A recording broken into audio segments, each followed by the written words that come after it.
Yes. Rock on. I love that rendition of that song. This really awesome metal guitar player did it, and you can watch it on YouTube. It's really cool. I'm not putting it in the chat because it's very easy to find. All you got to do is click Game of Thrones theme metal version. But great job, and I'm glad we used it here. Hey, welcome everybody. Welcome to Binging Thrones. This is the final here. Oh, we lost Bobek for a second there. I wonder where he went.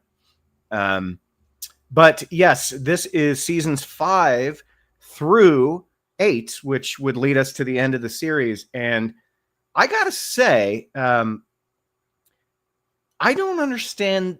I don't want to get crushed right off the bat here. I don't understand the hate. I guess I understand with any show in the world, sticking to landing is next to impossible. It's just next to impossible. Some do it. Cobra Kai did it. A lot of people didn't like the end of The Sopranos. I did. I thought it was great. Breaking Bad, fucking perfect finale, in my opinion. Game of Thrones, and sorry, Bobek. Me and Bobek are here. Sorry, but I lost my train of thought because he dropped off for a second. What's up, dude? What's up, buddy? What's up? I'm so glad to be here.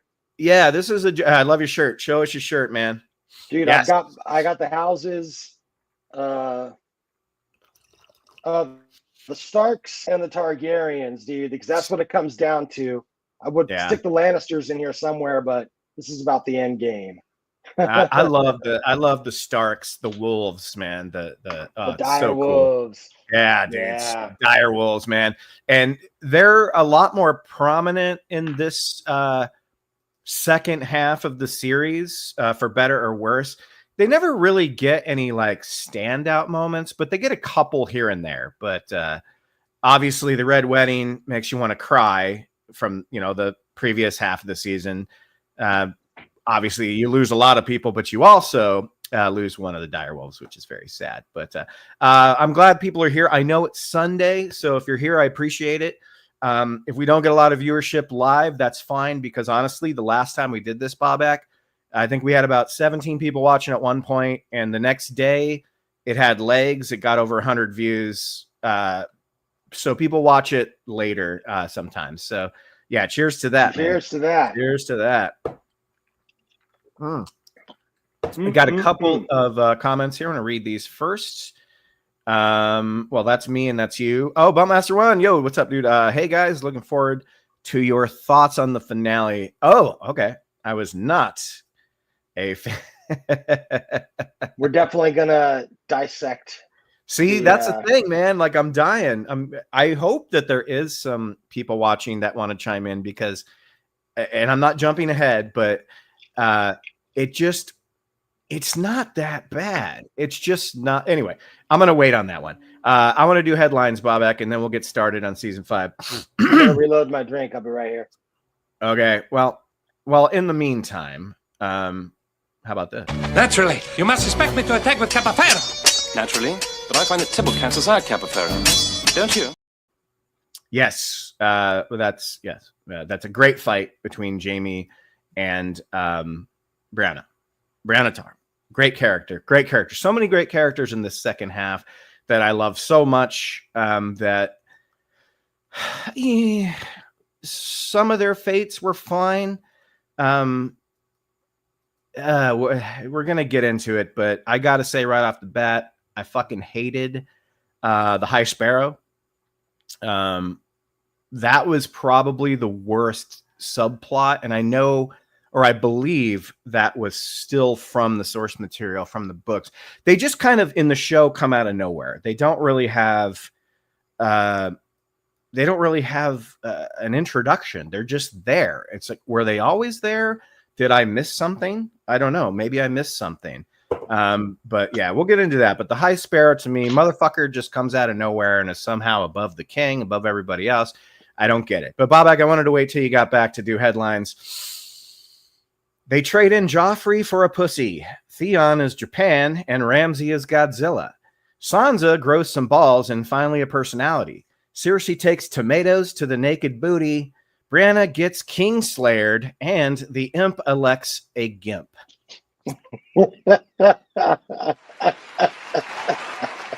So that'll be my final headline of Game of Thrones until we do House of the Dragon season 3, whenever the fuck that comes out. So we'll see. Yeah. Let's go through some favorite before we get season by season. Let's go through some favorite characters of these 4 seasons. Who do you got? Well, I think that now that Tywin Lannister is out at the end of season 4, he was to me like the power behind the throne. He was the true king, is what I thought of him as, But ever since he, got whacked on the crapper by his dwarf son, who he tortured just once too many times, I guess the whole leave or I'll kill you was just a little too much for him. But now that he's out of the way, Arya Stark has an epic story. She's got so many great things that go on with her character, and I really love that that story arc, and she's so pivotal. We'll get to it when we talk more about season by season, but I mean, this is an ensemble, this is an epic, and so every one character is just one part of the story and the solution, and Arya is a huge part of it. She's a real big deal. I really love that character so much. Jaime Lannister, I think that when he kind of went through his whole story arc and his redemption thing, and he kind of came out like a better guy, he was almost not as interesting, like I guess people love the bad boy. But those were a couple to stand out. Obviously Tyrion, I mean, even at the end and we'll get to it, but like at the end when the writing was bad for Game of Thrones, you could still like count on like these actors and actresses to really deliver. And just be like, hey, I did my part. It's the writing. Yeah, the dialogue was still strong. It's just the storytelling. Just the plot structure, like the way people ended up in places and predicaments. It didn't make sense, and we'll get into that. But like Tyrion, he's always there, strong to the end. Delivering. But yeah, there's just so many characters that are so good. And I really enjoy the Ramsay character. I mean, talk about a guy you love to hate, dude. What Holy a sociopath, shit, man. What I love about him is that he's more clever than Joffrey. Joffrey was a lazy homicidal sociopath. If Joffrey put any effort into it, he might turn out to be more like a Cersei, or like a Ramsay is like on his way to becoming a Cersei. But like he actually enjoys, because he's so horrid, but he's like bringing that out in people around him too, and I love it when he turns on his charm. And he just has that like boyish grin, like, well, remember how he ends up collecting Theon is by saying, hey, I'm here to rescue you. And he leads him down this whole thing, and he's just loving it every second of it. And he even gets Theon to disarm and say, like, no, we didn't kill the Stark boys. That's right. Before he gives up who he is. I agree with you though, like, because whereas Joffrey was like an abuse of power, lazy, he had no subtlety, he had no guile. He was a bully, whereas like Ramsay is a straight up psychopath. He's a psychopath, but he can get things done. And when he's tasked with a mission by his dad, Roose Bolton, like he's like, I'm proving myself to you in a way that someone his like dad Joffrey doesn't even approve of most of the stuff he does. His dad's like, it's so hilarious watching like Roose just trying to like be at the dinner table with the family with this like psychopath, and it is like, well, when you torture people, sometimes they don't like you, so let's learn from this example. But Roose, Roose is good, and Stannis, man, I kind of miss that guy, Baratheon. Me too. Yeah, Stannis and Robert, I would have loved to have seen them actually like fighting in the earlier war when they were younger.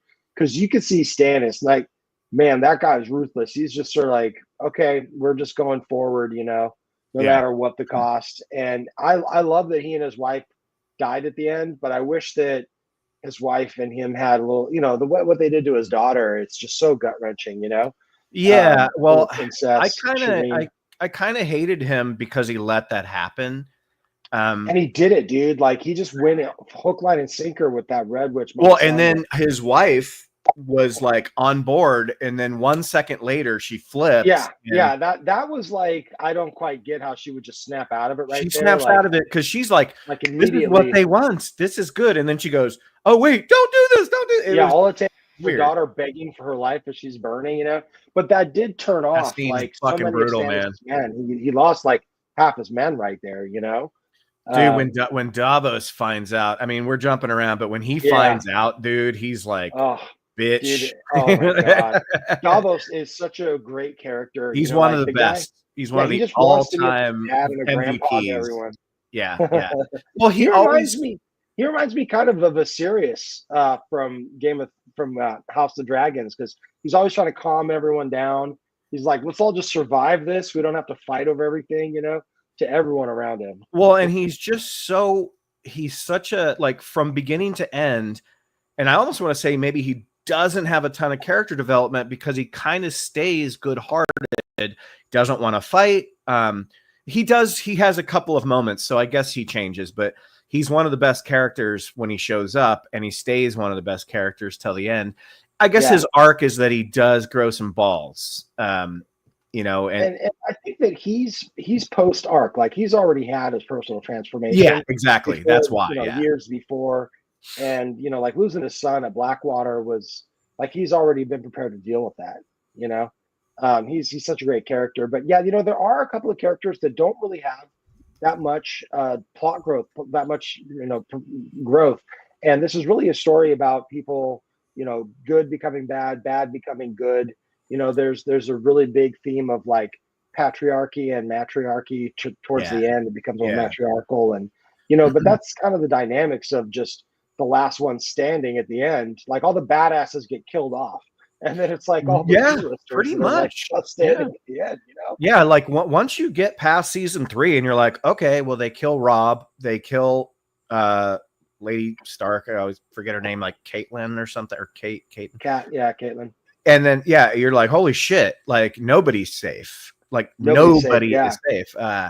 But some of my favorite characters, I think the two tied MVPs for me are Arya and Tyrion. I love Arya's journey, even though there's an entire season of her I do not like because it's boring, and I hate the guy that's teaching her to be different people. The payoff is great. Especially when she gets revenge for the Red Wedding. It's fucking so satisfying. Your sons are here, my lord. It's just the guy speaks in fucking poetry, and it's so annoying. The man would like to say words just to the fucking woman. Speak like a person. Like I never understood if he was good or bad. And then the girl that's there to like beat the shit out of Arya, and Arya goes blind. That whole thing I didn't like that much, but it did have a good payoff. It took too long. Training, you know, right? It just was very slow, and every time that subplot came back up, I'm like, oh fuck! Like, what are we gonna do with this? Jon Snow, who I thought was kind of bland in the first 4 seasons, really becomes a fucking character. And you know that guy, I don't know his name. I think his name's Kit Harington, the actor. He should have been fucking what's his name from Dune. He should have been, maybe he was a little bit he should have been the main character from Dune, or the dad. No, he should have been the main guy, but maybe he was a little bit too old by the time they finally made the Dune movies. But he would have been so good. I don't know why I'm drawing a blank. The fucking guy's name. I know the main character from Dune. Kit Harington really did. Paul Atreides. That's right, Paul Atreides. He would have been a good Paul Atreides, I think. But shave him up and all that. And then Jaime Lannister, I like his progression, and I agree with you. He's a little bit less interesting, but I love that you're always wondering, is he gonna like, does his sister's pussy just like want him to go back so bad? But then he kind of falls in love with somebody else, and it's a very interesting turn.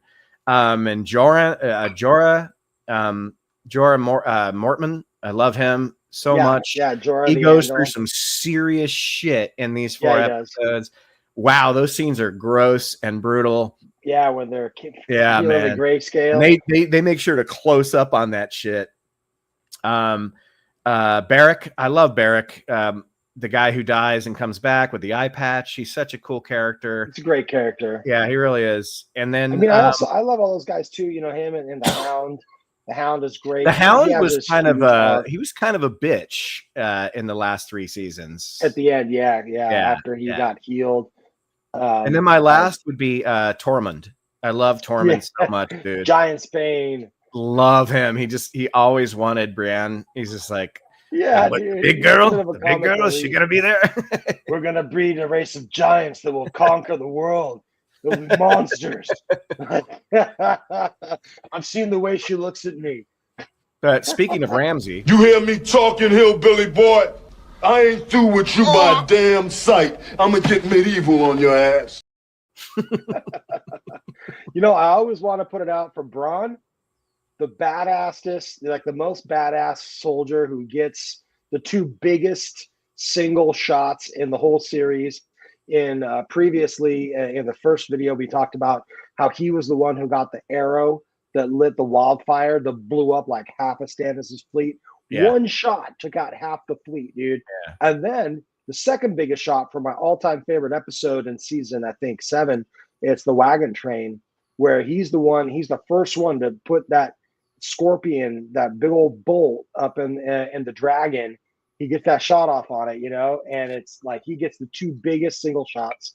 And I would have to say Arya is the 3rd biggest, you know, shot. Like, we'll get to it, but with that dagger move that she was practicing with Brienne of Tarth, you know, and that practice that she did with Brienne was also in the best episode ever, the wagon train, where it's foreshadowing the exact move she's going to use on the Night King, you know. Well, and they do some stuff with Bronn in the last few seasons where I'm like, but I guess it makes sense. He's in it for himself. I get it, you know. You know, and the thing about it that I feel is just inevitable, but it kind of, we'll talk more about it, but every character kind of, their story became, you know, they've been there for such a long time. Their story is so explained to everyone. So, and they have so little screen time because they're cramming everyone into the last few episodes. And so it was just like every line just had to be really well crafted to be like, I'm advancing this character's, you know, whatever they're working on. And so I feel like that's part of the formula. It just felt a little formulaic towards the end where they could just almost fill in the blank, you know, the writers. But you know, it is what it is. But yeah, you know, it was really great seeing all that stuff. And Bran, he became almost a character for himself. A lot of people, they all kind of just became characters of themselves by the end, a lot of characters by the end of it. But the other one, I always got to give a shout out to Podrick, dude, Podrick Payne, you know, just smooth talking, just smiling. I'm just here to serve you, my lord. You know, I love him. City Squire. Yeah, he's great, dude. I love it at the end where after the fight, they're all. He makes it far, man. He makes it far. Dude, he becomes, he's like there at the end, you know. But he's just like, just smooth talking 2 girls over, you know, in the background. I'm like, Podrick, what's up? They're like, dude, what is up with your dick? What is like? I love that big moment of levity where Tyrion and Bronn are like, tell us everything. Like, why did these chicks not charge you? Like, and that was awesome, man. That spreads about him. So even up in the north, the girls are like, oh, that's Podrick Payne. Yeah, he ends up being kind of a badass in the final season. Like he, you know, when he becomes Bran's squire, she teaches him a lot, and he becomes an okay fighter enough to handle train all the, you know, common folks, the farmers. And he did have potential because he's the one that put that spear through the gold cloak when he was trying to kill you know, Tyrion over at the Battle of King's Landing when Stannis was being a badass, you know. But yeah, dude. So those are, honestly, I love so many. I love all the characters. What are the dragons' names? Drogon? That's a stretch. Drogon the dragon. Yeah, they say, you know, when I'm watching it and I'm binging it, I remember their names, but now I don't know. Brigon, Broseph, and Uranus. I don't know. And I'm gonna throw the Night King out there. I feel like the Night King is a really good character. I agree. Good, you know, but the interesting thing about the Night King villain, is that good villain, excellent villain, and you know, because he's the supernatural undead, they literally never have him or the White Walkers speak. None of the others. That's a good thing. That's a good thing. And it's good because it leaves it to your imagination. Yes. The scariest stuff is what you imagine. As soon as you see it, it becomes finite. No, you already have Cersei fucking speaking as the evil villain for a million years. You don't need another. No, the stoicism and the creepiness and the aesthetic and the effect. He doesn't even have a different expression. He's just like the model look. Well, there's one time where he looks up at Snow in season 7 where he's surprised. He's very surprised. Yeah. But that's pretty much it, you know? And all it is just sort of the mood and all that. But as a result, he's like the one character, principal character that you never get the backstory. You don't ever develop any kind of understanding for his motivation. They leave that, like, why does he even want Bran? Oh, because you have the memory of everyone? Like, I don't know anything about the White Walkers. Fuck, you know? Yeah, by the end of the show, I don't know anything about them. I'm wondering if House of the Dragon will mention that in its next 2 seasons, like, because it's a prequel, so maybe we'll hear a little bit more about the backstory, or maybe they won't even mention it. I don't know, you know? I mean, aside from Aegon's dream, so far it's just trying to like flesh out all the events of that. That's right. They do have him dreaming about that stuff. And so all of that is the secret that only the Targaryen king and successor are supposed to know, and they just pass it word of mouth from parent to child. But Aegon's dream is a reoccurring theme, but they don't really like show it, so far. And so let's get into season. Let's get into season 5. Yeah. So let's get into season 5, man. So we start out in King's Landing where Marjorie marries Tommen Baratheon, like the pussy, no conviction younger brother. He's a nice guy. Gentle. He's a nice guy whose mom becomes his ultimate downfall, even though he doesn't do anything horrible himself. Boy, is he part of something evil that happens at one point. But we're introduced in season 5 to, I think, the thing I hate the most in all of Game of Thrones, which is the High Sparrow Society or whatever, because they just come out of nowhere, Bobak. They come out of nowhere. Where were they this whole time? And why do they have so much power? And how can they imprison Cersei? Like it was weird. I don't know. Maybe you know more than I do about it. This is just real quick. I just want to go back to the very beginning of season 5, like the opener, and they start doing the flashbacks to when all of these, like Cersei is the first one, to when these characters were younger, to when they were like preteen or teen, and they're doing all these like things that are formative.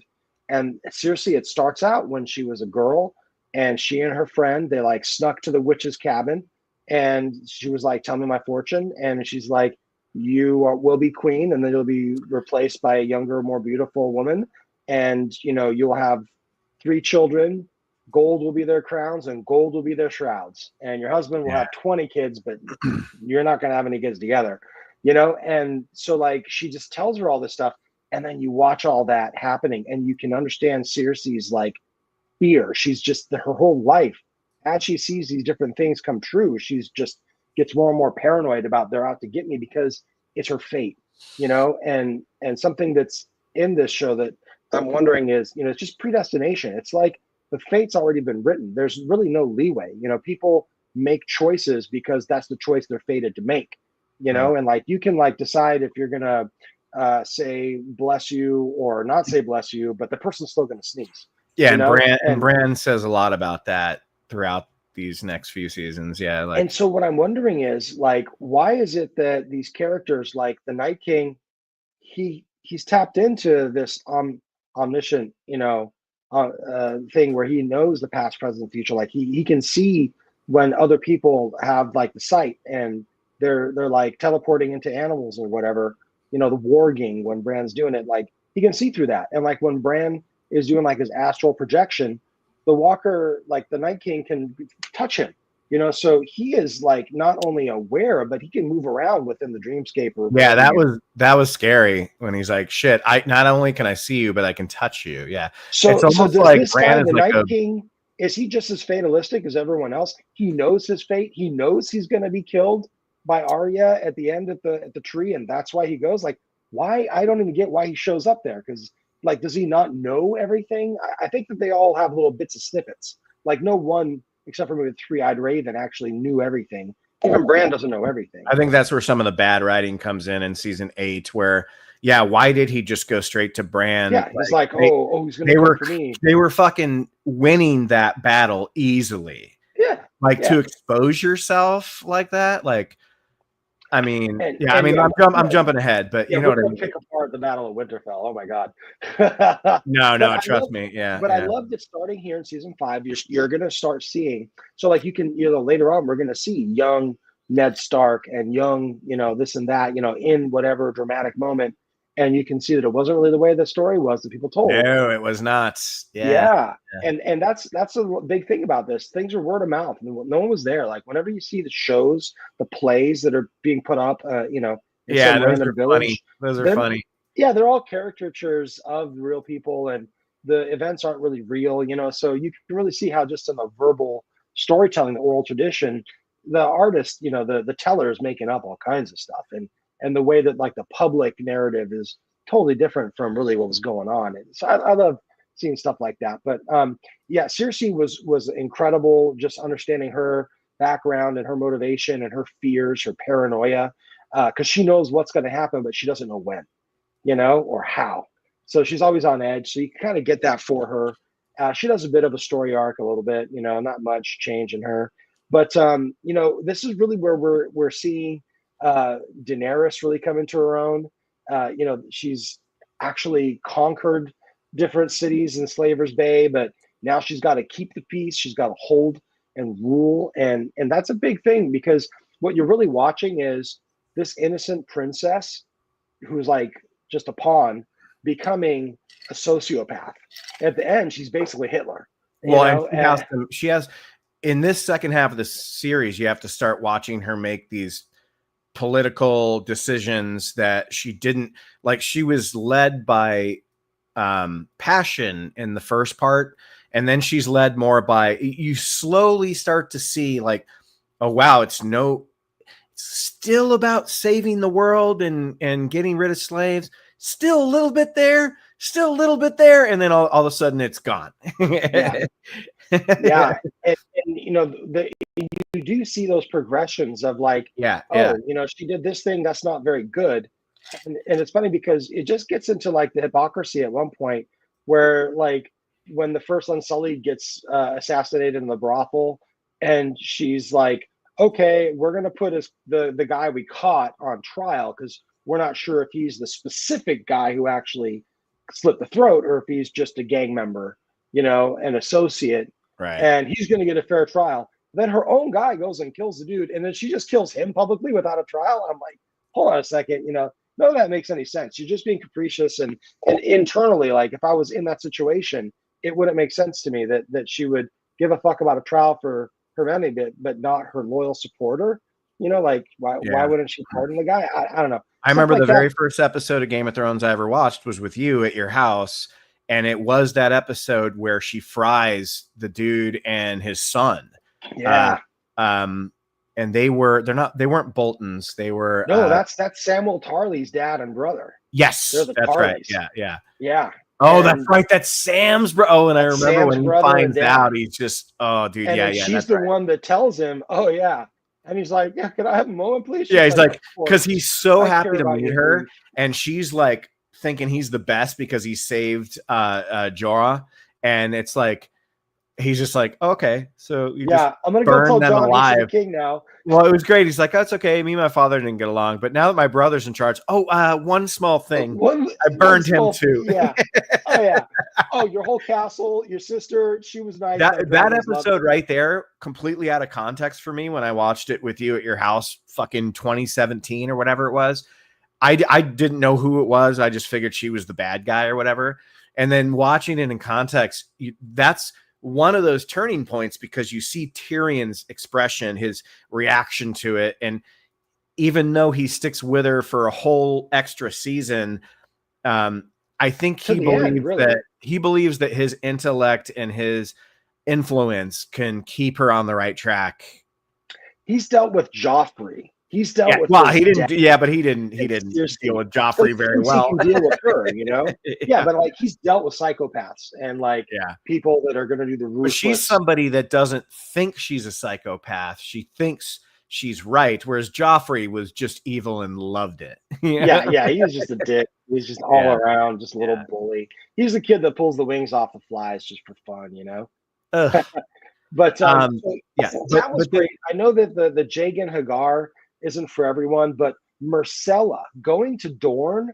Oh my god, dude. I love so much Marcella. She's so sweet, and she's doing this like Romeo Juliet thing with the Crown Prince of Dorne, you know, where like their love is gonna maybe actually bring the houses together, the world together. And of course, she has to be killed by someone in a horrible way, you know, right when she reconciles. Dad, I know you're my uncle, I know you're my dad, I've loved you this whole time, and I'm gonna die, you know. Well, dude, and when you figure out that it was the Dorns, like, and it was retribution for Pedro Pascal's character, Martell. Yeah, dude, when they show you those super smoking witches, by the way, that are just trying to, they're talking to, it's not Bronn, who is Bran. it? Yeah, it is Bran. And they're just like, I'm the most beautiful woman in the world. No, Yes, I'm going like, you know what? She's close. She's not bad. There, you know? And then when you find out, like they use that same poison that they use on Joffrey, you're like, oh man, because that's such a good Jaime scene too. It's really not the same poison as Joffrey, because Joffrey not the same poison, but the same way where it's like a little capsule. Yeah, exactly. Yeah, they hide it. That's their thing. They hide it in the necklace. And that scene with her and Jaime is so sweet, and he's so, I know I fucked my sister, and that's why you're born. It's complicated. It's complicated, but at the end of the day, in this weird, fucked up universe that this story takes place on, that was kind of heartwarming. And it sucks. Like right there, she dies, and it's like, oh. And she grew up to be pretty hot. I don't know how old she was, but old enough. Yeah, dude. Old enough to be on Game of Thrones, dude. I'll tell you what. There you go. Yeah. Speaking of which, we'll get into later. I have some categories that we'll talk about where things I disliked, things I'm okay with, things I'm not sure I liked, and things I did like. But we'll get to that. Absolutely. Dude, but Brienne of Tarth, dude. Brienne of Tarth. You one of the best can't characters. Say no to her.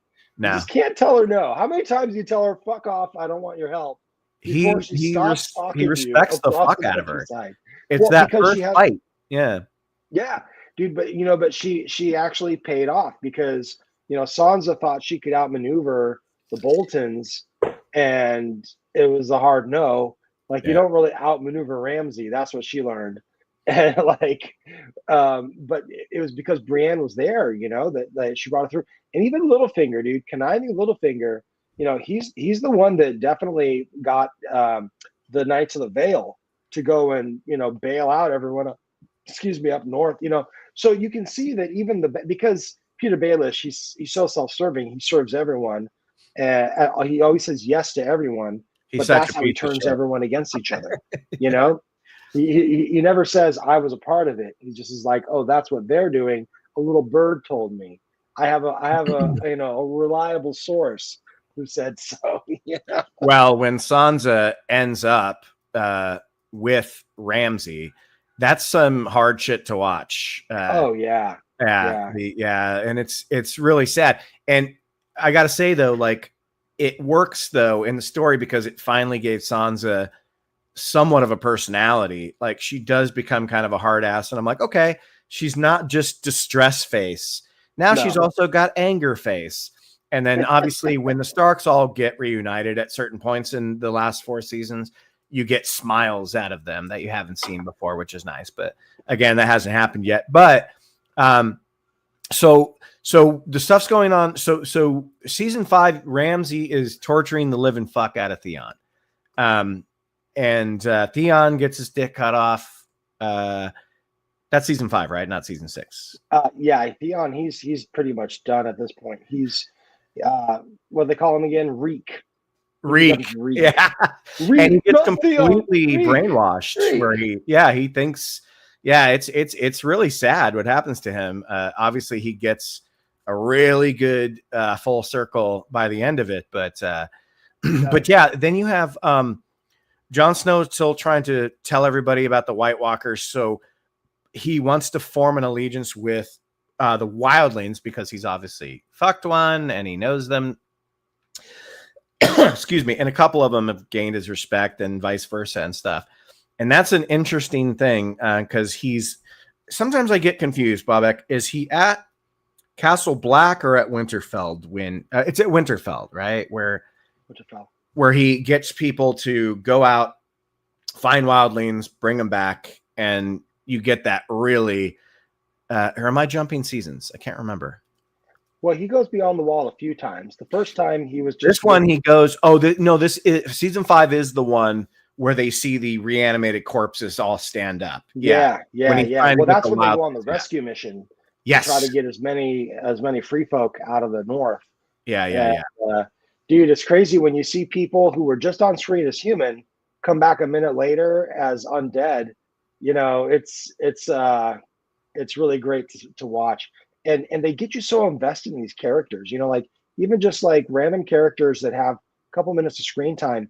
Like in that part right there, one of those tribal chieftains is a woman, and you know she's the mother who basically it's a refugee scene. You know, like where they're trying to like get out of the conflict zone, and she puts her daughters on the last boat. Yeah. And it's like, no, I'm holding it down. You know, and then how does she go down? When it's a bunch of reanimated children, you know, come up after her, and she just is like, I can't do this, and just goes prone and just lets them take her, and then she gets reanimated and she's gonna go after her own kids, and it's like, you know, like, oh my god, dude, Game of Thrones, dude, it's one of those. Dude, that was one of many really intense sequences in these past 4 seasons. I want to say hello to Ash D.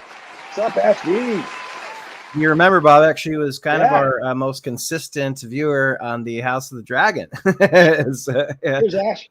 Yeah, good to see you. I sent her a thingy. So yeah, Portheon. Yeah, I agree. The show gets you so invested and anything goes. Absolutely. Plus, I want to say hello to Movie Mounts. I love GOT. Yeah, I love GOT. Okay. Yeah, me too. Absolutely. Me too. Greatest show ever. Greatest thing ever made, ever, period. Still unbeaten.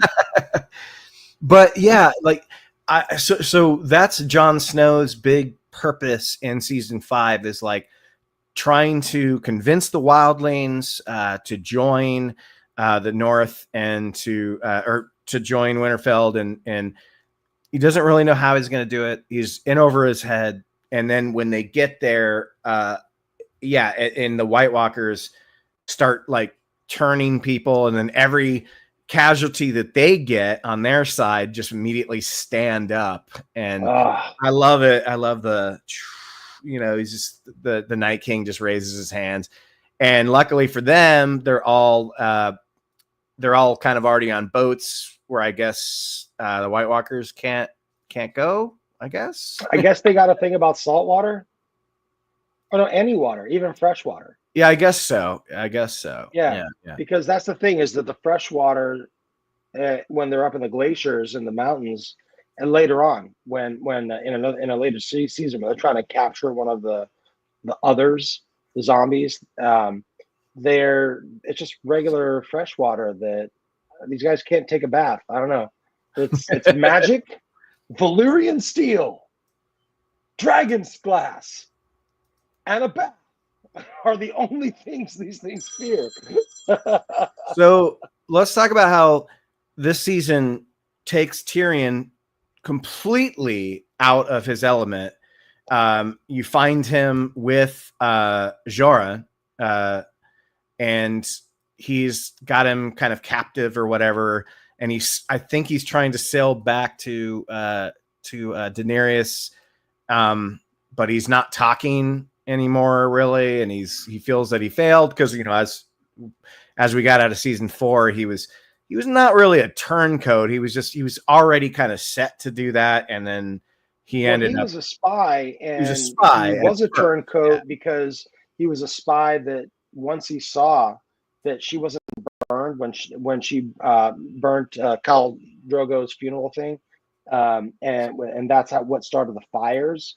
And that's when he's like, oh, I'm going to stop spying on you and I'm going to join you. Like I'm actually going to be on. So he is a turncoat in the sense that he turns on his spy master for the target. Yes. In that way, yes, absolutely. Yeah. But then, this brings Tyrion to Khaleesi, and you're like, wow, these 4 seasons are where you start to get that Avengers thing where all these characters that have never met start to meet and form alliances or whatever, and you get so giddy and like chills because you're like, wow, Tyrion Lannister is standing in front of Khaleesi. I never thought that was going to happen because it just hadn't happened in 4 seasons, Yeah. And what happens there? Like she kind of takes an instant liking to him because she knows he's smart, and I don't know, what is it about him that really grabs her? Is it just his conviction? He's a talker, and He's a talker, man. Yeah, he's a talker, and I feel like the first thing he says to her is, okay, fine, you can come and melt cities, but can you actually negotiate the politics of it all? Like, I can help you understand the different families, who's with who, this and that. And her response is, I'm not here to negotiate with them. I'm going to break them. I'm going to destroy all these families, because they talk about the metaphor of the wheel, where, it's just the wheel turns, this family's up, then this family. And she says, I'm here to break the wheel. And so I don't even get why she takes him on, except as a necessity of, she doesn't have anyone that can tell her about Westeros, because she's got Jorah, who she kicked out. Aside from him, she just has basically like Dothraki and the Unsullied, and they've never been to Westeros, just like her. Like, she hasn't been there ever in her adult life. She doesn't remember being a child there, and so she really has no one else. And I feel like he just kind of says that to her up front, and she's like, okay, I got no one else. Let's see how long this lasts, because she has no problem getting rid of people. Like, one of the first things she does is her like lover, the the captain of the Second Sons, who killed off his 2 other captains just to like switch sides to be with her, and then she has this passionate love affair with him and tells him to stay behind. And she's like, because I'm going to go marry someone else for political reasons. Just says it to his face. And so like, she has no problem putting people aside, And so I figure that with Tyrion, she's like, yeah, whatever. Like, I can always kill him later. Like, let's just see where this goes. Well, and she's also like, well, there's never going to be any romantic involvement with this. That's mean, but yeah, but I mean, Tyrion, the only people that love him are those that he pays. His best friends, his love, he paid her, and they fell in love. But she was a call girl, and his best friend was a sellsword. He's got a mercenary and a hooker as his 2 closest companions, and they have real relationships. They really bond. But he's the guy that's got to pay people to be with him, and then he wins them over, with his charm and stuff. But really, they're just there for the money. Even if they enjoy his company. So he's really sad that way. But I think that because he's always had to force himself on people, like socially, he's not like a rapist, but like socially, he has to force himself into the conversation. Now, he's the furthest thing from a rapist. I mean, everything with Sansa, well, he's the opposite of that. Away. He's the opposite. Yeah, exactly. So he's actually decent in that sense of, he's always been the outcast and the reject, and he's always tried to please everyone. He's got to be witty. He explains that when he's going up to the wall in the very beginning, when I forget who asked him, Jon Snow or someone asked him, why do you read? And he was like, this is my weapon. This is all I have. Yeah. Yes. Is my wit and my intelligence. And there's a line somewhere, I think it's in season 2 or something, where he's like, every day has to be harder than I have to work harder than the next because of who I am, my size, what people think I did to my mother. Like, every day you have to charm the pants off of everybody you meet, because that's all you have. Because they're already saying you're an evil demon imp. Yeah, yeah, exactly. And yeah, Ashley, correct. Wait, what is it? Gift of Gab, 100%. Yeah, that'll get you through a lot. Yeah. Bastards, cripples, and broken things. He says, I have it in my heart, but bastards, cripples, and broken things, or whatever. But yeah. So what I didn't quite get was in the Kill a Boy episode. I love that that they're always using these titles that they'll sort of refer to in the episode. And that line, kill the boy, it came up a few times where at first it's a metaphor. You've got to kill the boy, Jon Snow, I think, and and release the man or something like that. But then later on, it's used a lot because the end of good, sweet, innocent King Tommen is really starting to foreshadow in the Kill the Boy episode, where they start showing him. He gets freed. Well, Tommen, they start showing him standing in front of open windows, over and over again, like throughout the whole season, and just him being like really depressed and despondent about like I'm powerless to protect the ones I love, and so they really do a great job of like foreshadowing, dude. By the end, when Vinegar Balls, the High Sparrow, and like all the Tyrells, and dude, the Sept.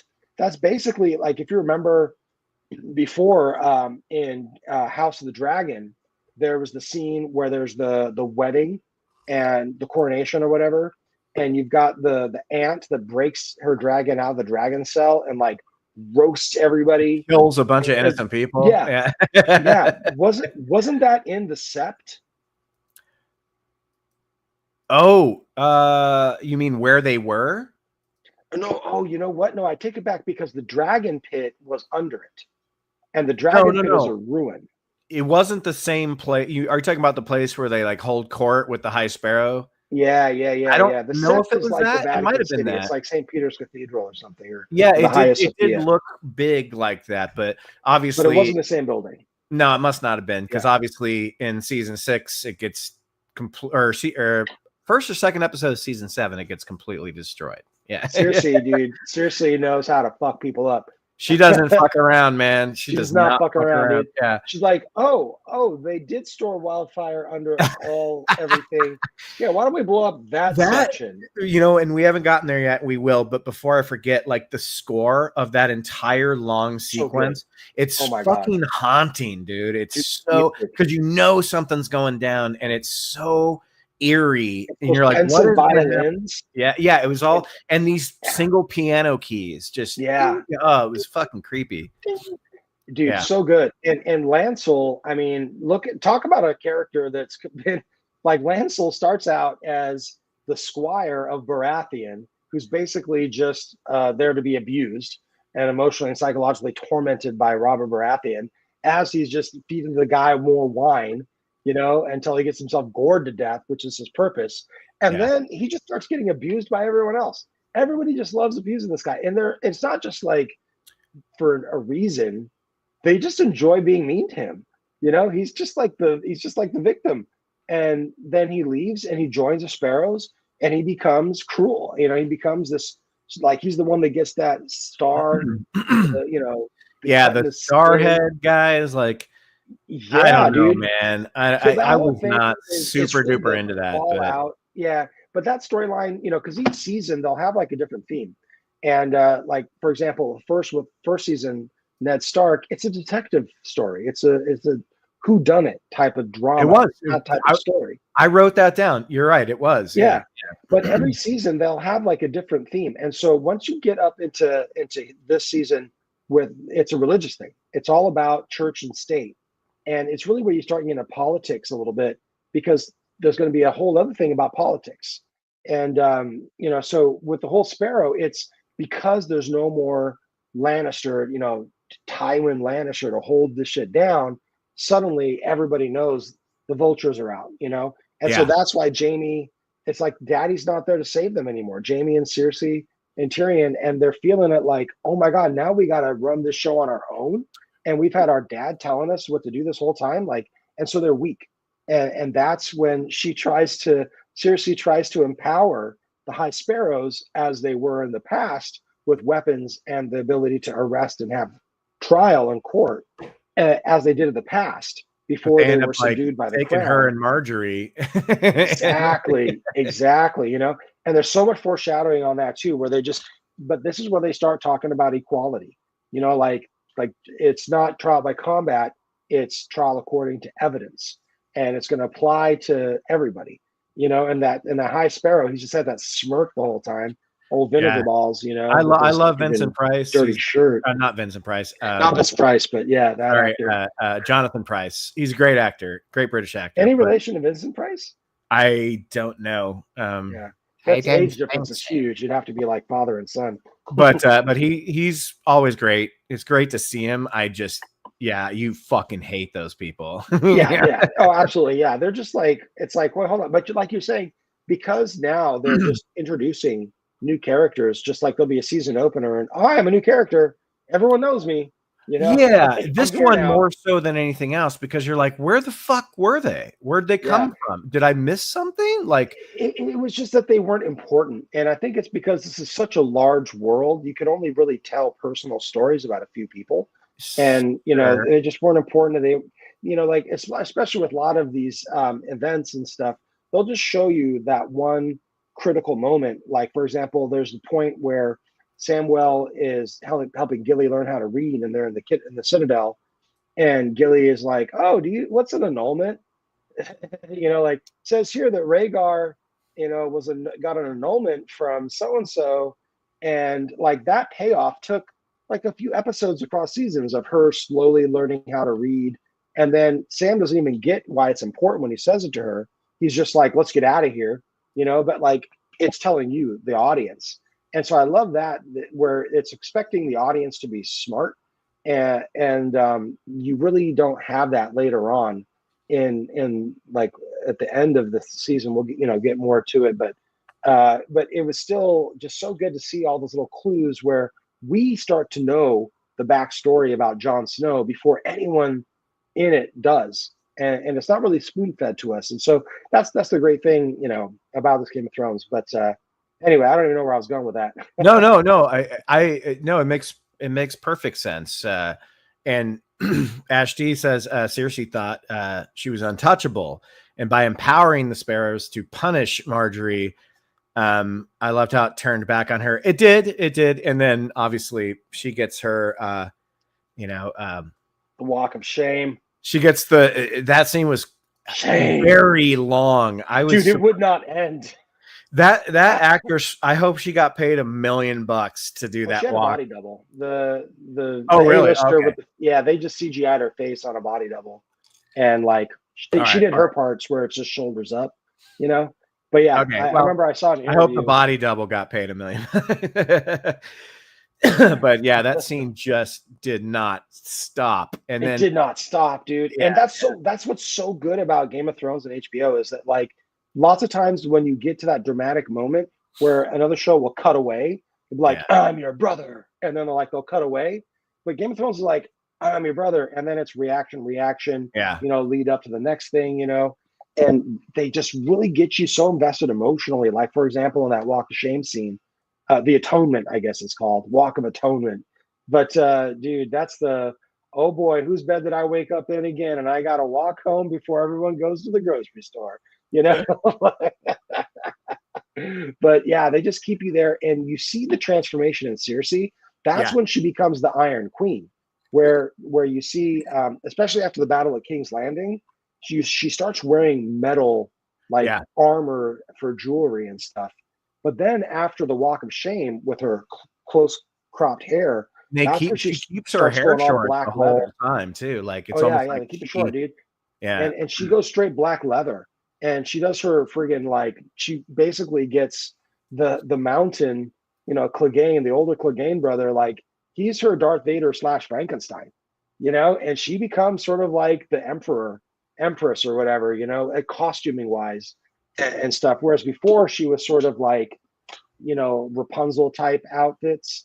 Now she was just like a pretty princess looking. Yeah. And it completely shifts. Her facial expression shifts. Yeah. Her look shifts. So after, so one of the last episodes of season 5 is the Dance of Dragons. And this was hard to watch because this is the one where Stannis, who is at this point completely subservient to the Red. Missandra. Yeah, Missandra. And they burn the sweet little innocent daughter alive who Davos loves to pieces. It's kind of like she taught him how to read, and by she taught him how to read, and he becomes a pretty good reader. Yeah. She was very good, and that scene is gnarly. And we talked about it.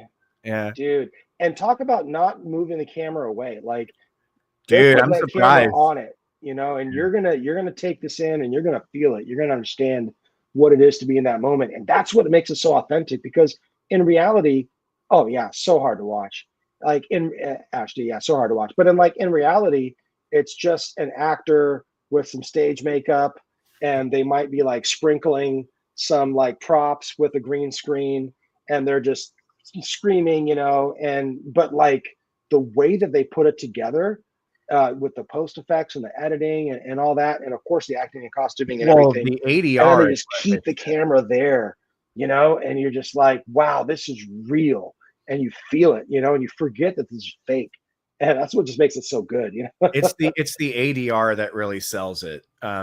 The automated dialogue replacement of her screaming and like just being that like director saying to this little girl, like, you need to scream like you're burning alive, because that's what really sells it, is how her scream elevates and you're like, okay, now she's on fire. And and even that they build it up, because that she's not the first person they burned. These people have watched all kinds of other adult, usually grown men, burning, and they don't really have any remorse about it, but they talk about, you can hear the pitch of the voice change when like, that's it. Now they're, now their spirit's going to the red god or whatever, and man, it's just so, but when like Davos, when he sees the Red Witch after that fight, after Stannis is, dead by, and what a way to go. Fucking Stannis, dude. Stannis gone, duty. Like, well, it's Bran that kills him, right? Like, she fulfills her oath, dude. Oath keeper. Bran, oath keeper. But it's funny because the whole burning of her was pointless, because they lost the battle right afterwards, you know. But actually, it was to lift the snows, and the storm did end. But that's just the thing, is that like, when it comes to religion and superstition, which is the same thing, it's like, oh, there was a coincidence, therefore I caused it with my God, But we know when Davos first sees her, we know what happened, but she just says, we lost the battle. Yeah, we lost. What happened to her? What happened to the princess? Oh, she's dead too. Yeah, but you see the look on his face, he knows. He gets it. He knows, because he knows her.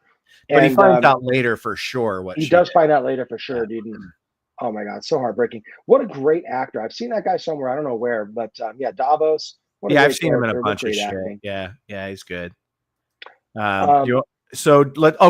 Let's move on to where season 5 ends, and one of the most fucked up. I had to text you immediately when this happened, because I was like, what the fuck is going on? And this is well, you have the Lannister, obviously you have Lena Headey's performance, naked body or whatever, but you also have the Night's Watch. The Night's Watch taking turns stabbing the shit out of Jon Snow, right? That's at the end of this season. That's where he is fatally stabbed. And he dies. He's fatally stabbed and he dies.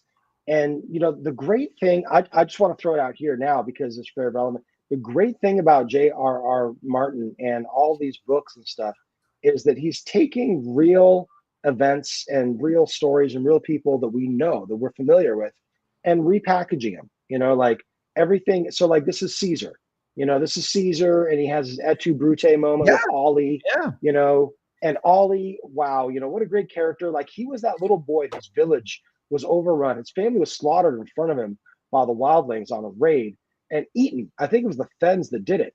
And, I think Jon Snow was for the watch. For the watch. Yeah, for the watch.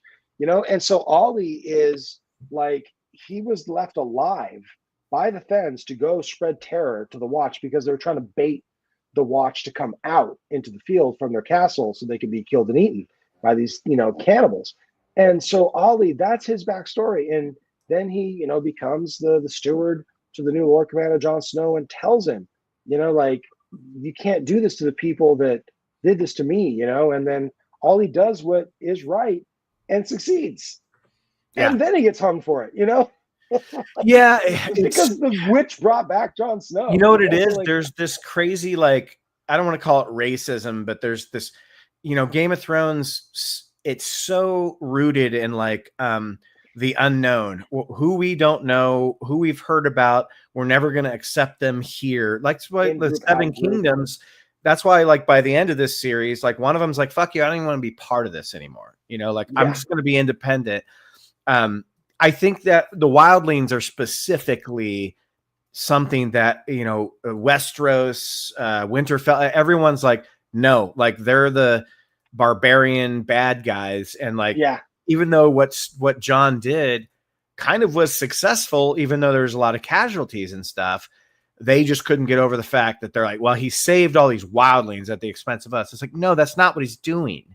That's not what he's doing. And Ashty, I think season 5 is the most shocking. To me, I got to go with season 3 just because of the Red Wedding. I just I can't believe that happened. But yeah, season 5, there's shocking moments in all of them. But good call. But yeah, I mean, Jon Snow, on the one hand, he's Caesar. On the other hand, he's Jesus. Like, because he's always got that Jesus look. He doesn't want to be either. He doesn't want to be either. He just wants to do. He just wants to be like his dad. Yeah. Well, so then he's doing his George Washington thing, like, no, don't elect me. Right. But score. Yeah. Oh wait, no, that's sorry, wrong president. All good. I cannot tell a lie. Naturally, you must expect me to attack with Capaferro. Naturally, but I find that Tybalt cancels out Capaferro. Don't you? Yeah, and Qyburn, dude, I think this is where was the mountain? Yeah, the new Rhiannon Mountain. Because when did the Viper? That was at the end of 4, right? That was the battle of the Viper and the mountain.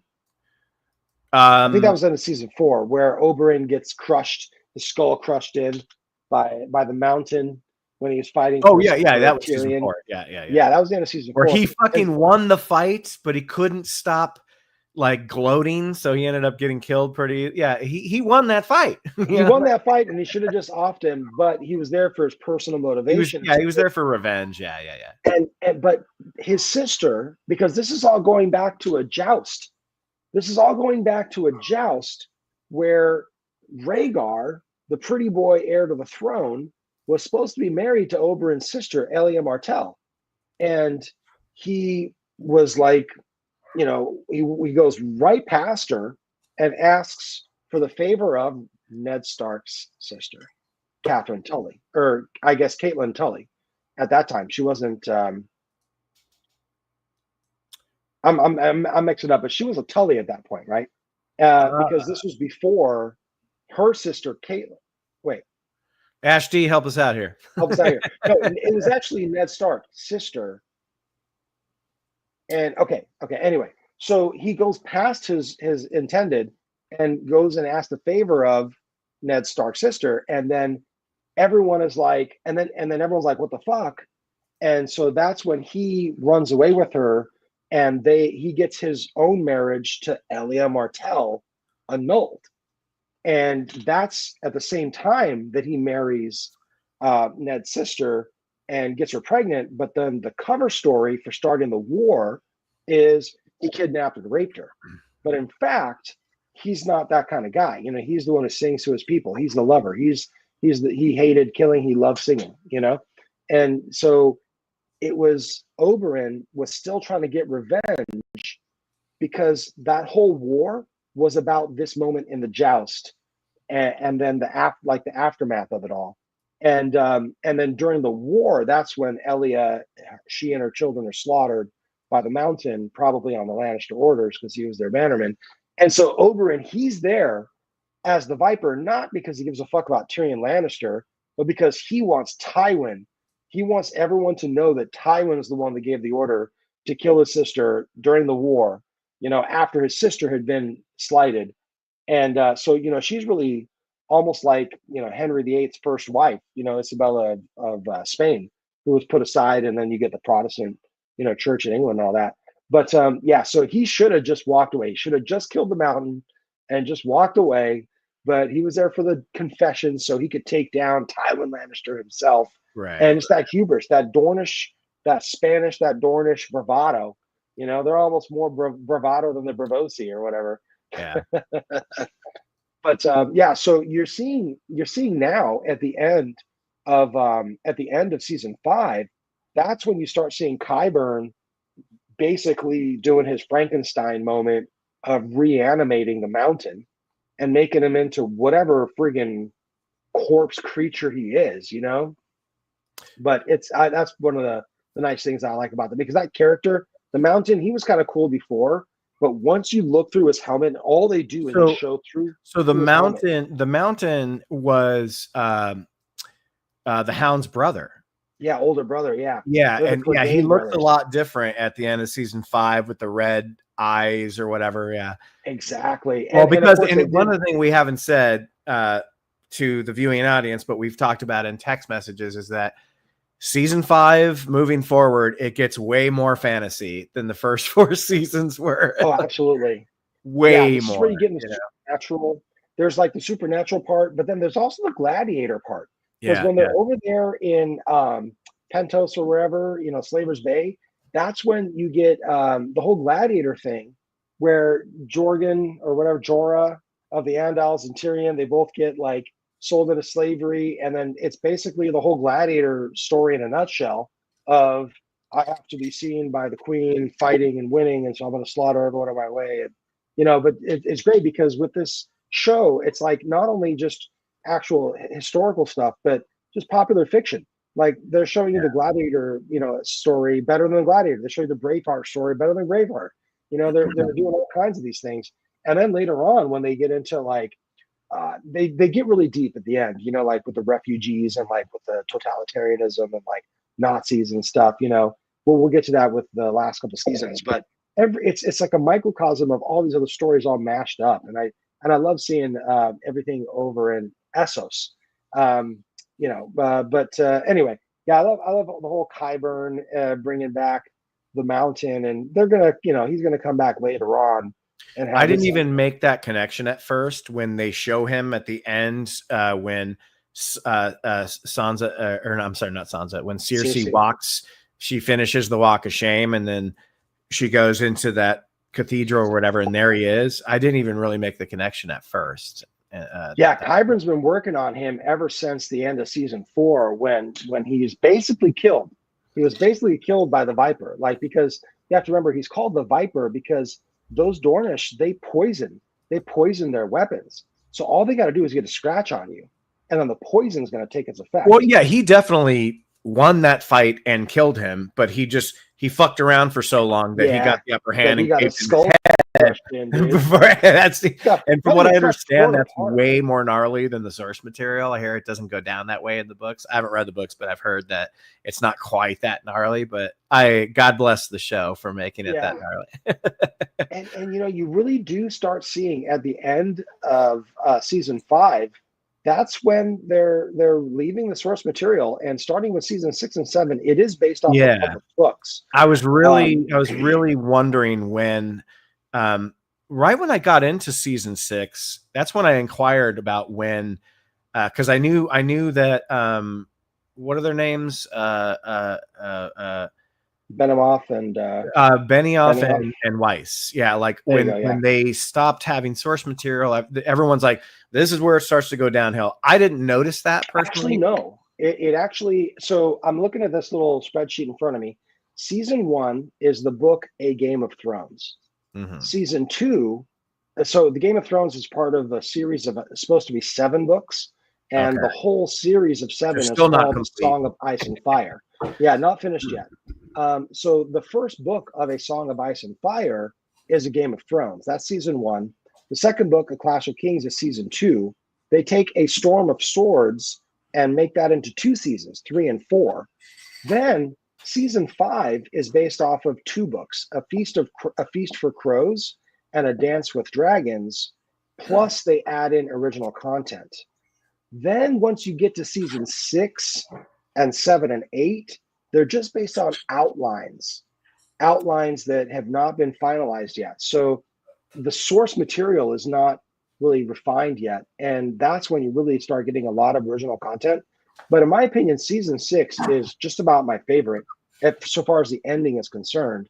And some of my favorite episodes and favorite moments are where they're really doing stuff that's like the craft of the set building and all of the costuming and all of the design for all the tools and weapons and stuff and all of that, as well as, you know, really getting the actors in character and really being able to get those performances. All the craft work was so well done, and they'd already done so much already that, like, especially with like the editing and the camera work and the music, they really had to push the envelope and start taking what they had already done and teaching. We call it spiraling, where you go back to stuff you've done before, but you put a twist on it to make it more complex. And so you really start seeing the craft is better than ever at the very end, and the writing is just not there. And you know, that craft work, you can see its progression into the House of the Dragons, where they just start out and like what they show you is just so much more technically from the storytelling point, you know, like the order of battle stuff, but also just what they're showing you and the way they're showing you with special effects and everything is just so much, you know, better and just built on, you know, standing on the shoulders of giants, you know. But you can really see some great stuff in the last couple of seasons. In fact, one of my favorite episodes is the Bells, where that's when King's Landing is basically overrun, and then Daenerys just like roasts more people than live in all the North, because there's like 1 million people in King's Landing, and that's more than all the people in the North, which is half the continent, you know. And she really does become like the destroyer of cities, you know. And then after that, the Bells episode, that's where she goes like, oh, you're getting into that already. Oh yeah, I don't want to go there yet, but no, that's the second to the final episode. Yeah. But so I will the best storytelling even at the end, but next to it, in a scene right next to it, or even within some of those scenes, the dialogue is shit, the acting is shit. And there's a couple of sets where, like, as soon as they're in that set, that was probably where they were like, fuck, let's just wrap this up, you know. And they were, I don't think her motivation was, I don't agree with what you said her motivation was for the King's Landing massacre, but we'll get to that. Good. Yeah, we'll absolutely get into that. Yeah. But anyway, so season 6 opens and Jon Snow is alive. Even not the first episode. He doesn't come alive until the second episode. Which is great, because they're like, it's great because is dead. Word starts spreading that he's dead. I think there's some characters like Arya that don't hear about that, or a couple of characters that don't even know that. But it opens with Bran being taught by Max von Sydow in a tree, which is really fucking weird, but I love the set design of him in that tree. And it took me a minute or two to go like, oh wait, is he just like in that tree? Like he can't even get out of that tree? Have grown through his body. I love it. It looks so cool. Yeah. I was way into that. I'm gonna reload my drink. Just hold it on real quick. Yeah, I gotcha. I want to talk to Ash T for a second. I liked it. I think it's pretty good without source material. I do too. Like, you know, we'll get into it when we get into season 8, specifically the last 3 episodes, but I still found the show to be higher quality than most things. It's hard to stick to landing. It really is. I think Dany goes through right now. Dany's going through right now. Until she's getting power. I agree. Like, and that's what me and Bob Eck are probably going to conflict on a little bit. With her motivation, I don't think it was about, oh, there's too many people in this place to rule. I think that she just lost her shit. She wanted to just completely fuck over Cersei in every way and wanted her to watch it happen before she finally took her out. You know, there's little hints in there when Winterfell wins the battle against the White Walkers. Everyone's talking about Jon Snow and everyone's talking about Arya. And, you see Khaleesi kind of hanging out there by herself in the background, just looking kind of sad that like, where is her place in all of this now? She feels sort of left out, like she didn't do anything very heroic. But she did though, but that's just the way she thinks. But she's the outsider. She's the other. That's what I know. I know. But I mean, like, there's a specific scene, the way it's cut, with her looking at all these other people celebrating. Oh, absolutely. And her just kind of sitting there going like, I don't know, like after the battle of Winterfell. Yeah, like she could have just fucking lit all these motherfuckers up with her dragons. And for some reason, I don't understand sometimes why she doesn't use the dragons when she should. I know it's for storytelling purposes, but holy shit, there's some times where it's like, okay, just take the dragons in there and mow everybody down. Game over.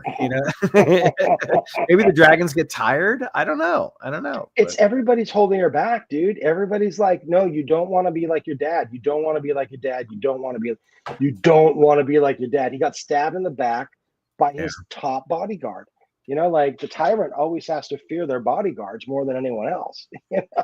I get what you're saying, Ashley. The three-eyed raven thing, it got a little dull, but I did kind of like how it wrapped up for me anyway. And we'll get into that. I like that kind of old, like Dungeons and Dragons lore where there's somebody that's all seeing, not all powerful. He doesn't have any powers, but he can see things, but I get what you're saying. So season 6, I feel like is so powerful. They do so many things so well. And the ending of season 6, which we'll get to, was really well done. I think that they really paced everything the right way. They kind of gave it all to us the right way. But season 6, season 6 starts out strong because totally end of season 5, Jon Snow, the lead not just like Ned Stark, where like I'm the dramatic lead. This is the romantic lead at this point. Because they like the first bad writing was just an excuse to get Jon Snow lost up in the north with Ygritte, and them like making out in the grotto, in the hot tubs and the geothermal. I liked all that. I loved all that, but all of that you could have made it plausible that they would have met that way, because it was certainly the first ranger who's this badass who's teaching all the crows how to survive. Leaves the guy who's got a compulsion about like not killing the woman because she's hot, and they're like, okay, since you're not going to kill her, we'll just give you some space and you just catch up to us. And like that would not happen, dude. As soon as he said I can't do it, someone else would have just killed her and they would have just like continued on. However, they did the bad writing just the very beginning right there, just to give an excuse of him being lost in the snow with a hot chick, and then it becomes he and she are the romantic lead. And this whole thing of will they, won't they, which is like really how you sell everything. Like even Cheers, Ted Danson and whoever, like, will they, won't they hook up? And Scully and Mulder. Yeah, Scully and Mulder. That's just you build so much off that sexual tension. And so at this point, Kit Harington was the romantic lead. He was probably like runner-up for sexiest man on earth at that point or whatever, because they were really building him up. And dude, he's dead. He's got his Caesar betrayal moment, but actually he's not evil like Caesar. He's fucking Jesus, and then the Red Woman waits an episode. He's dead the whole first episode. Other stuff's going on. We don't care about Jon Snow. Move on, audience. They sell that he's dead, And then episode 2, you've got Davos is like, well, have you tried? Just give it a shot. Like it's worth just one try, And Missandra, I love her character. As evil as she is, dude, I ended up loving her. Character. I ended up loving her. Oh yeah, she's so awesome because she knows her place, and she's so willing to sacrifice all these people because she knows everyone's place. Because she gets that there's some bigger thing going on here, and it's time for you to die. It will be my time to die too. We're all going to have our time, but we have to play our part. And so she's like, I have no power. I don't know. All that happens is I say the words and the Lord decides what the Lord's going to do. Yeah. And Davos just talks her into it. The woman who at this point he kind of knows that. Oh no, does he know for sure? No, he doesn't know for sure. No, that no, she's he doesn't know Shireen yet. No. He finds when suspects he it, but he finds doesn't know out it yet. is when they He hasn't banish confronted her. her. Yeah. But so and bringing Jon Snow back in the second episode, it really keeps this At the still end Game of Thrones. Yeah. At the end of the second episode, and it still keeps it Game of Thrones because Game of Thrones is different. We will kill the lead characters that the audience is invested in, not just like to close the whole everything, but along the way, because that's what we do. We get you invested in characters and then we kill them off. And so that's the Game of Thrones formula, and they're breaking from that. With Jon Snow coming back, they're breaking from that formula, but they did it in a way that felt authentic within that world and with the storytelling by letting him stay dead between seasons and then the whole first episode and the whole second episode pretty much. So it was okay. But after that, Jon Snow gets sort of like that plot armor where okay. Yeah, you're like, well, they brought him back, so there's no way he's going to die again. But let me ask you,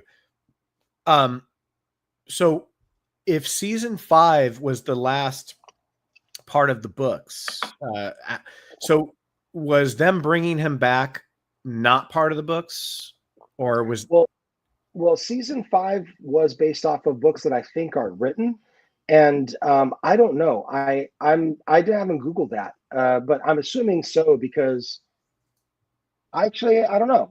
Let's Google that real quick. Does Jon Snow come back in the books? But I think that's such a big thing. I'm gonna bet one drink that it's actually in the books. What do you think?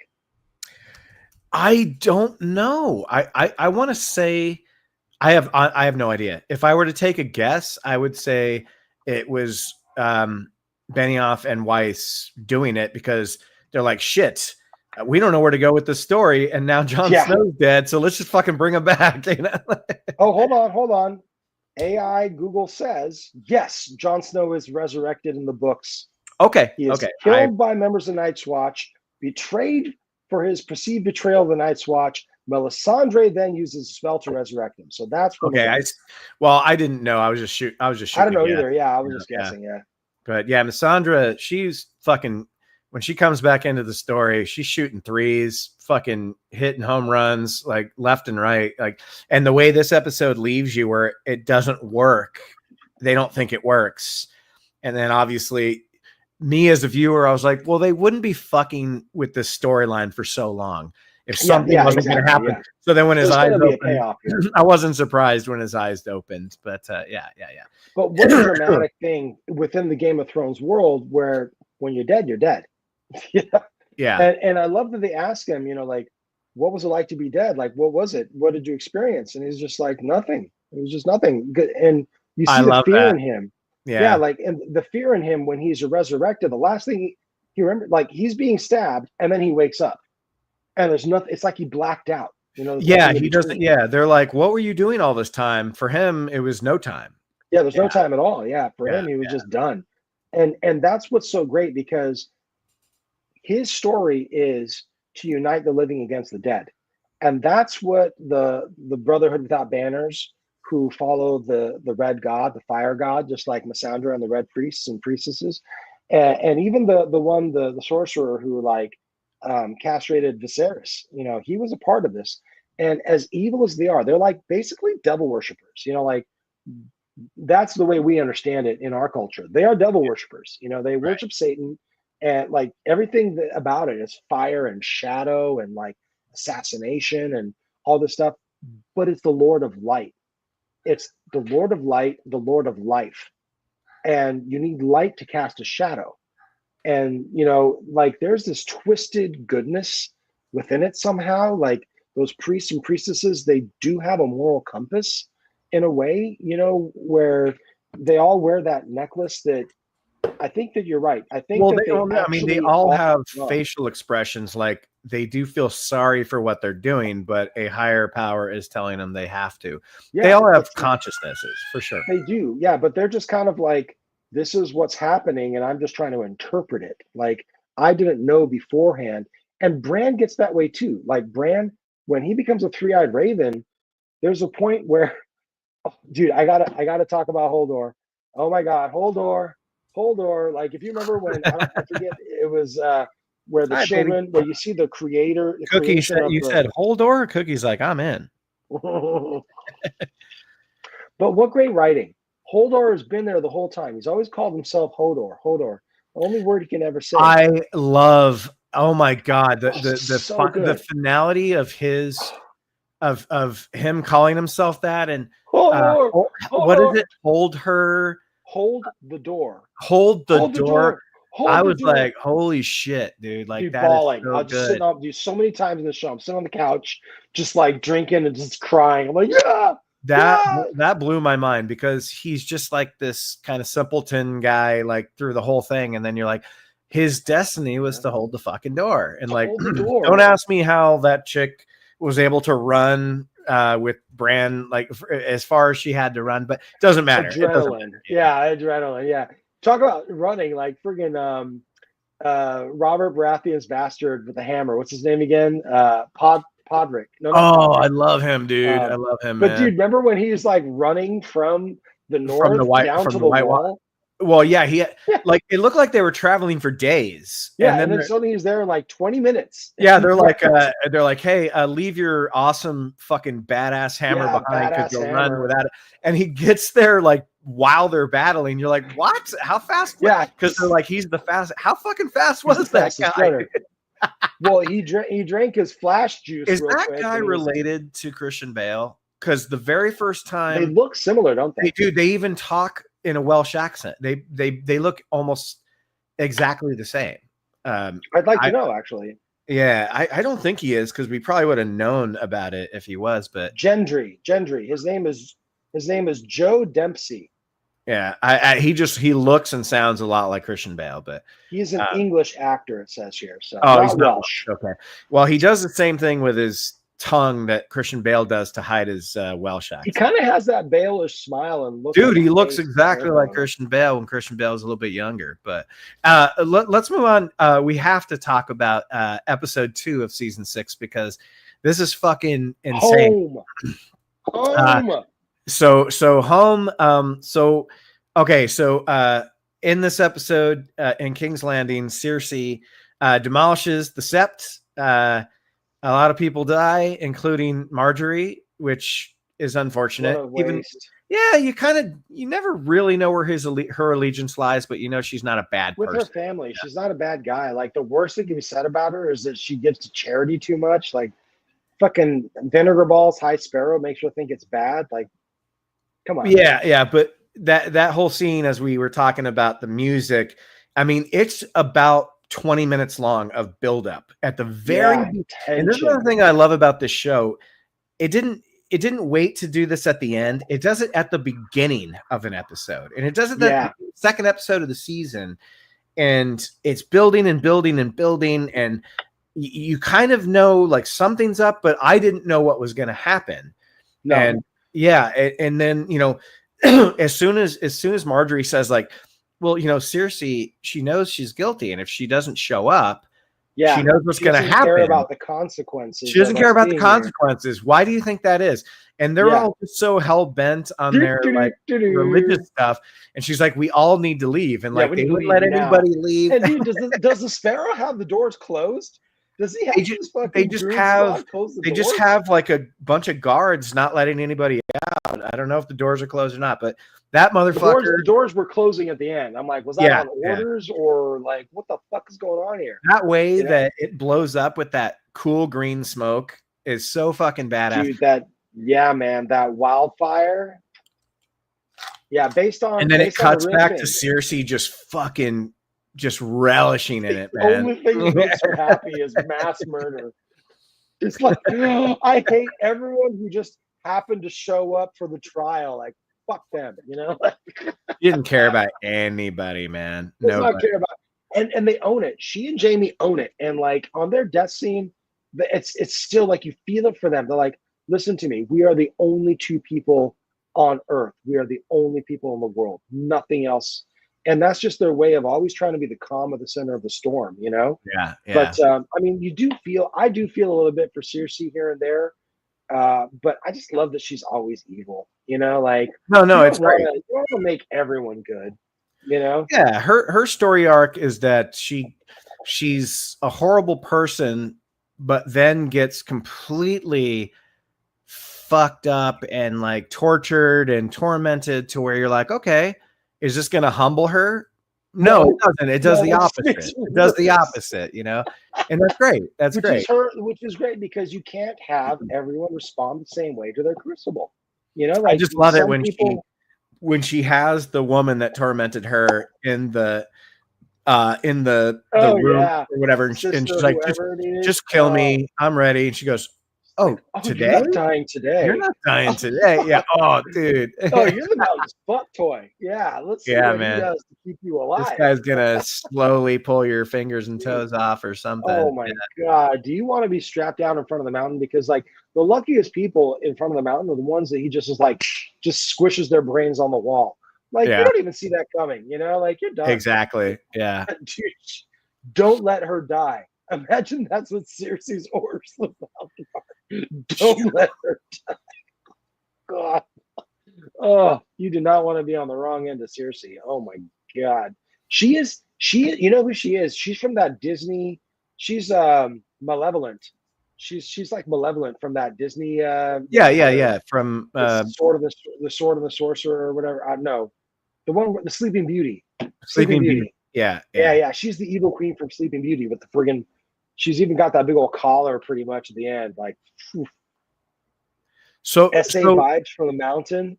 Yeah, dude. He's so when we get to the door, Bran sees a vision of the White Walkers' sort of origin through those kind of elfish looking goblin ladies. Yeah. Really cool looking. And he kind of sees how that happens, that they stab just this dude with the dragon guy. Yeah. Is it with the dragon glass? Is that what it is? They must have enchanted it. It was the dragon glass, and they put a spell on it because they had like sorcery and magic and stuff. So, but it was dragon glass, and they shoved it into his heart. And so SA vibe, South Africa or like the SA. What is What is SA? Ash, I'm not sure. Well, when she answers, we will. Sadist. I would say he's a sadist. Yeah. Yeah, that guy just likes he's just vicious, you know. He just likes just pulling things apart, you know. But the wait, what were we talking about just a second ago? What did you mention?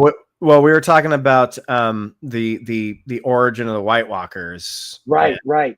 So you know there was Essos. Oh, right? Okay. Sexual thought. Yeah, I'm sure that amongst other things. Yeah, amongst other things. Yeah. Every now and then, his assault will be sexual. And you don't want to be there for that. I don't know if it would be. So many guys have their dicks cut off in this show. He might be one of them. I'm not sure. He's just dead, dude. But like, it would be sexual in nature. Not that he would be gratified by it, but I think that was what they were showing because he's strapped out on the bed and stuff. But so the whole lore of this place is that you had the children, which are like, because this is basically the British Isles, but whatever. So these are the Picts. The Picts are the original inhabitants of the British Isles before you had all of the Anglo-Saxons come in, all the Vikings come in, and all the Danes and stuff come in. And so in this show, the Andals are so there was like the children and the first men. So there were like men that came over to Westeros, and the first men were wiping out. It was basically like genocide against the children. And the children, as a last-ditch effort, when they were up at one of those weir trees, because those weir trees are part of the old gods. Those are the gods of the children, and so they were dying and they were being wiped out. And so, as a last-ditch effort, they were like, "We're going to create the super weapon to go take out the men." It's the Night Walkers and the Night King, really the first one, and so he's the one who then. Somehow he makes his other walkers, and then the walkers, they can all like raise the dead and all that. The whites, I think they call them. But yeah, it's really cool that you can actually see that. And it happened at the location that Bran and everyone arrive at, where they actually finally meet the Three-Eyed Raven. That's the location where you see all those little megalithic standing stones in a circle, and you see that massive weir tree that the Raven is in, and it all happened right there. And so here's kind of getting back to something I was wondering about before. Why is it that these omniscient characters don't know the full story? Well, when it comes to the Three-Eyed Raven and Bran, they can only see the story of humanity as told through the eyes of the weir trees and the eyes of like the creatures and the ravens. waiting eye tree faces. I think that's what it is. It's like you have to be in proximity to the weir trees, and whatever they've seen, people who have that sight can like tap into it. And so it's not the full picture, you know. And you have the Targaryens that through their dreams, they also can kind of tap into this larger storyline, but not in the same way as the, you know, the people that are doing it with the old gods, because the Targaryens are from Essos. They have a whole different magic thing going on. And so it's like there's these different there's different ways of tapping into the overall storyline and of being omniscient and stuff like that. And so I think that's why everyone's sort of limited. And I don't quite know how the Night King can see everything. Like I don't know what it is with him, dude, because like, why does he walk into his own death? Why does he walk into his own death? Well, and we'll get to that because I have a lot of problems with that. But so this is really cool because in this season, you're starting to see the regression where they're showing you events from the past, not just talking about it. Because up till now, they're just telling stories from the past. And in this show, the stories about the past are not ever really the exact way that it really happened. Well, speaking of the past, I think we accidentally skipped over something that I just want to make mention of. Yeah, this was at the end of season 5. The other thing that happened was that the Hound gets defeated by Bran, and Arya leaves him, and I just assumed he was dead. But then I was like, no, they're not killing this guy off. Only reason I bring that up is because in the Broken Man episode that we get, he shows back up in the middle of season 6. And he's completely changed. Sorry, we can get to that. I didn't mean to cut you off, but I forgot to mention that because that was a big storyline that I loved. Him and storyline. Yeah. And you know, that's interesting because what you start seeing is religious warfare. That's something that isn't necessarily part of, you know, every season, every episode, they got a different theme.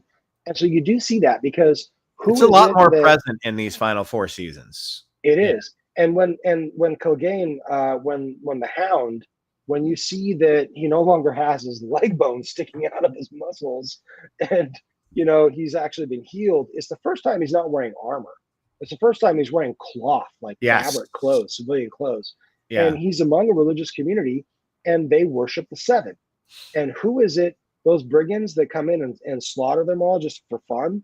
They were renegade banners without the brothers without banners, who are the fire god worshippers. So you can see this religious warfare where, like, I don't see any other motivation for those guys to go slaughter these peaceful villagers, because like the leader of the cult or whatever, was the priest guy, was like straight up, we'll feed you, but we don't have enough food for ourselves. We'll feed you tonight, but we don't have enough supplies to last the winter for ourselves. Right. We have no gold, we have no weapons, we have no tools, you know. So it's like he's telling them there's no point in messing with us. And you know, they come back and kill him. And I think it was the only motivation I can think of there is just religious warfare, you know, where it's for some reason these band of brothers are like, not band of brothers, but the brothers without banners. They're just like, oh, these guys are the gods of the new gods, the Seven. So let's just kill them. Like, I don't really see the motivation for that other than just you needed to have a reason for Clegane, the Hound, to leave this community because he's complete there. You know, like, he's found his peace. He's found his resolution. Yeah. He's just going to be a simple woodsman. You know, he's always kind of like that. Even when he goes and joins the group to go and fight the White Walkers, he doesn't save somebody's life when he could have. Like, he kind of holds back a few times, and because of the fire. Dude, yeah, that's his personality. That's the thing. He hates fire. He hates fire. Oh, yeah. And and you learn why. His brother, like, you do. His brother's like, you stole my toy. He's like, I didn't steal it. I was just playing with it. You know, the toy, you burn my face, and my dad protects you. Like, yeah, man, so much good. Dude. The characters in the show are just fucking incredible. Like They're so everybody individual. is- They're, yeah. every person is unique. You know, Yeah. and that's what's so great about this. The two things that I can compare, you know, Martin's novels with are, number one, you know, Tolstoy, which I mentioned before, like War and Peace and Anna Karenina, where it's just like so many fully fleshed out characters. But even more is Tolkien, because you're looking at this like not just all these characters that are completely fleshed out, minor characters, thousands, hundreds of characters, whatever. But with Tolkien, same as R. Martin, he's creating languages, he's creating cultures, he's creating like lores and like tomes, historical volumes of backstories of all these, you know, different events that happen within this world. And it's larger than any, you know, one story, you know, that you can tell, no matter how many extras are involved in it. And so that's really what's so awesome is there's so many different languages. You know, like Tolkien was a linguist. He was a professor of languages. He created all the Lord of the Rings just as an extension of him creating these fictional languages. And so, like, because language is culture, he created these cultures, and the cultures are based on stories of people. So therefore, he created all these events. And it was like he was a linguist that just started with the languages and then ended up with stories. And so that's how detailed and complex R.R. Martin's world is as well. You know, like they're singing songs and ballads and stuff like that in it.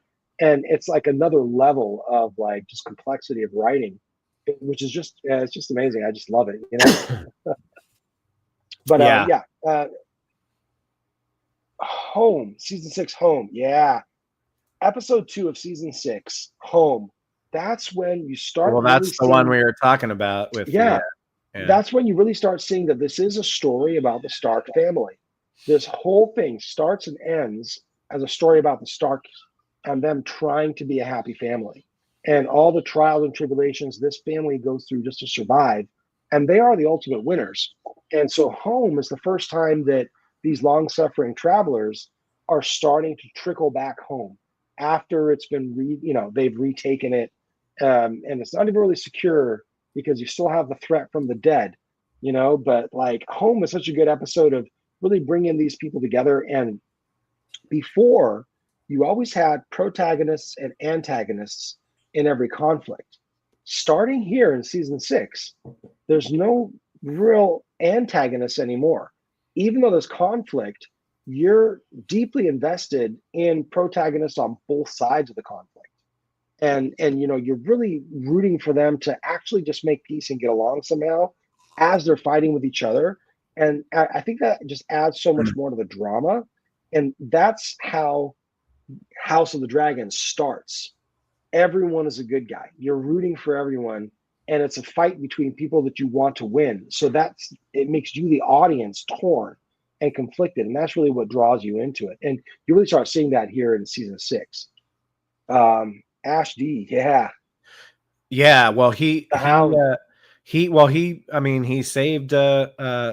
Sansa from rape from multiple dudes, and obviously that was his job to do it. But it was the first step in the screenplay giving us a hint that not even redemption at that point, just like, okay, he's doing something, he could have let them do that and then killed them all or whatever, but he didn't, Yeah. And that's when he's in this world, like, rape is just like breathing. It's just breakfast, like, who did you have for breakfast? But that's when he starts actually saying, I'm going to look out for myself, because he's been just a killer, a loyal killer this whole time, just like his brother. He's no better than anyone else. But once he sees the fire coming at him at the Battle of King's Landing, and he's like, I didn't sign up for fire. And that's his personal fear, based off his character. But when he says, fuck the king, he's really saying, fuck the fire. Like, I'm not fighting fire. Well, and spoilers, remember how he dies, and he throws him and his brother off the thing. They end up in the fire. And so that's really him kind of coming full arc right there. That last episode, with the fight between the brothers and all that, like, we'll get into it, like, I get it from like the storytelling. If you're saying, oh, there's these certain plot points, I thought it was kind of boring. Yeah, it was forced. Everything was so forced. It was so, yeah, that was just one of those things that was like, they just had to do it for the visuals. And why do they keep cutting back to it like so many times? It should have been like a 5-second thing or something. You know, it should have, but I will say that you see how good of the editing, because it was a montage, and they do such a good job of cutting back and forth. And normally what you'll see is you'll get like a minute, 60 seconds, 90 seconds, you know, maybe 2-minute clip before they switch to the, you know, the montage. And this was like 5 seconds of fight, brilliantly transitioned to like I love the editing. I love the editing in that entire episode. It was so good. Yeah. It was a hell of a lot better than it was a hell of a lot better than episode 3 of season 8, where you finally get the White Walkers at Winterfell for the battle. And it's like that editing was just fucking excruciatingly weird. Yeah, we'll get to it. But I got a rant. I got a full rant. I was so looking forward to, well, I have a lot of ideas on. Yeah. Anyway. We'll get in the next episode. So I think it's Blood of My Blood. One of my favorite characters from the first 3 seasons, who was barely in 4 and completely absent from 5, shows up in one episode of 6, and it's Walder Frey. It's Osha, and she is done so dirty. She plays her Which typical. One is she again? She's the chick that was in the Harry Potter movies. She's the one that was sort of like a wildling, and then they captured Theon captured her in the season 1. Oh, and then he kind of became friends with her, and then Bran and the Stark boys became like the most important thing in her life. All she wanted to do was protect them. And then I ain't going north, motherfuckers. I ain't going. I love her character, and when she actually gets dolled up, you're like, holy shit! I did not know that was behind all the grease and grime. Dude, they got the best casting couch at that time. HBO had the best casting couch in Hollywood. I'll tell you what. So she is completely absent from 5. You're like, what the fuck happened to her? And then she shows up in the middle of season 6, and she's captured. But you're like, okay, she's gonna work that fucking stealth, sassy magic that she did on Theon in season 1. On Ramsay. You cannot outgame Ramsay. Ramsay just kills her, and you're like, yeah, that's it. Like, this actress is not even in the previous season.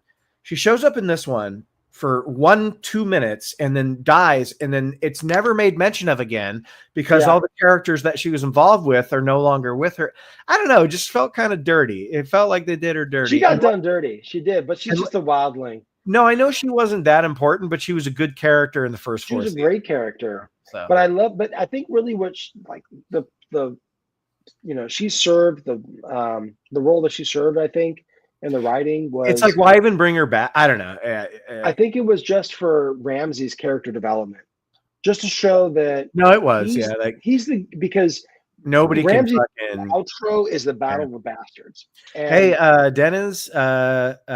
Kenger, welcome. Thank you for being here.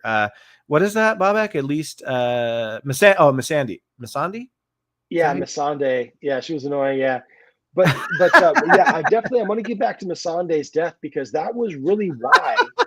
but Missandei, what was her last word? Remember when Cersei was like, I'm gonna toy with you, and you got the whole thing, but like, just let Missandei go, like surrender and let Missandei go. And ring the bells, and we're not going to kill anyone. And then Cersei is like, there's no fucking way I'm going to not kill this bitch.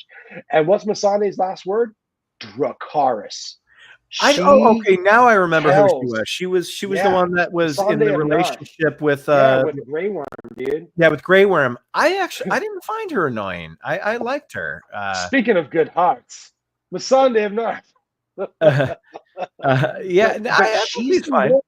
That is the tipping point of Daenerys. Of Daenerys, yeah. She was full psycho. That was her best friend.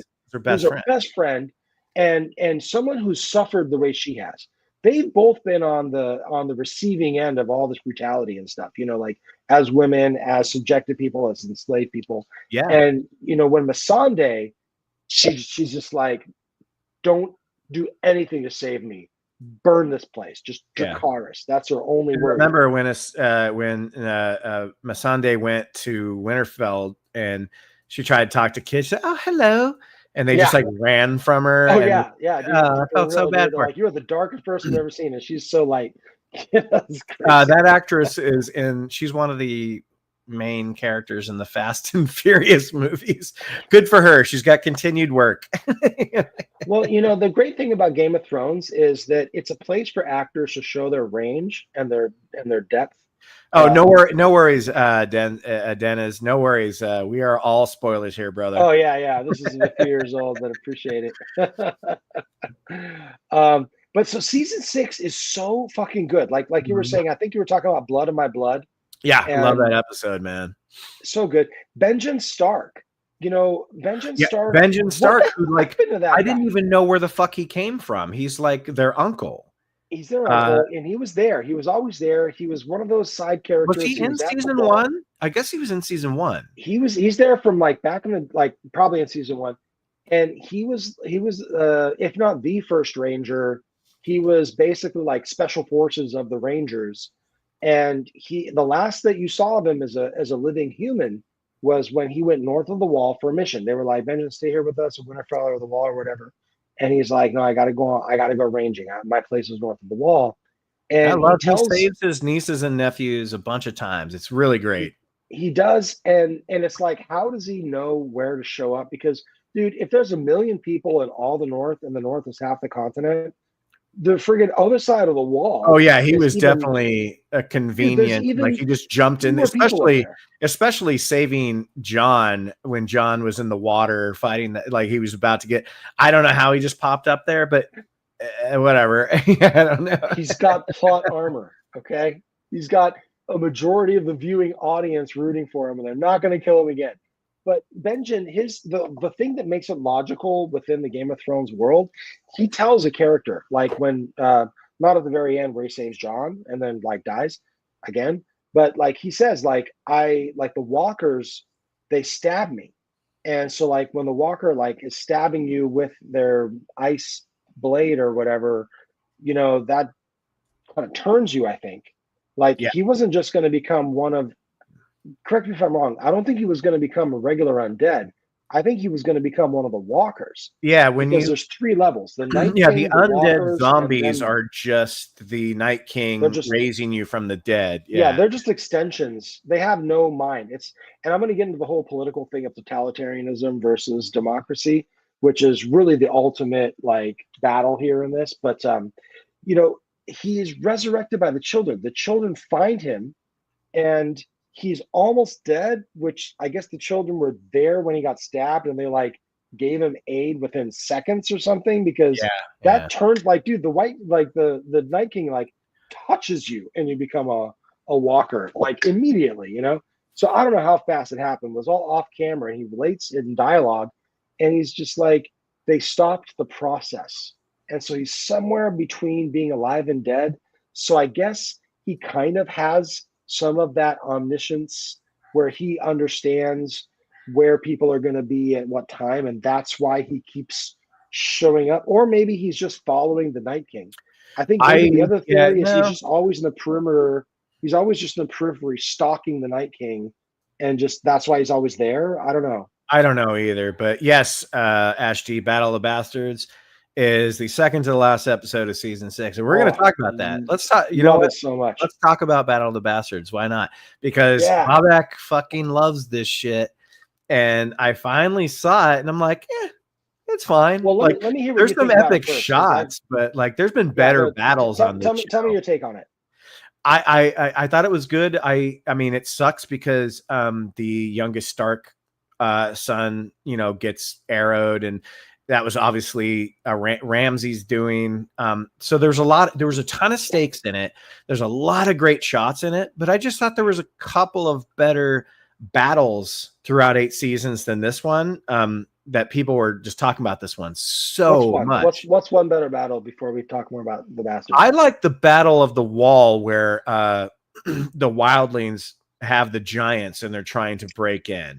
When Mance Rayder is probing the wall. that is fucking epic, dude. That battle That is epic. Nuts. That battle is excellent because it's the first time where they do the single take, where like I know they're blending multiple shots, but they make it look like it's one take. Yeah. But what it does is it does like with that one director who did like Children of Men and Alfonso Cuarón. The Road. What was the one, The Road? Alfonso Cuarón was the director that did Children of Men. Yeah. Yeah, where they do one massive action sequence and they just have the camera just panning through it, and you see all the principal characters doing their parts, but all choreographed in time, and no one fucks up their actions or their cues or whatever. And they do that. The first time they do that, I think, was in Battle of the Bastards, where it's on the south side of the wall, and they're defending against Thormund and the other free folk that are like attacking from the south. Well, they pan across, and then what they do technically to one up it, from then on, they don't do the shot where it's a single take panning across the action. They'll do the shot where it's focused on one character running through the action. Right. And it's a lot easier to do because it's mostly just, green screen in the background with a couple of extras and stuff. But it really looks so much greater. But so Battle of the Bastards, I love that shot that they do there. But then they improve on it. And I get what you at the very beginning of the show. You had said this show does Braveheart better than Braveheart, and I'm assuming you were talking about this scene because this scene does have those battle tactics that go back and forth. The archers go first, and then you send out the scrubs, and Yep.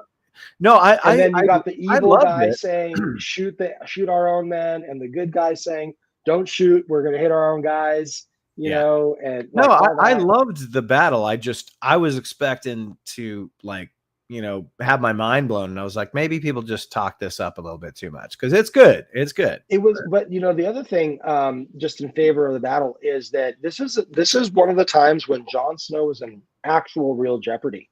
And and the thing that I love about it is, let me just first give props to the tension build up with Ramsay just toying. Like Sansa's like, he's toying with you. Like he's not walking into your trap. And John's like, tell me what you want me to do. She's like, don't do what he wants you to do. And John's like, thanks. What is that? She's like, I don't know. Just don't do what he wants you to do because this is a master manipulator. And when he's got, what was his name again? It was not Rickon. The youngest brother. And, he's like, we're going to play a little game. All you have to do is run to your brother. And he's an expert archer. That's Ramsay's thing. He's good with the sword, but he is an expert archer. And like every time you see his costuming, he's wearing the archer's gloves, which just have the fingers, just on these. And so that's his thing. And so he's just toying with this kid because he's fucking with Jon. Because what is he trying to do? Yeah, Rickon. Oh, it is Rickon. Okay, yeah. Yeah, Rickon. Rickon. Yeah. Because he's trying to draw Jon out away from his men, And then what is the first thing he says? Cavalry. He's like, we got this dumbass out in the middle of the battlefield, unsupported, cavalry charge. And that's where Davos, to your leader, man, or whatever he says, like, on your commander. And like Jon looks up at the camera and he's like, I'm such a fool. I am such an idiot. When he sees this enemy cavalry charge just running him down, and he just is like, fuck it, throws away his sheath, doesn't even pull his sword out, just throws the sheath away. And he's got his batter stance there, and the cavalry clash, dude. It's so big, and it doesn't end there. Well, hold on. You see the complete order of battle. After Jon Snow walks away from Rickon and starts running after he's shot, you just see arrows just like drilling this kid. And it comes back again because this is when you see, like what I mentioned before at the Battle of the Wall, where you got the camera panning across the action. This is, I think, the first time where they do the thing where the camera's following one character, Jon Snow, through the action. And you see every little thing happening in relation to him. This is his perspective. And it really does a great job of investing you within him, the character, especially when you see the pile of bodies. Because and then the scene where he holds up the sword and it's his back to the camera and Oh, dude, Oh, that rear dude. projection looks pretty good in that too. Dude, it's amazing, you know. And like here's what I love about the Battle of the Bastards that really no other fight takes into account is the bodies don't go away. Like, you know, when you're playing a video game or something, or like in a movie, you know, you kill someone and the body magically disappears. But not here. There's literally piles of bodies. Like I haven't seen anything like it since like Band of Brothers, or no, the Pacific, where like in the Pacific, there's one scene where they're in one of these islands and there's basically just like a Marine crawling like a little sea turtle out of the water up to just a wall of dead Marines. And he climbs up on top, gets a couple shots, boom, headshot, he's dead. He's just another body on the pile, you know? And so you see that same thing where the bodies are literally piling up where the action is heaviest. And Jon Snow is almost suffocated because what does Ramsay do, dude? He's smart, dude. He's a tactician. He knows how to manipulate people. And you've got these. What I love about this is that you see so many different like types of infantry and cavalry and even air power with the dragons. And so what do you see in that? You see swordsmen versus a really good shield wall. And what do? They set up a semicircle. And what's the end of the horseshoe? The opening is a pile of fucking bodies. And who comes over the top of that pile of bodies? The Karstarks. You know, like his own family, like his cousins or whatever, you know, are coming up to seal that off. And you see these different cultures and their different styles of fighting and stuff all in one shot.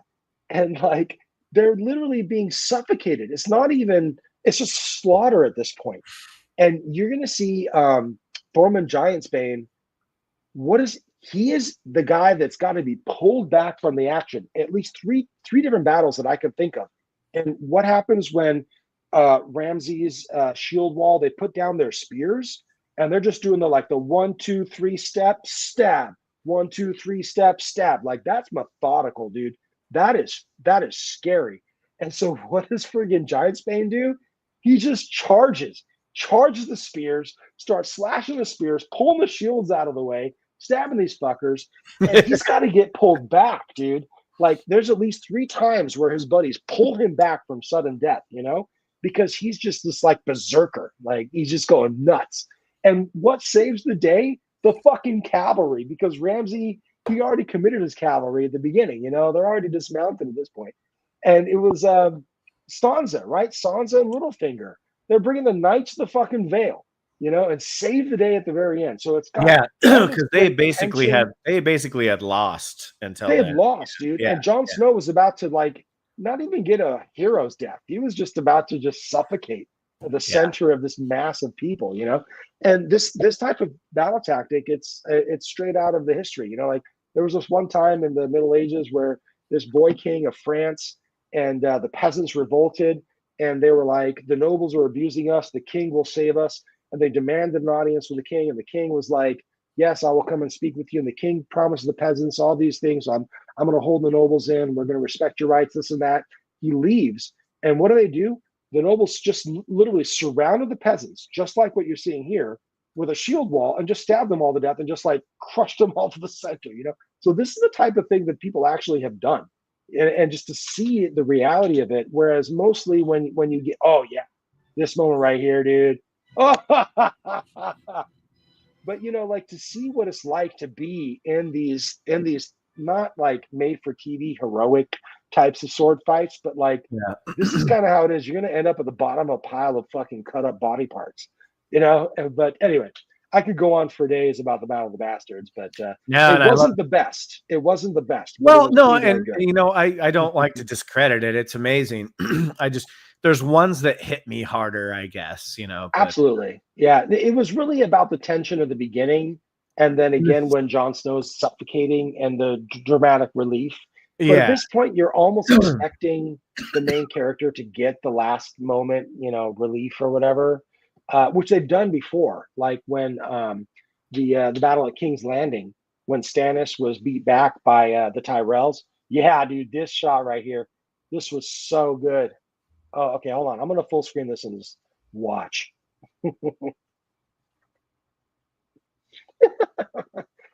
Lightsabers.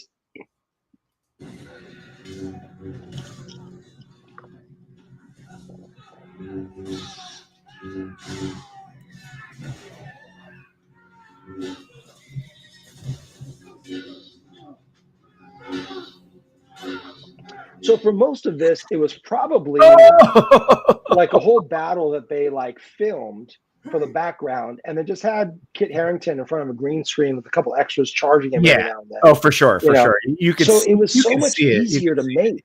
It was so much easier to make than like the Battle at the Wall, where everyone actually has. Oh no, actually, I take it back. Everyone did have to do. It's more complex. The green screen footage, everyone did have to do all the choreographed fight scenes in order as the camera panned around and stuff and watched them all. But then they use that as a backdrop for like a performer to like do his part. So technically, it's kind of a little bit more complicated. And what I love is that going forward from the Battle of the Bastards, they'll use this technique, but they'll use it for different purposes. The purpose of this battle is to show Braveheart better than Mel Gibson, right? And I think they did it. They show you Braveheart. They redid Braveheart better than Braveheart, right? But they're going to use this technique in further episodes, especially with the bells. And the purpose is not to show you this really how cool it is to like hack people to death, but especially the bells. They show you the plight of the refugee. They show you what it's like to be the mother and child under the bombs, dropping on your city, like in Gaza or Iraq, wherever the fuck we're slaughtering people from the sky, and really using the same camera technique and having, in the background, they've got all the choreographed action, but then they've got the characters, the cameras following in the front. And what I love about the bells, I'll get to later, but they're using the same techniques to show you a different plight, not the glory of battle or the suffering of the heroic men, but rather, what is it like to be the collateral damage? What's it like to be under the city that's being bombed? How is it to be just the woman and child and, not to make it and stuff? And so I feel like they're using this technique later on in a much more moral way, because this is still glorifying violence. This is a very like, macho, chauvinist way of saying like, we hacked more of their limbs off than they hacked off of ours. So we're cooler, but like later on, they really show you like, what does war mean for most people? And so that's kind of like with the storytelling, even at the end where it's falling apart and being bad, the camera work, the technique, the craft work is so good that even when they're telling a bad story at the very end of season 7, 8, they're telling it in such a good way, and so that's kind of like Battle of the Bastards is the use of these techniques that they're going to then refine and use even better later on. So after Battle of the Bastards, we get a nice reunion of you have Bran reuniting with Jon, and Winds of Winter. You find out that Jon Snow is not technically a Stark. He's like Aegon. He's like Aegon. It's like Aegon, and I'm guessing that was Benioff and Weiss and not the books, but I don't know. That's I don't know. Let's Google it. Yeah, but so Cersei has pretty much killed everybody in one stroke that's in her way.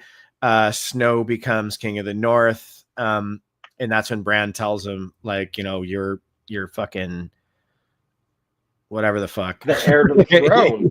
yeah. And this is when Khaleesi and Tyrion and all them in the boats start heading towards Westeros, and you're like, oh shit, now we're getting somewhere. This is crazy shit, Well, so season because we're on 6 right now. Yeah. And I feel like this was the strongest ending of any of the seasons because they did the pacing so well.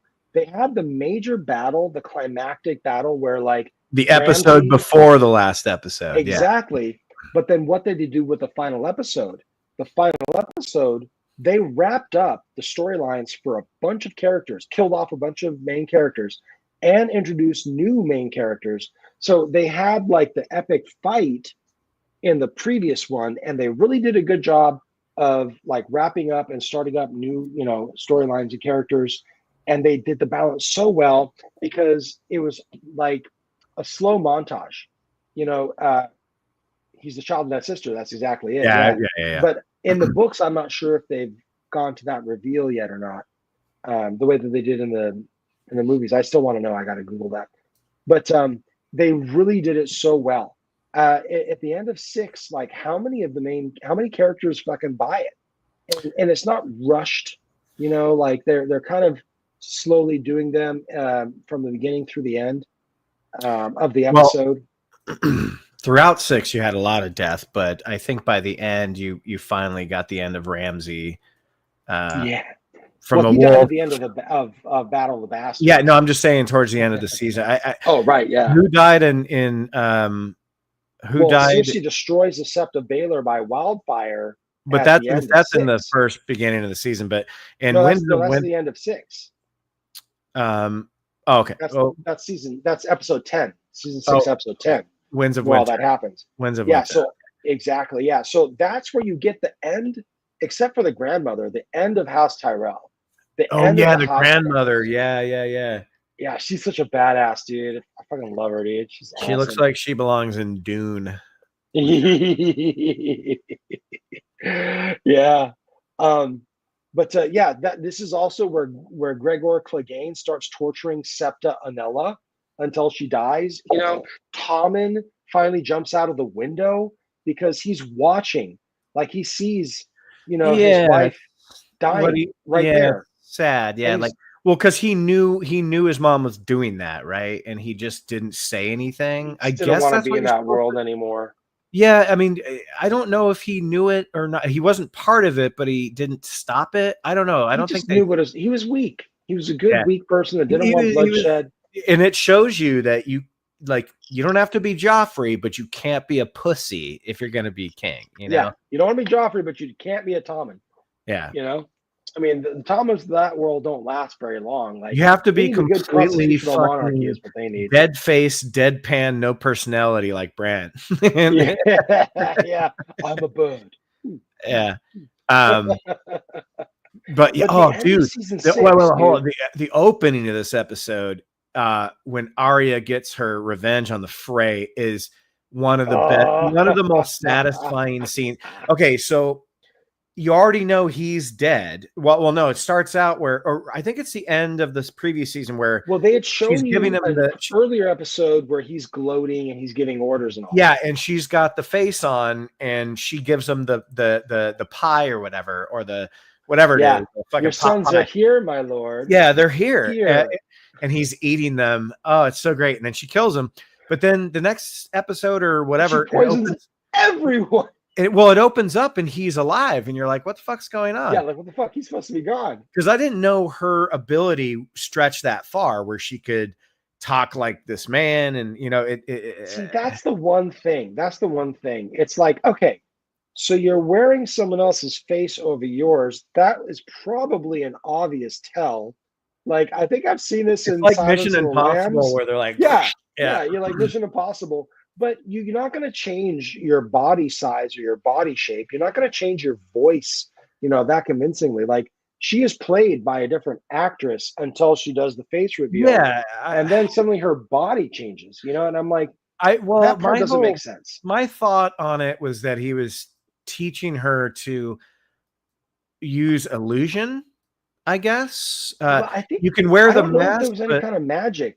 I don't think there is magic either. in the face present. That whole thing doesn't really make a lot of sense. That it doesn't make sense. Yeah, the size of her body and he didn't tell her anything about spells. No. It was just sort of like we're cleaning the body, and at one point he's like cutting the face off. Yeah. But like, dude, you can see the difference between Leatherface and like a real. Well, and I can suspend disbelief for that, but it's when, like you said, the stature and the voice, and you're like, wait, what? Yeah, all that just changes. That's just okay. So I think it's time to maybe start talking about bad writing. And well, now that you talk about it, let's get into season 7. Not that I think season 7 has bad writing, but let's move over to season 7. Okay. Let me throw this out there real quick before I go get another whiskey. I think that there's certain scenes, because when you see the set at the end of 6, where I think it's the end of 6, where they meet in the old dragon pit.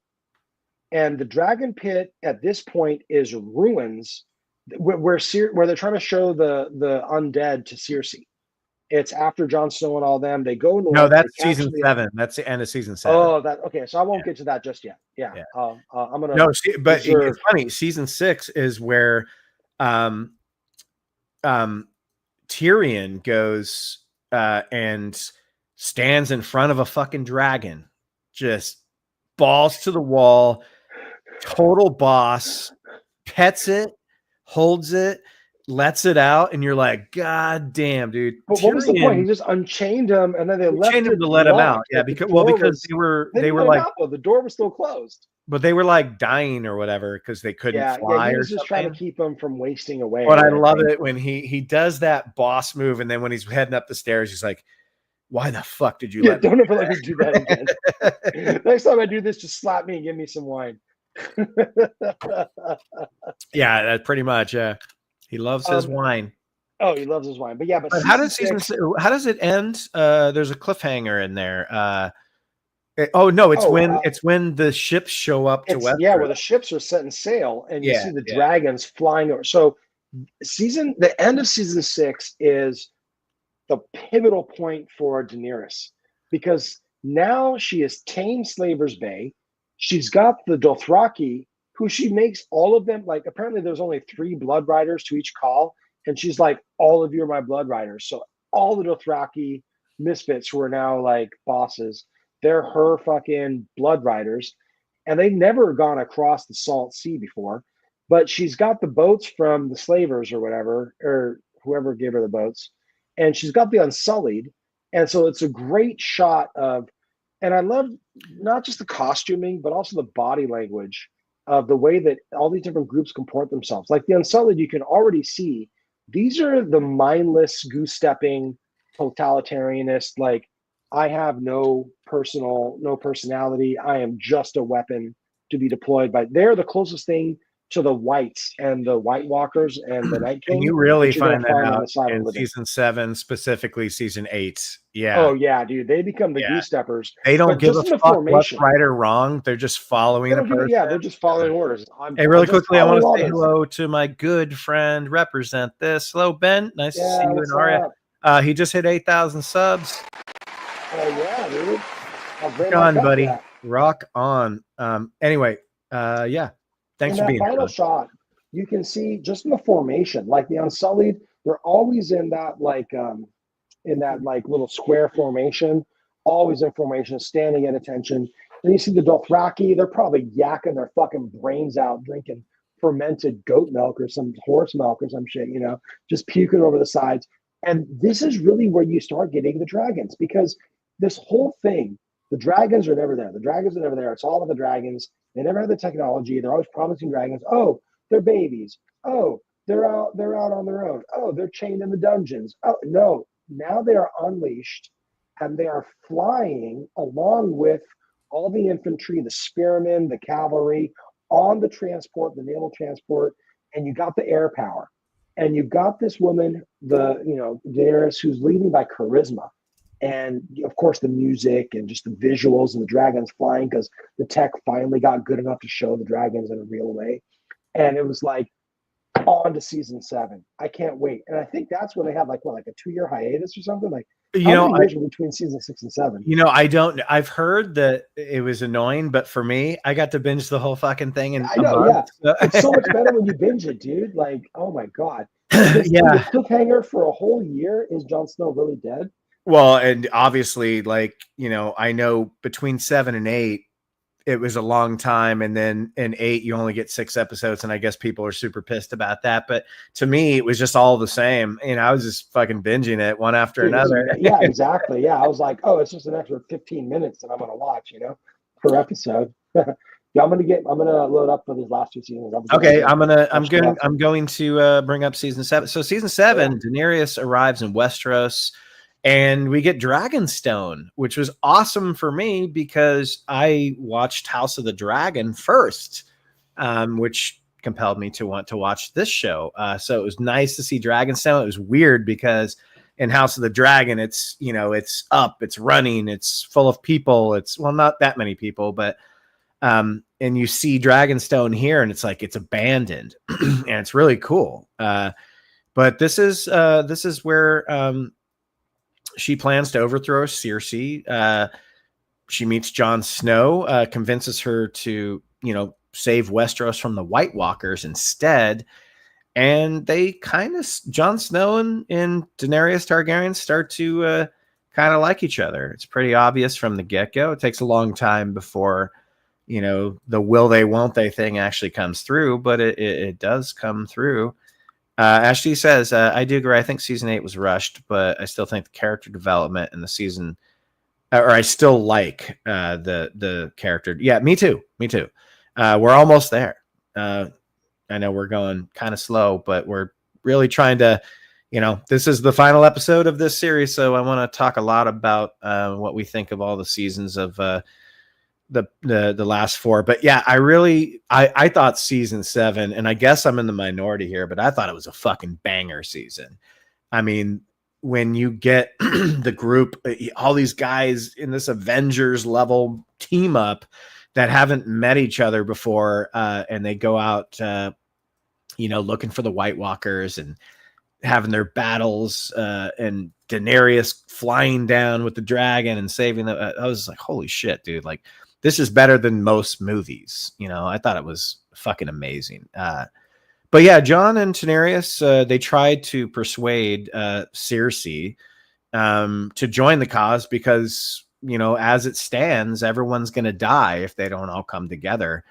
And that's obviously later on in the season. This one was a shortened season as well, with 7 episodes, where all the previous ones, I believe, had 10. But this one made them count, and I think they were a little bit longer episodes than you normally would get too. So I didn't love that storyline.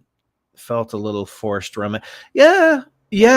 Again, I think that's leading into the territory where this was not in the novels, and you can kind of tell because it's sort of a little bit out of nowhere. I mean, not really. I mean, you could see like 2 good-looking people attracted to each other, 2 people with power, 2 people with ambitions and higher goals and stuff like that. But yeah, I could see that it felt a little bit rushed. Yeah, I did love the little adventure where everyone in the Hound too.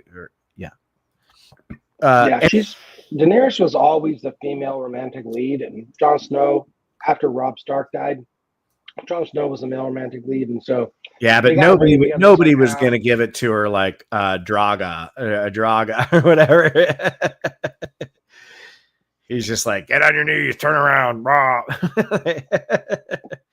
But you know, you really do see her like coming into her own through her relationships, Daenerys, because at first she's just basically, you know, sold as part of like political negotiations, but she learns how to use her sexuality to conquer, you know, Drogon. And then her next actual, probably emotional, heartfelt relationship was with the captain of the Second Sons.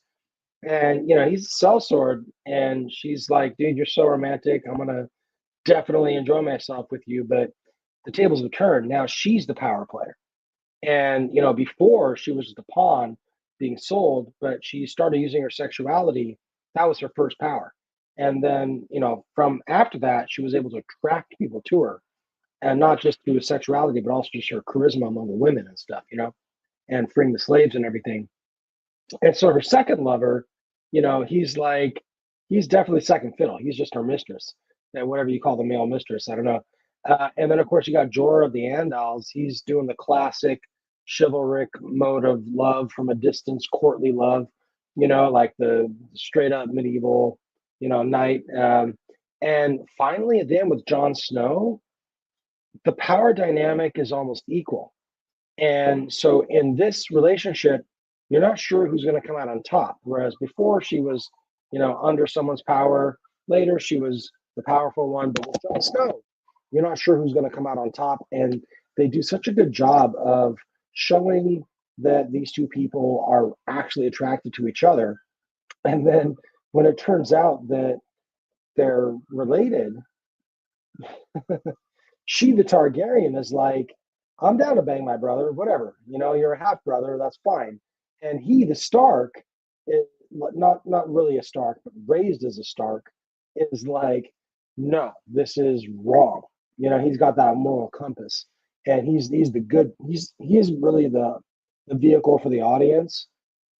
Excuse me, as Jon Snow, like he's the everyman of this story that you and I, the audience, are supposed to identify with. And so he's like, no, I can't do this wrong, incestuous thing, even though for a Targaryen, that's kind of their MO. They've been that way since Rhaegar the Conqueror and his two sisters or whatever. So it's really interesting to see that she still is saying, I can be the dominant one in this relationship. And and Jon Snow is down with it, but because of the incestuous nature of it, his morals, he just can't do it. And so I think that's where they really started to show that rift there. And in the background, this whole simmering thing of her being an actual psychopathic, bloodthirsty tyrant, and that's just waiting to be unleashed, you really start seeing that turn in her relationship with Jon Snow, where she's like you were saying before, after the Battle of Winterfell, which I'm going to tear apart when we get to. But Same here. Yeah, like what you were saying though, when you see the Northerners and the freak folk, they're just loving Jon Snow. They're just loving them from Jon Snow, the King of the North. And then you've got like the Lannister brothers are finally like drinking together and happy for a change. And you just see Daenerys just looking at them like you said, back to the wall, like, oh, fuck, like I'm losing everything right here because I'm the outsider. No one cares about me. Like, it doesn't matter how sexy I am or how powerful I am. They're just only going to be with their in-group, like you were saying before. It's just in-group. Well, that's why it took this long for that whole part of the cast to move over to Westeros. Like, they're in this entirely different part of the world, which, like we said when we did part one, felt more like Middle Eastern almost. Absolutely. Yeah. And it's so different that like they're like, I don't even know what snow is. I've never seen this before. Yeah, I've never seen it before. What is this? Yeah. And it's just, they're just kind of like, wow, look at these dumpy castles, like with dogs shitting everywhere or whatever, But I was talking about the Dragonstone episode. Well, episode 1, because 7. For me, it was so cool to see Dragonstone, because I was wondering, are we going to see Dragonstone? Now, Stannis Baratheon was in Dragonstone. Yeah, that's right. He was. We've been seeing Dragonstone. I didn't realize it was Dragonstone because without the Targaryen there, it looks different. I think they did the lighting differently when she was there or something. It was like a lot darker with Stannis. Well, and it just looked so abandoned in the background or something. Yeah. Yeah, it was like totally abandoned, but like that, they didn't show you the throne. They showed you the war room. They didn't show you the throne room. And so the war room is the coolest part because again, that's why I thought it was the first time we were seeing it, because you see it's all dusty and old, whereas in House of the Dragon, like they're using all that. Yeah, they're using it and stuff. Yeah, it's a great place. And, I guess the thing was that in the war between like Robert Baratheon and Ned Stark and all them and the Lannisters against the Targaryens, Robert told Stannis, even though it seems like Stannis is probably the better battlefield commander, like Robert just sort of seems like he's a better warrior and he's got charisma, but Stannis, he's got the military mind, like he's a strategist and he's got that grit, he's got that determination, but he was sidelined. He was told, you hold down Dragonstone because we don't want the Targaryens going back to their ancestral seat. You're the baddest motherfucker, so you hold on Dragonstone. So he was really kind of sidelined throughout the whole war, before the show starts and all that. But he's been there. And now that you see Daenerys there with all of these people that you're actually invested in, you care for, it totally looks like a different place, especially because they start showing you more than just that little war room. Like they start taking you into the mines. They start taking you more out onto the beach and that massive walkway, which I love that that's an actual location, I love that walkway, and it's used so many times in House of the Dragon. It was really cool to see them meet up. And yeah, they get a lot more screen time right there in that walkway in House of the Dragons, and they do use it to much greater dramatic effect. Well, yeah, because that's that time where it was more active, and obviously, What's his name? Damon Targaryen talking with what's his niece's name again? The main female protagonist and Rhaenyra. Yeah, Rhaenyra. Yeah, Damon talking with Rhaenyra. I'm here, Uncle. The object of your hate. Just kill me. And he's like, "Here's your egg back." That's so good. Oh man, they got to do more House of the Dragon. But anyway, they got to stop being so slow on this shit. But so yeah, Dragonstone. It's so good because you're finally taking into it. And the other thing that I love about season 7, episode 1. The Citadel. Yeah. With Sam. When Samwell gets down to the Citadel and they give you the first epic shot of the interior, it's unbelievable. Anywhere else on Earth. And here's the other thing. The title credits, where it says at the very beginning, you're going through the inside, because like whenever they're showing you the title credits, they'll show you all the different locations that the story's going to take place in. And they're actually on the inside of like a ring. It looks like Halo Ring World, where the world isn't inverted like this. It's like that because it's all etched into the inside of these rings that are put together into a chandelier. And that chandelier is at the very end of the title credits. They go out of that chandelier, out of all those different worlds and cities, and they show you inscribed on the outside of the chandelier the words Game of Thrones. That chandelier is in the Citadel. And they show it to you when they go into the Citadel, and they're doing this whole thing where you look up at all the volumes of books, and they show you the chandelier from the title credits. Yeah. And I just love that little tie-in right there, because it's not just one chandelier, it's more than one.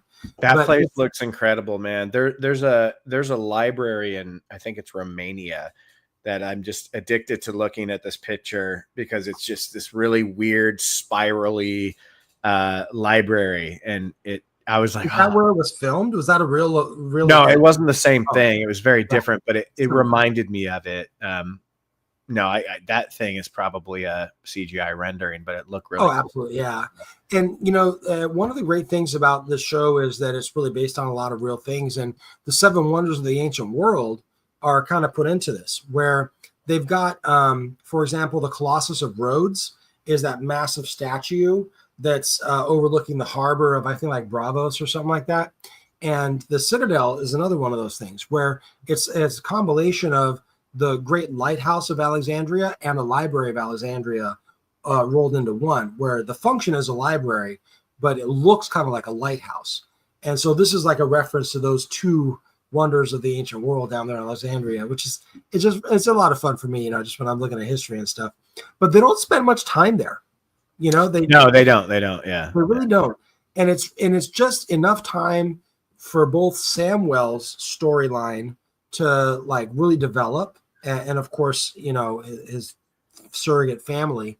But also that's the point where Sam tells the Maesters, he tells the Grand Maesters the solution to the problem. They just think it's a little out of character for them. They're just kind of goofing on him, sort of, And what I think with them is that they are the ultimate skeptics. They're the ultimate rational mind.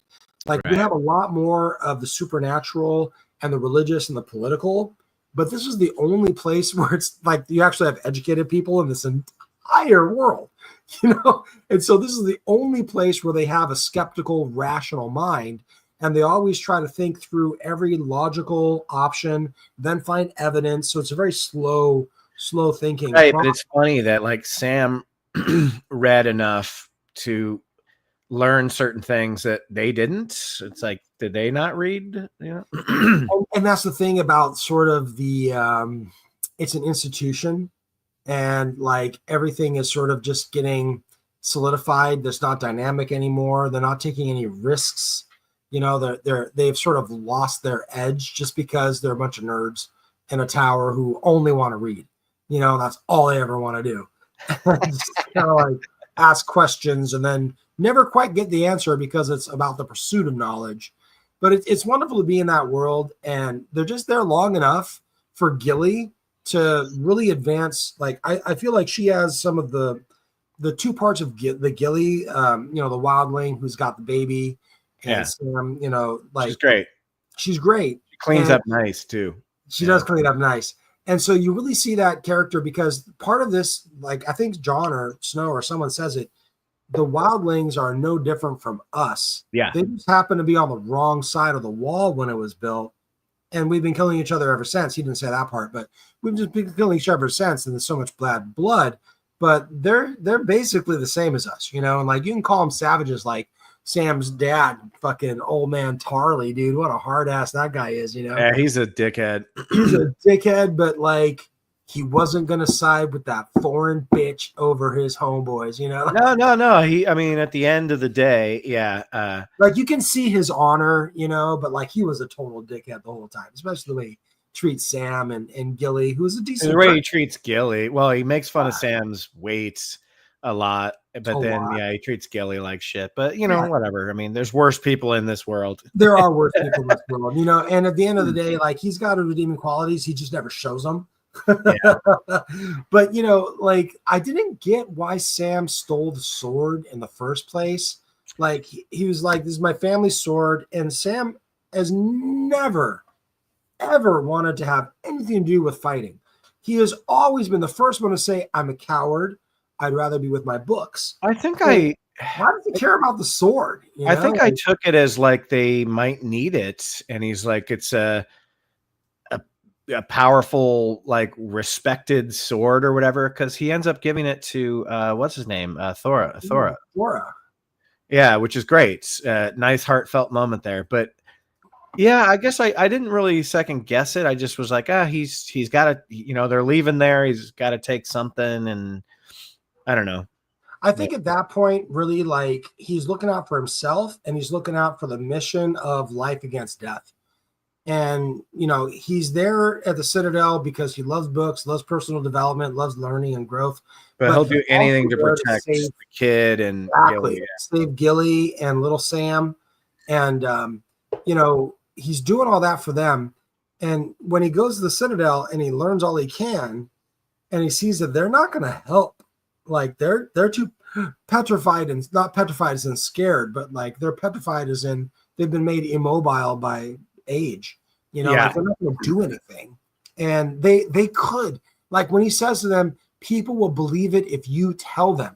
If you tell them the dead are coming, everyone will believe it, because it sounds like it's been fantasy this whole time. Like it's been a legend for so long.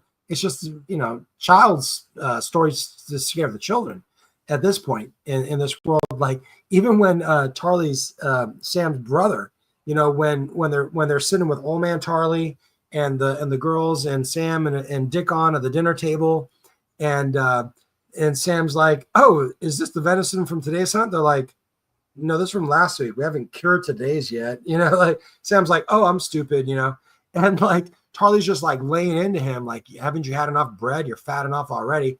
And like, I wish that sending you to the wall would have made a man of you, but I was wrong. Yeah. And that's that's Billy not is like, he killed a White Walker. He killed. Yeah, but they don't believe it. And they don't believe it. Yeah. They just start laughing. They're like, this Dickon goes, there's no such thing as wild walkers. Like White Walkers, they're not real. Like obviously this fat fuck isn't going to kill. It's like saying like, oh, I killed a goblin today, so I am a badass. Like no one's gonna laugh at you. He's a badass because he's the first one in the show to kill one, but he did stab him from behind. He did get him from behind. That guy, that was writing flaw right there, dude. That White Walker would have just slaughtered him along the way and just added him to because all they're doing, like from the perspective of the White Walkers and the Night King, they're not hurting anyone. Like from our perspective, from the living, we're trying to destroy the undead. Like when we destroy someone, we kill them, they're gone. They don't exist anymore. But from the perspective of the White Walkers, they're just converting you to their side. Like they're trying to, they're like one of us. Well, that's the thing. They never really give them any motivation or reasoning. You're right. They're not.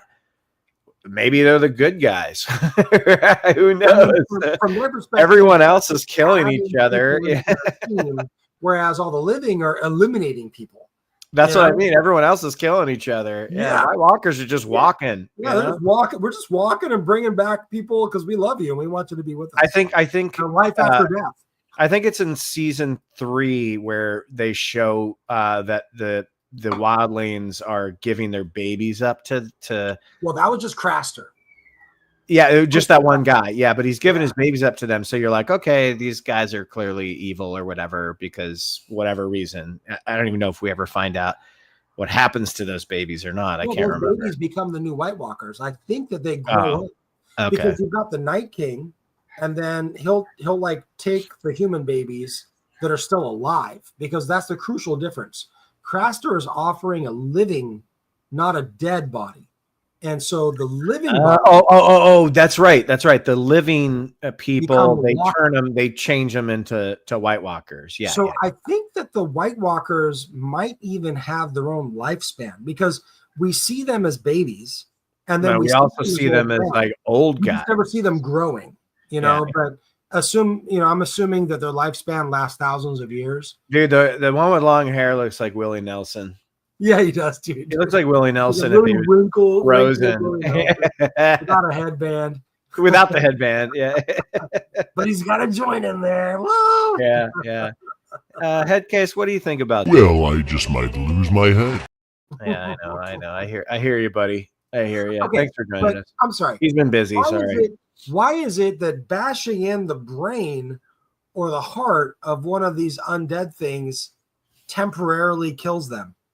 I don't get that because they're all dude. They honestly, this is George R.R. J.K. Rowling, Tolkien, whatever. Just going like, okay, I guess I have to treat them like zombies. Yeah, they're just zombies. There's nothing. It should have been. I like the idea that you have to burn them. You have to burn them. That should be the only way to stop them. That should be the only way to stop them, and it was at first. That's the only way they knew anyway. Like you could, because otherwise they'll just get back up. I think they just couldn't do that because when they have these grand battles with 1 million of them, they just have to kill them somehow. But I still think, and we'll get to it, but in season 8, episode 3, when what's her name, Red Chick, lights up all those fucking swords, the Dothraki fucking all those swords, dude. I had chills. I was like, oh, and of course they just get wiped out instantly. Yeah, they wiped out the first few minutes, dude. First fucking 30 seconds. But anyway, like, yeah, to me, I think that should have been the only way to kill them. I don't. Yeah, burn them. Something like that. Like you burn them, you use the Valyrian steel, you use the obsidian, the dragon glass, but like. The fact that you slash their brain with a sword when half of them don't have a head, why does that make a difference? Like you see that even when they take the captured one and they're trying to make a point, they take the captured one over to Cersei and they're like, they chop it in two and the body parts keep crawling along. They cut off the arm, the hand is still like moving and stuff. And then they like light it on fire. And then that does it. But like, I don't know. But I will say that there is a part where in the final battle at Winterfell, after they've already like dismembered all of these zombie corpses, there is a part where the Night King, he resurrects them. So it's almost like you can knock them out, but then they just have to be resurrected again because the Night King's is to resurrect body parts. Ashty, I think I don't think we're talking about the White Walkers themselves. Because what the zombies are called. We're talking about like the undead that they raise that are just like people in the fight. Yeah, White Walkers, dragon glass and what is it, Valyrian steel or whatever. That makes sense, but the undead people, like Bob X, right? Like some of them don't have heads. Some of them look like skeletons from Army of Darkness, where they're like, "Let's get the hell out of here!" Let's get the hell out of here! Yeah. So I think that's that's what I was referring to. Is like you have to burn the undead zombie guys, but yeah, the White Walkers, the dragon glass is awesome. It should be not just preventative; it should actually also be in the battle. They just got to roast them all. Well, and it's really cool how like when Jon Snow has to go to Dragonstone, and that's kind of where he meets Khaleesi. He's like, we need to mine. We need to fucking mine with that dragon glass. Yeah, it's that dragon glass, man. Oh, dude, I was like, oh, this is so fucking cool. Okay, season 7, probably the highlight of the season of the whole series for me. Season 7. Season 7 has, I think, my favorite episode of the entire thing, Beyond the Wall for me. Oh, Beyond the Wall, dude. Okay, so that's what I'm saying. The Spoils of War, my favorite. Beyond the Wall, your favorite. And it's just in the middle and the end. It's not even the dude, Beyond the Wall is like better than most movies that it absolutely is, dude. From production standpoint, it's unbelievable. And it's directed by Alan Taylor, who's actually done a lot of movies. He did a Thor movie. I'm not saying that's great, but he knows big spectacle stuff with effects, and it shows because that episode is so fucking like grand. Even though it's only a few guys fighting White Walkers, that episode to me, man, I mean, I'm sure if I went back and watched the whole series, I'd be like, okay, there's better episodes, but that one just had me like, it just had me, dude. Like, even though what's his name could run all the way back to the wall in 30 seconds. The sprinter. So spoilers, the Spoils of War, though. Which one was that again? So that's the first episode I showed you. That's after. Oh, right. After they take the High Garden. And yeah, she kills what's his name and the brother, the grandma. And like she drinks the poison, and then she's like, "I'm so glad I killed your son. Please tell your wife, sister, that I did." You know, and like, oh yeah, you find out who actually killed Joffrey in that episode. Yeah. Well, you've been told earlier because there's been. I thought it was Littlefinger, but then it was Littlefinger. Yeah, Littlefinger. Littlefinger was in cahoots because he's the ultimate conspirator. And so Littlefinger was the one who actually did it, but it was Olenna's and Littlefinger's conspiracy to do it. She's the one, he was trying to please her by doing it. And they used because Littlefinger, he always tried to put the blame on someone else. Oh, so remember the very beginning, season 1, like where Bran gets pushed out, the things we do for love out of the window. Yeah. And then he uses the Valyrian steel dagger. He gives that dagger to the assassin to finish him off so that he could start blaming the Lannisters because they're like, that was I got that from the Lannisters, right? And then later on, when it came to this, he did the actual dirty work, but he did it for the Tyrells of Highgarden so that he could, if he ever was ever confronted, be like, they did it, you know? Okay. But he just wants to be on the Iron Throne. And he says it a couple of times throughout. I want what everyone wants. I want everything. And he's looking at the throne, you know?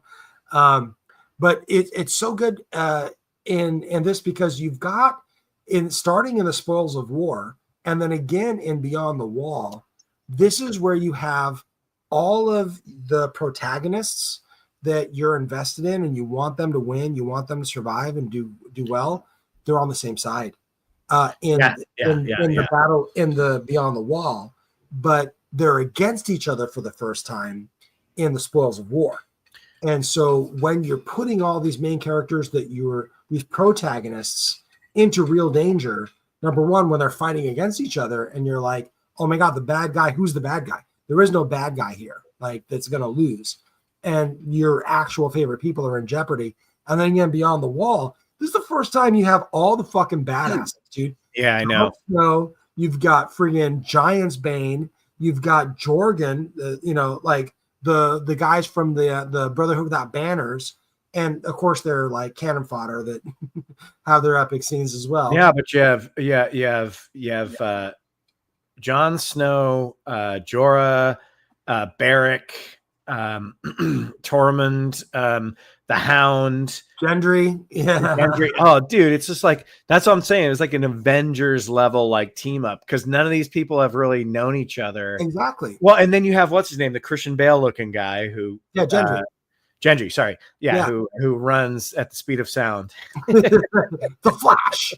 And friggin' how fast does a dragon fly from literally from Dragonstone, which is at the very south of the continent, flying up to the north of the wall, dude. Yeah, they never really show how, like, most of the time when you see the dragons, they're kind of slow. They're just kind of gliding. But Yeah. I don't know. Does House of the Dragon show them going really fast? I think they do. I think they do a couple times. You do see once, because, oh man, the dragon, the friggin' dies at the end of Beyond the Wall and becomes the White Walker dragon, dude. Yeah, the Night King gets his fucking dragon. That thing, when they show it, because at the end of this, the Beyond the Wall, they're just all the whites. They got the chains, the 4 chains, and they're dragging the thing out of the ice. And the final shot is of the Night King reanimating that dragon. Its eye opens, but it's blue. It's ice blue. I loved it. Then when you see the battle at the wall, or whatever it's called, no, it's not even a battle, dude. They just show up. Oh, they just break the wall down. Yeah. They just bring down the wall, a la Pink Floyd, right there. Just bring down the wall right at the coastline, and they march through it. That dragon was flying in fast forward.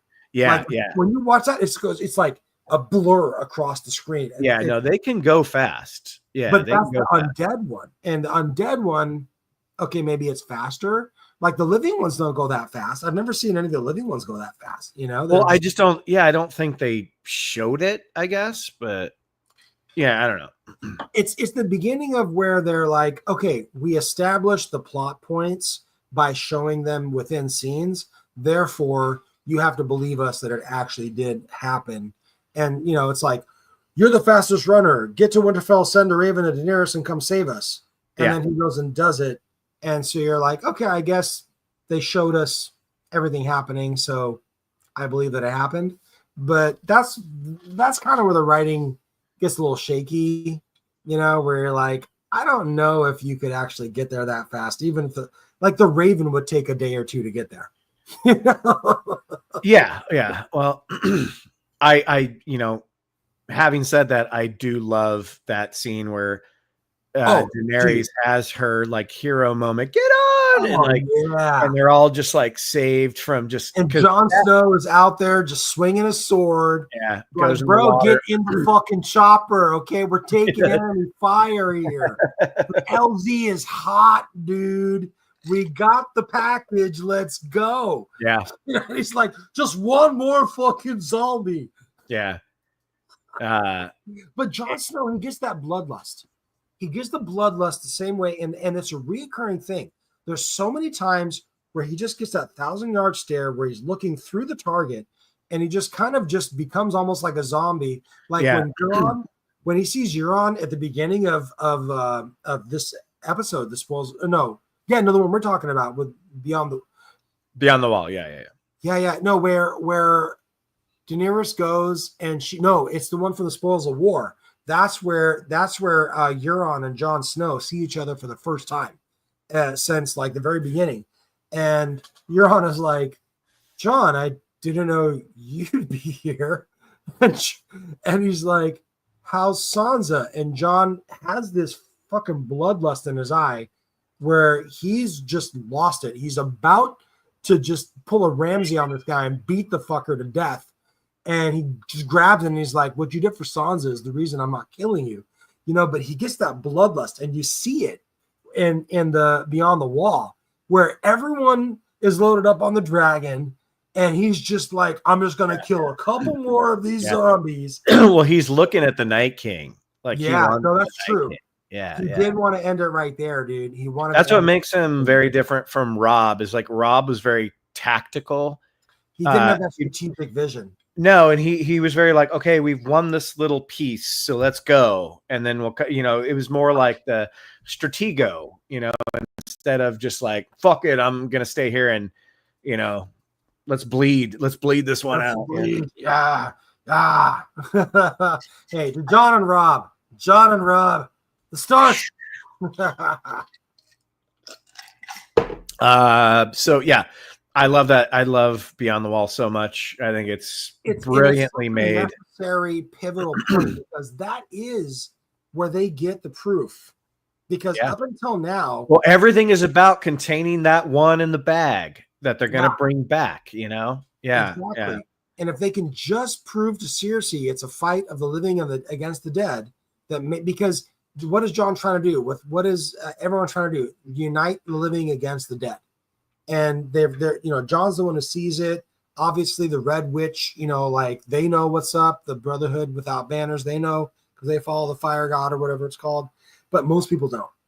And this whole time, they're just trying to be like, hey, who cares about the Iron Throne and your titles and who's up and this and that? Like, we just need to defeat death.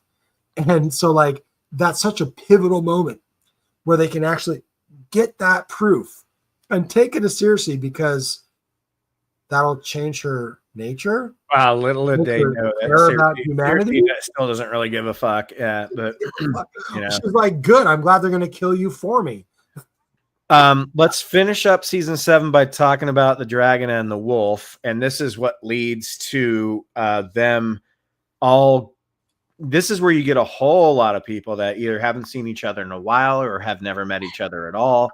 You have Bronn seeing Tyrion for the first time in like 3 seasons, which is really cool. And like, even though they're on opposite sides, they're like, good to see you, mate. Good to see you. That's what I love about Bronn, dude. He doesn't take it personal. No, he doesn't care. He's not on either side. Yeah, he's not on either side. He's looking out for himself. Number one. Yeah. And Jaime kind of gets that way too after a while. Jaime starts to become sort of like, look, I'm just gonna do the thing, like what does Jaime say to Dickon at the my all-time favorite? I gotta harp on it. The wagon train. Jaime asks Dickon, he's like, so this is your first battle? Dickon's like, Dickon Tarly, Sam's older brother. He's like, yes. And he's like, what do you think? And he looks at Bronn and he goes, it was glorious. And Bronn's like, bro, it's just us talking here. Like, come on, who you trying to impress? Your dad's not here. And he's like, I hunted with those men. I grew up with them. Like I knew them.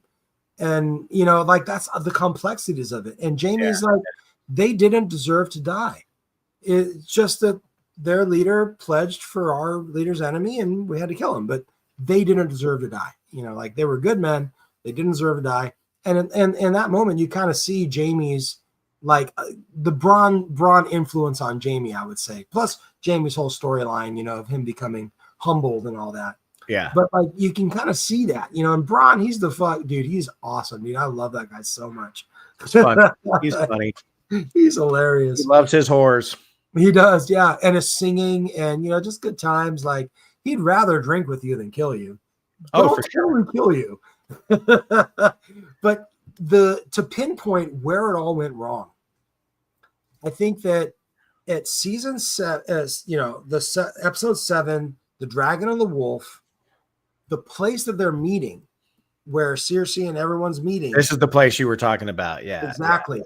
That was the old dragon pit that we've seen in House of the Dragons. Everyone always go down to the dragon pit. Like there's been so many, like, what's her name? She brought all the bastards to the dragon pit. They all got eaten there and stuff. And like, I think that whatever structure was built above it, we actually saw destroyed, where the aunt, I forget her name, but where she like busted her dragon out through the floor and just like killed all the people. Oh, that was I can't remember her name, but you know what I'm talking about. Where she killed a bunch of innocent people. Exactly. And so we see that as a ruin, and it looks like the Roman Colosseum a little bit, because it's got like the circular stage in the center, and what used to be walls have now been melted down and destroyed to the point where they almost look like stands for seats. And they have the little steps that lead up from both sides, just like the Colosseum had little trap doors and stuff, like you've seen in Gladiator and stuff. The scenes that they shot there were the worst. And you start seeing it at the end of season 7. So you're going to see this again at the end of season 8. Well, I heard season 7 and season 8 both had a lot of production mishaps where you see like fucking Starbucks cups in scenes. There's I guess it's the Daenerys scene where she's sitting after they defeat the White Walkers, and there's a Starbucks cup next to her. Yeah, I remember that, dude. I think they Did like not to happen, cut it out or man. something, but yeah, dude. People are like, oh, who cares? I'm like, dude, I do, because that's part of, Yeah. you can't do that. You can't do that. You can't leave Starbucks cups on the fucking Dragonstone table. But like, that's where you start getting the worst writing, the worst dialogue, and the worst acting is on that set. And you see it twice. You see it once at the end of season 7, where like you've got first it's the Starks and all them. They arrive on foot, and then Cersei and the Mountain and the Greyjoy uncle Euron, who we haven't really mentioned that much, but he shows up with all them, and they all sit down, and it just gets awkward. Like, yeah, it's crazy. We haven't mentioned awkward. the Greyjoy. Yeah, uncle the that much, Greyjoys. because Yeah, he is one of the most despicable evil characters in the show, who He just is, relishes but he's in almost- everything awful. But I love him. Forced. I love him, but he's forced. Like, he just shows up from out of nowhere, kills his brother in the first 5 minutes. Yeah, he throws And his he's brother like off the silent bridge. bridge. Yeah, They need someone to replace Joffrey and Ramsay. So they got the Euron character, but like, he's too charismatic. He's too likable. and to me, it was very out of character for Cersei to give it up to him, like just like that. he's like, you got to give me the, your legs are nice. What time do they open? Like Dude, she must have just been desperate as fuck at that point. I think she definitely was, and she saw in him that he's just a wild goose, and like, I can maybe just, but yeah. Anyway, yeah. But so everything they filmed on that set was the worst, hands down, the worst writing and acting out of the whole thing. And it starts out when they show up, and there's this awkward pause where it's like, okay, you're trying to make it awkward and you succeeded, but then it just continues being awkward, even though they're not trying to have it awkward, because it was awkward because Daenerys didn't show up there. And so then when she does show up, she had to make her grand entrance. She had to make a grand entrance. It's a power play. I'm going to make you wait for me, even though you're trying to make me wait for you. And I got the upper hand of the handshake and all that. But the first conversation, the Hound just walks up to his brother, who he didn't know or care. He's nonverbal at this point. Like, the guy can't speak. He's not someone you converse with. Honestly, you bring up a good point, because when all these people are in this scene together, the last thing I would have cared about was the Hound going up to the big goofy muscle guy. Yeah, it was weird. And then he just walks off stage, and it makes sense later because he's going to the dragon pit to bring the zombie up, the white up. But like, everything was so forced right there in that. And then when they end the whole everything at the very end of season 8, where it goes from being straight up feudalism to a Holy Roman Empire situation with electors of nobles that will choose a king every generation. Like, that's the payoff of what this has all been about. We're going from feudalism to the electoral system, okay, but it's also filmed there. And so I feel like that site, that scene, that location, at that part, everything that filmed there was where they just had totally were like, over this, we're just going to get it done. And so you start seeing those things sprinkled throughout, and you start seeing it at the end of season 7, where that set is like, everything they did there was just, they were over it at that point. It was horrible, but it's not like suddenly the show just goes bad. It's like, no, I still didn't really notice it. Frequency. I didn't notice it going bad, though. I thought there was some instances in that big interaction that were a little odd, but yeah. Exactly. I was still completely on board at that point, personally. Well, it's when the A+ student brings home a B-, they're going to get grounded. Like, that's kind of what we're seeing here. Right. It's like, you dare bring me average? I mean, I did like the interactions where, Theon gets to, kind of stand his ground and because his uncle's making fun of him. I mean, there was a couple of things here and there, but yeah, it didn't accomplish much by the end of the day. But show the faces of everybody that didn't believe in the White Walkers when Big payoff. Yeah, was it I can't remember, was it the Hound or was it who was it that pulls it out? It was the Hound. Yeah, the Hound fucks off and then comes back in, and I love that scene. Why would they just have one dude carrying it? Was made for comedic effect. He's like, they're all watching him, and it's like this very long scene where he's like, and he's trying to put it down. I thought that was really funny, actually. I just feel like that was where they were just kind of like, we have to fill the time with something. Maybe, but it worked for me. It was kind of funny. But then when he opens it up and nothing happens, come out, and I was like, "Oh fuck, he's scared as fuck of that thing too." Oh, and I was like, "Did the thing die? And this is not gonna not gonna work. This isn't gonna convince anyone." And then it just goes right after Circe, right after her, and I was like, "Oh, dude!" But I love when they put the chain on the neck. Yeah, okay, I mean, it would break through the chain and the multiple body parts would continue. His head would just come off or whatever, but yeah. But to me, I've never understood any. I know it's all fantasy, so it doesn't matter. But if you're picking up just logic, if you're picking up just a skeleton of a forearm and a hand with fingers, and it's still moving, that doesn't make sense because there's no muscles or anything. But whatever, it doesn't matter. I think that there's just magic reanimating the corpse, but you're right. It doesn't matter. Wherever the muscles are lacking, that movement shouldn't happen. Yeah, and it was at that point the dialogue. You can really see that the dialogue is really just forced by all of the plot twists and all the character development. So everyone. Oh, you and I have seen each other for the first time since whatever, so therefore, logically, we would say these things to each other. I completely agree. It wouldn't be your place to speak in that moment. From this point on until probably The Long Night, where a lot of characters do meet and have discussions, which I really appreciated, talks about life and their past. And I think you're right, though. A lot of the dialogue at this point was just pushing, fuck, we got to end this thing. We have to end this. Yeah, I did notice that. People logically say and do right now what would make sense for the characters, even though in that moment it's unnatural. It doesn't feel right.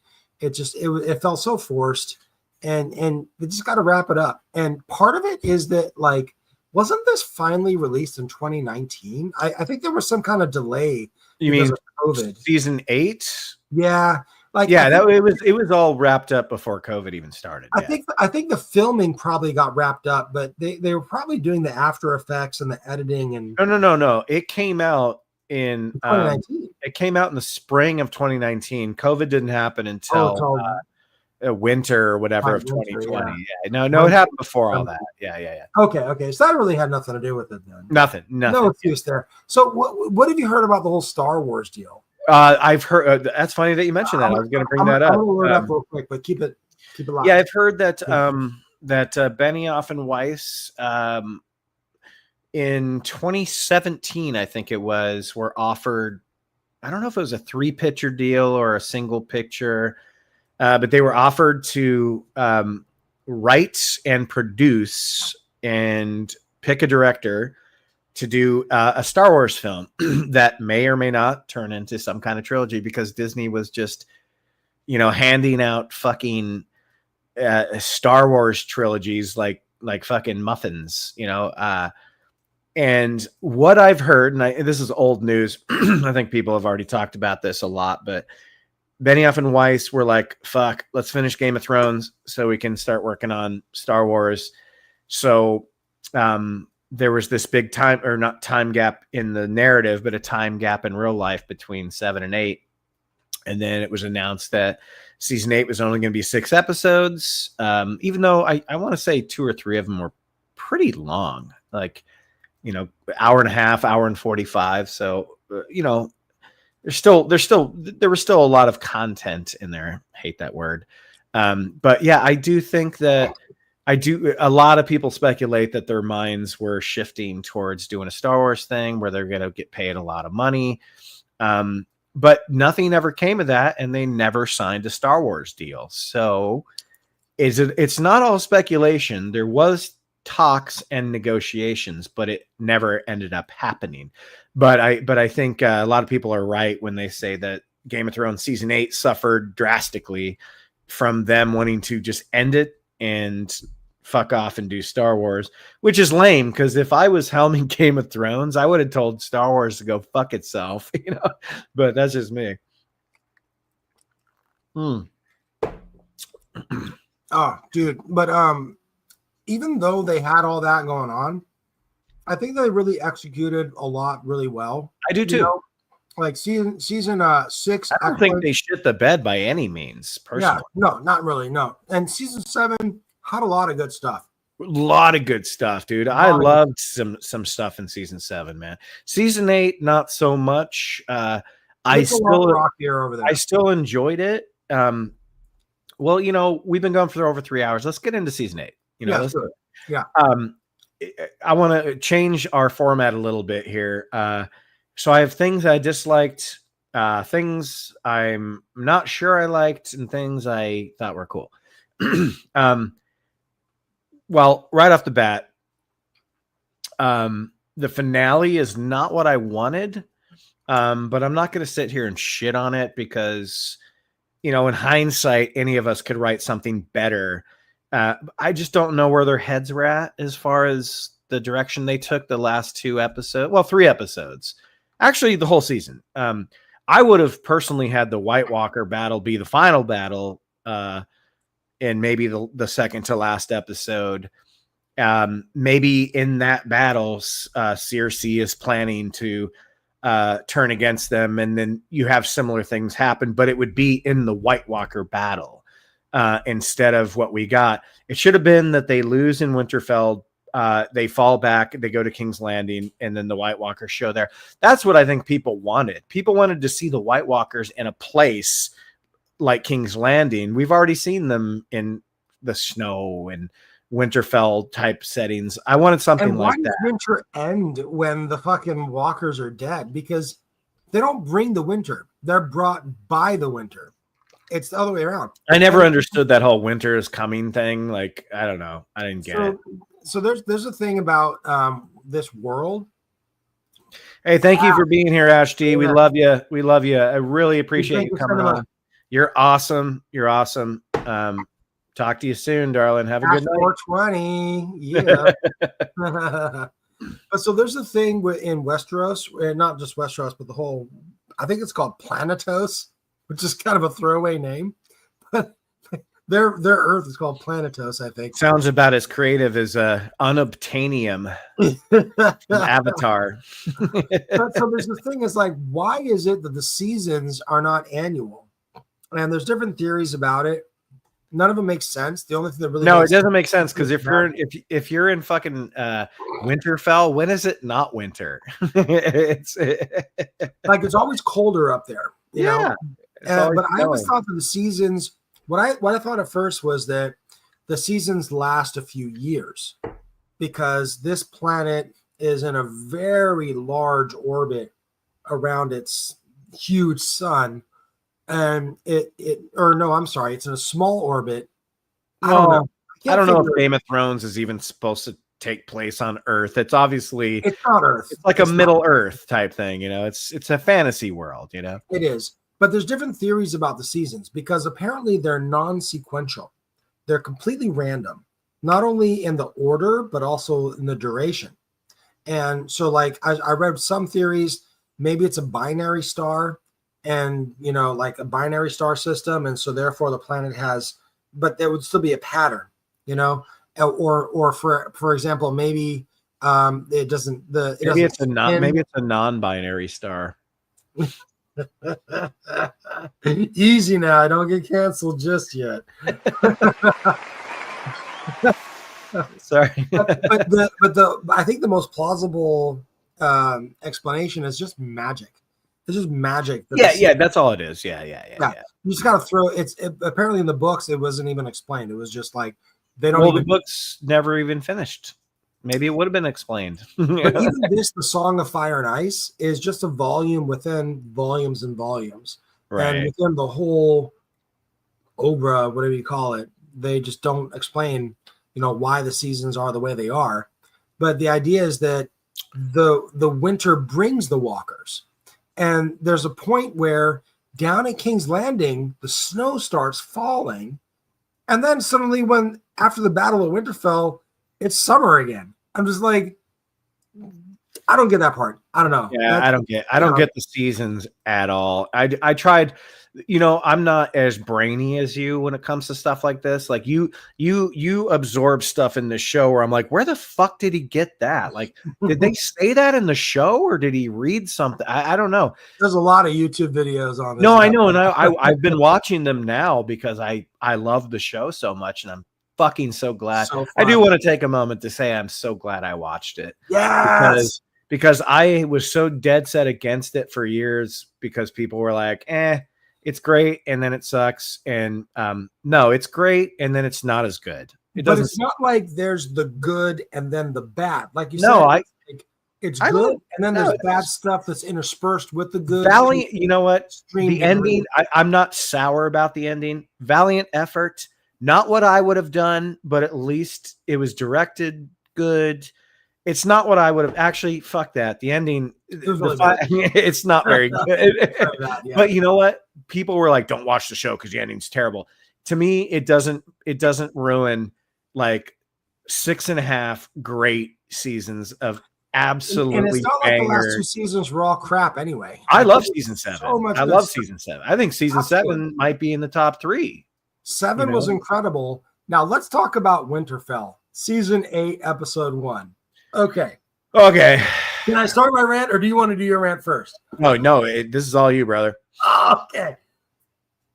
Directed by David Nutter, by the way, who did the most directing of, I think, any Game of Thrones director. So he directed a lot of shows. I would say that ultimately very bad writing in favor of presenting incredible visuals and incredible scenes, but like the scenes within the context didn't work.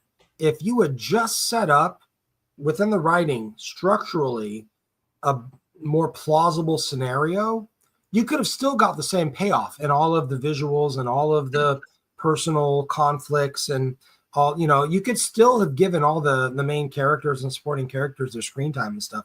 Sure. But Winterfell is not the place for this fight. Winterfell, so the North is basically like, and the whole continent is like an hourglass. And you've got this northern part of the hourglass, and there's a wall going through it. And north of the wall are the wildlings and the undead. South of the wall is the north. And Winterfell is kind of close up to the top in the middle of the top of the hourglass. It makes no sense to have a stand there.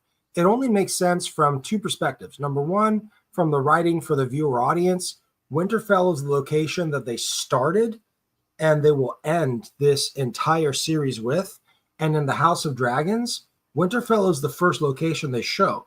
Winterfell is the home of the Starks, and the Starks are the ultimate protagonists of this. They are the losers at the beginning, the winners at the end of the House of the Game of Thrones.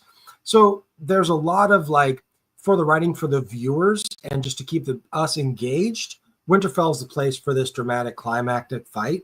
Got it.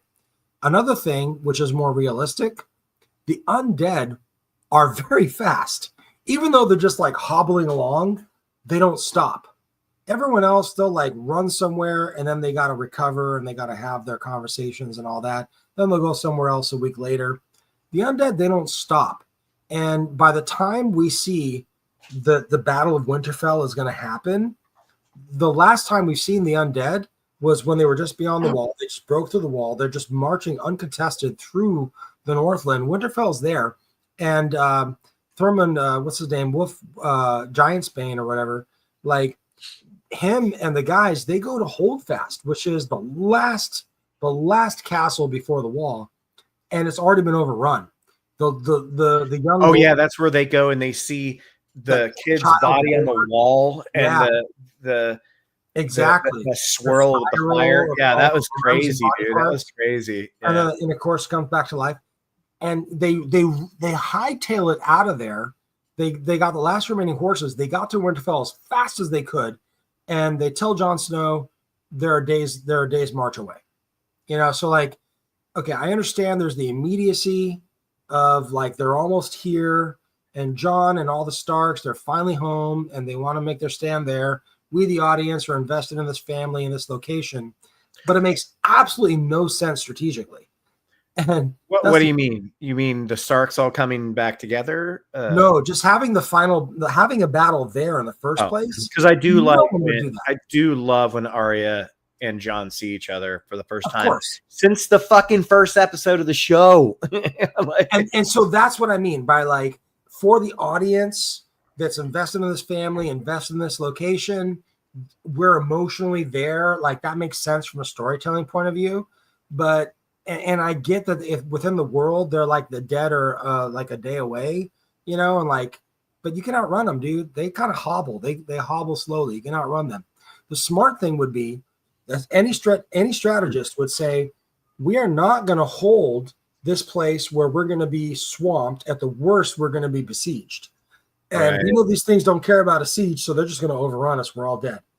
And so they're like, oh, they're going for Bran. Because he knows everything, and for death to win, you have to erase memories, and he's our memory. And that was lazy, and you could tell that was not part of the books. No, not at all. Yeah, and so that just was like, okay, I guess we're trying to guess the White King's motivation. It makes no sense, right? Yeah. What they should have done is to run down, because again, Westeros is an hourglass. You go to the bottleneck. You evacuate all of the people that will go with you on a moment's notice, so there are less people to turn to the dead. You get them south of the bottleneck, and you establish your line of defense there. That's where you put up all your defense and stuff. That's the strategic part of what's so stupid about this. Tactically, let me put it to you this way. The first time I watched this, like, I play a lot of video games, okay? Like, I love my Civilization and my Age of Empires and all that. And so, like, I know battlefield tactics or whatever. I was watching this with my buddy and his wife. And his wife is like, why are the catapults in front of the guys with spears? And why are they outside the walls of the castle? And I was like, I'm glad you said that. Because, I play video games, so I know what to do. But, like, anyone at all would be like, shouldn't we be behind the walls?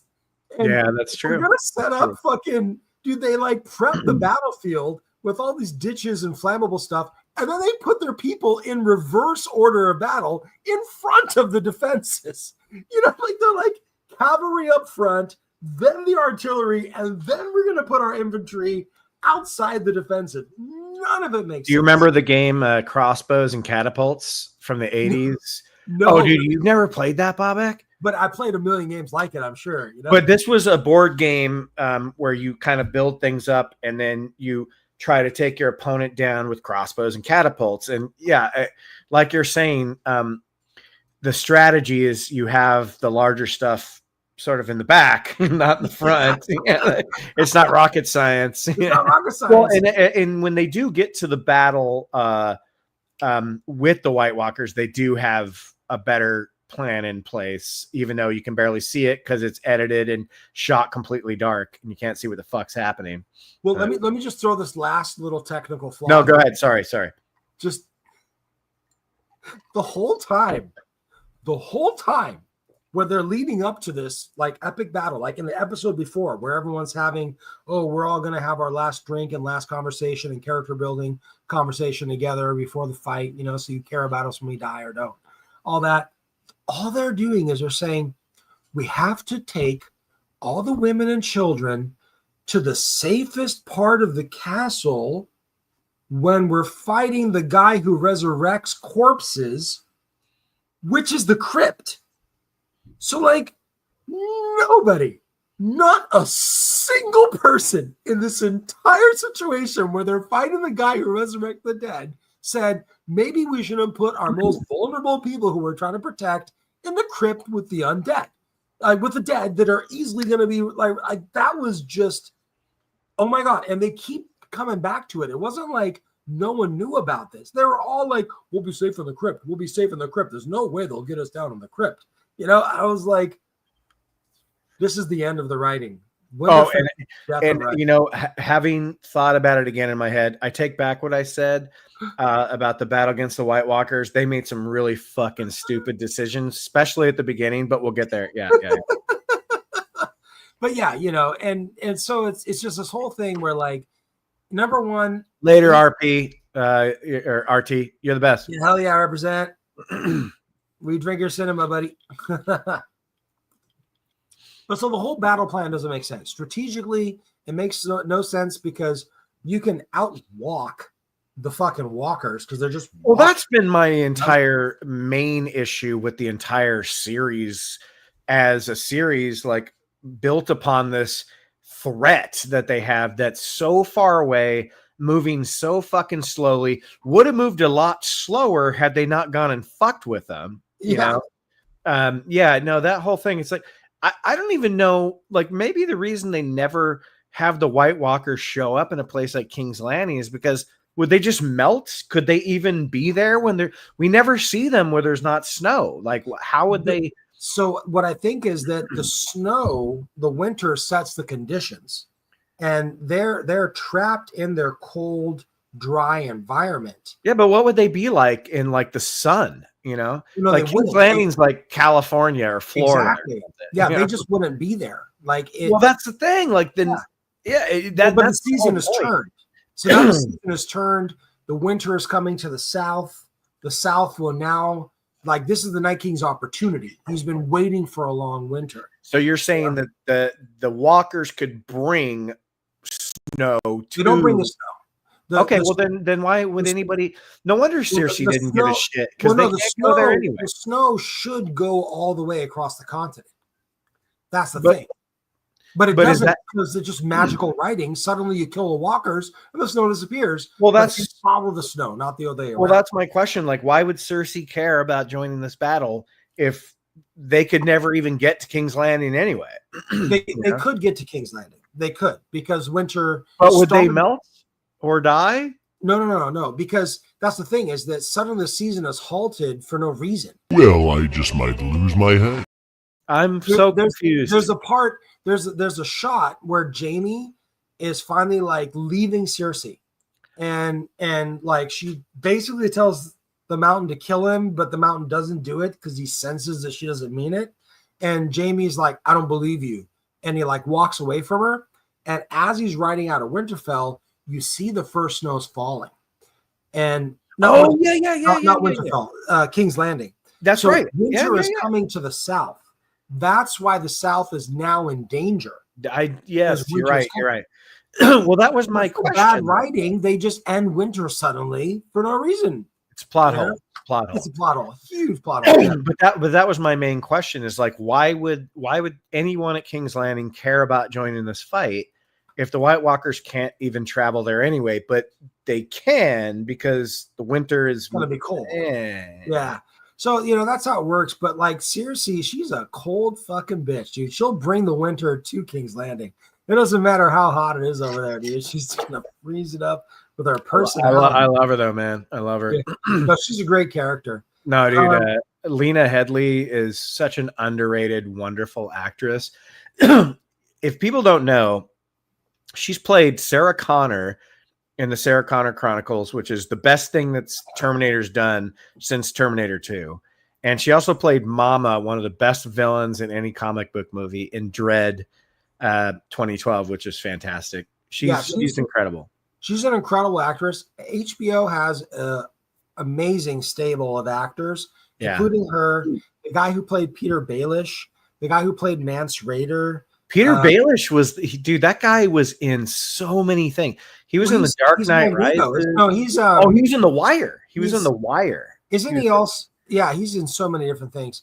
He's just such a good actor. Even the guy who played there's so many characters here, so many actors here that are just straight up HBO. Well, obviously Sean Bean is a legend. I mean, he's fucking Boromir and fucking Lord of the Rings, and he was 006 in GoldenEye. Like, he's a fucking legend, man. And it's so good they led with him because they really tie together the audience. His character in season 1 is the entire It's the whole it thing. builds the cluster of everything that happens, every movement, everything that happens. And that's so great. And when I watched, because me and Jeff Brown, we watched season 1 when it first came out. I just don't remember it because we were just like pounding wine and we were watching it. So I just didn't really remember much of it. So when I rewatched season 1, I know we're not supposed to be talking about season 1, but I was like, man, Sean Bean, he's so good in this. And then I remembered, I'm like, oh yeah, he doesn't last past this season and stuff like that. But I didn't notice until I started watching the other seasons how it all splinters out from that moment pretty much. I'm not saying everything. Obviously the White Walkers, that's a different storyline, but so much of it does. Everything from Rob. Among Living, that's one of those pivotal events. Yeah. So like there's the whole thing that we don't see with Rhaegar at the jousts, like asking for the favors of Ned's sister instead of his wife, of Dorne. And that's one of those pivotal moments that just starts up all the action. And the same thing with Ned Stark being beheaded. Like that just gets so many within this world. It animates and activates. Well, and I had remembered that he got killed, but I didn't remember the details where Joffrey is basically telling playing with them. Sonya that it's not Sonya, Sansa that it's going to be Sonya Blade, that it's going to be okay. He's going to be fine. And then him just taking joy out of surprising her by killing him anyway. So I didn't know all those details. I didn't remember those details. And the fact that the Hound covers Arya from seeing the death of her dad, I didn't know all that stuff because it wasn't the Hound. It was. I'm sorry, it wasn't the Hound. It was the Blackfish. That's right. Yeah, my bad. Which is one of these really good characters, like just a throwaway character, but he's the guy that's up at the wall, and he's like going down to King's at the very beginning. He's the one who collects Arya and Gendry, and is like escorting them up. And he's such a guy of like honor, personal honor. He won't even let the fucking Kingsguard go and find Gendry or Arya and Gendry when they're looking for him.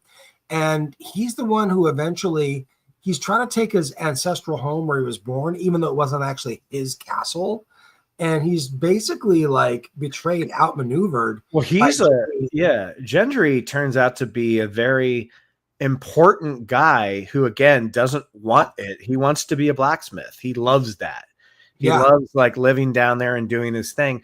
And it's great when he this is why season 7's a banger, man. I don't care when they all meet up and he sees the people that sold him to the red chick. He's just like, I'm supposed to work with these guys. Like, these are the fuckers that sold me to that witch. Yeah. And they're like, what? He's like, well, what happened? He's like, well, she strung me up naked. And he's like, I needed a bed. And so she tried to fuck you. That the Hound is like, well, so far it sounds good. And he's like, no, she put leeches all over me. But that scene was great, though. Yeah. He was like, you're whinging. He's like, no, I'm not. He's like, your lips are moving and you're complaining. You're whinging. I love when he comes back into the story after being gone for about almost 2 seasons, and he's got that fucking hammer, and he just cracks those because he always tells people he doesn't know how to fight. But if you remember in season 2, when you first meet him, he's a total beast. He totally knows how to fight. Yeah. So when he just cracks those guys in the dome with that fucking hammer, those guys that were trying to fucking, hey, give me your money. Yeah. Like, give me that. How much is this worth? It always reminds me of the Knights of Ni. We are the Knights of St. We are the Knights of Ni. Dude, that guy's last words were, you think you can pay us more than Cersei? Yeah.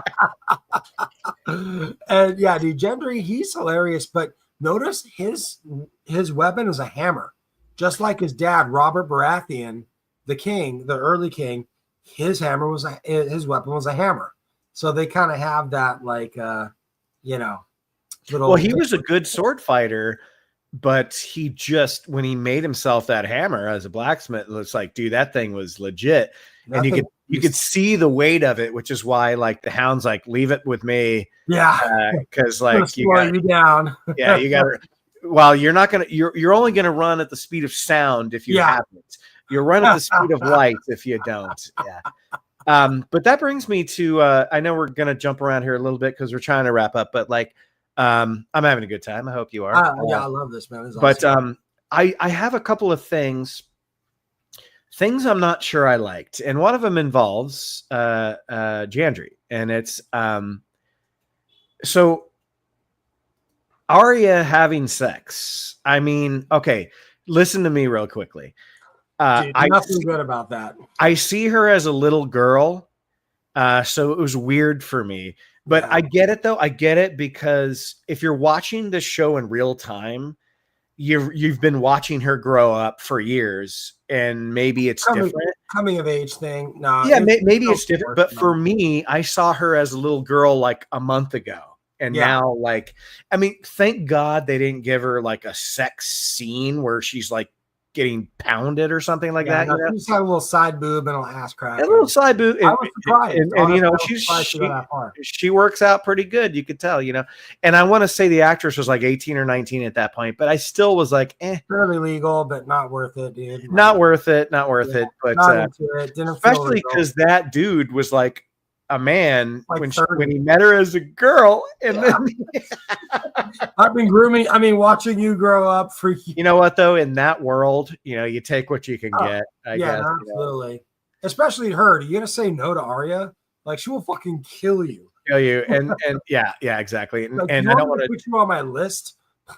I don't want to jump ahead from there, but let's talk about the we got to get into it right now. Fuck it. The Long Night, because that's the episode where that happens. But I think The Long Night is a phenomenal episode. At the same time, it's a wasted opportunity to do something really special with how you're going to end the show. First of all, I don't think this battle should have taken place in episode 3. I think it should have been episode 5. I think episode 3 could have been maybe where they have a small interaction and lose. And like I said, they have to fall back. Maybe lose at Winterfell, fall back to the breach. You know. Yes. And then find more people to help. And then, like I said, that's what finally gets Cersei into it. And Cersei is willing to help, but ultimately at the end of the day has a plan to just blow them all up once she knows. Yeah. Something like that would have been great. I don't anything past this episode I think was all big mistakes. But again, I was still entertained. But yeah, sorry, go ahead. No, The Long Night, it's kind of just one of those things where first half is awesome.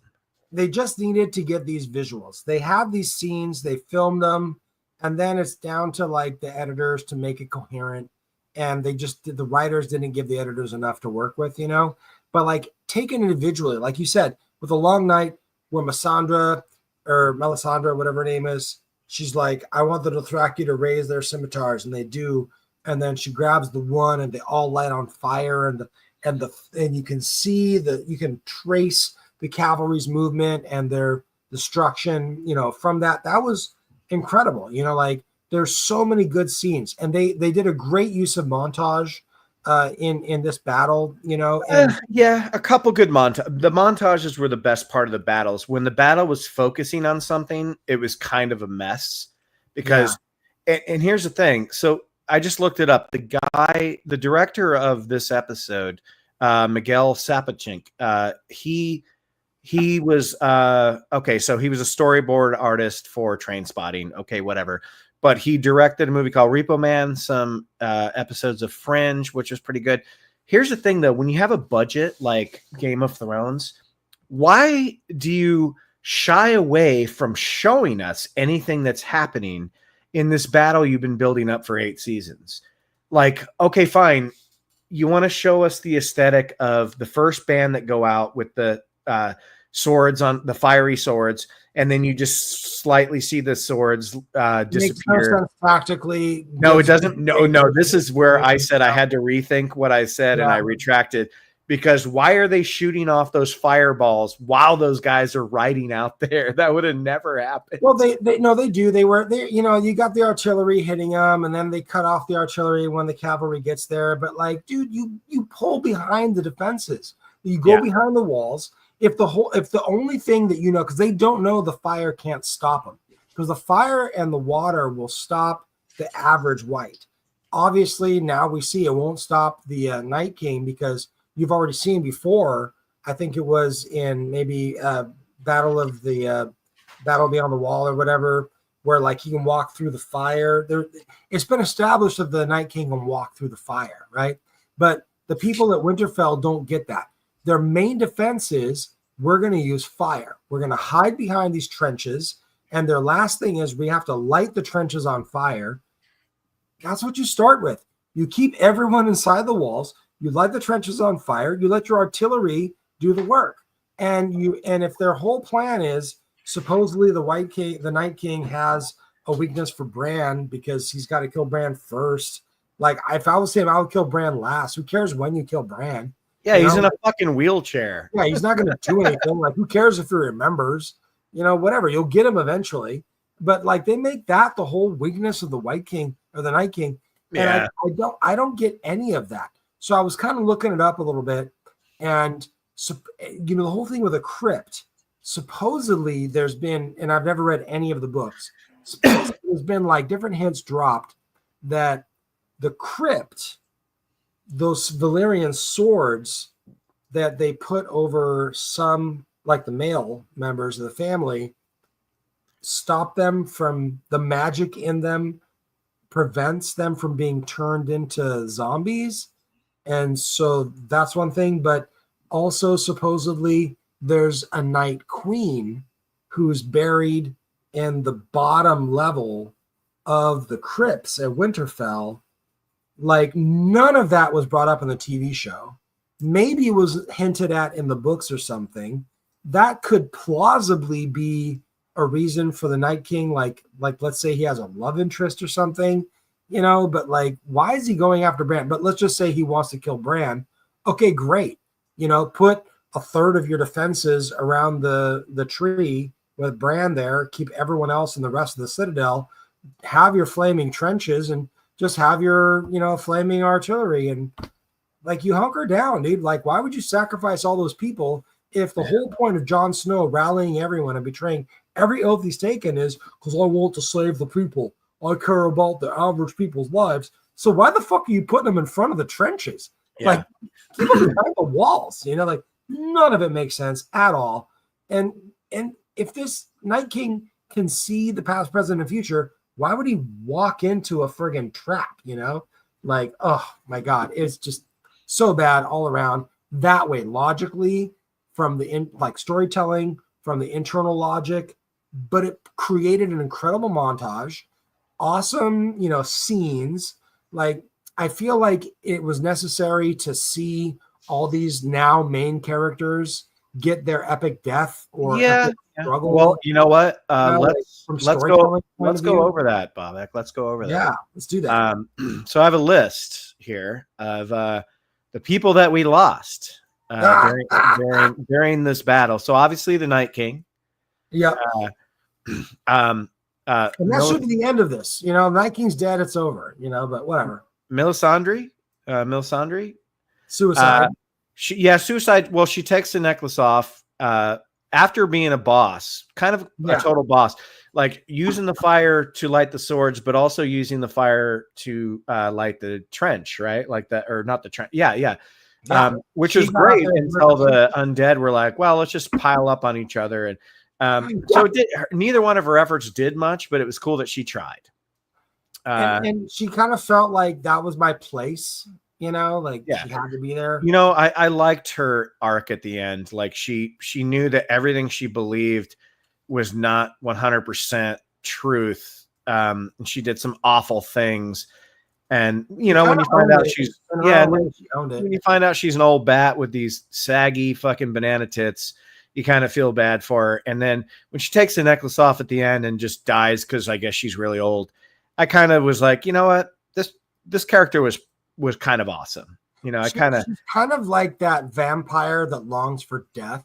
yeah, You know? dude, Like, she is. everyone we cared about She's is like gone. she's like Mina, you know, from like the Dracula lore or whatever, like or one of the I can't remember if it's Mina, whoever it was. Yeah, no, but Mina was the Theon, we lost Theon, and I love how Theon, I love his redemption. I love how they give this guy, and this guy was one of the best actors of the show.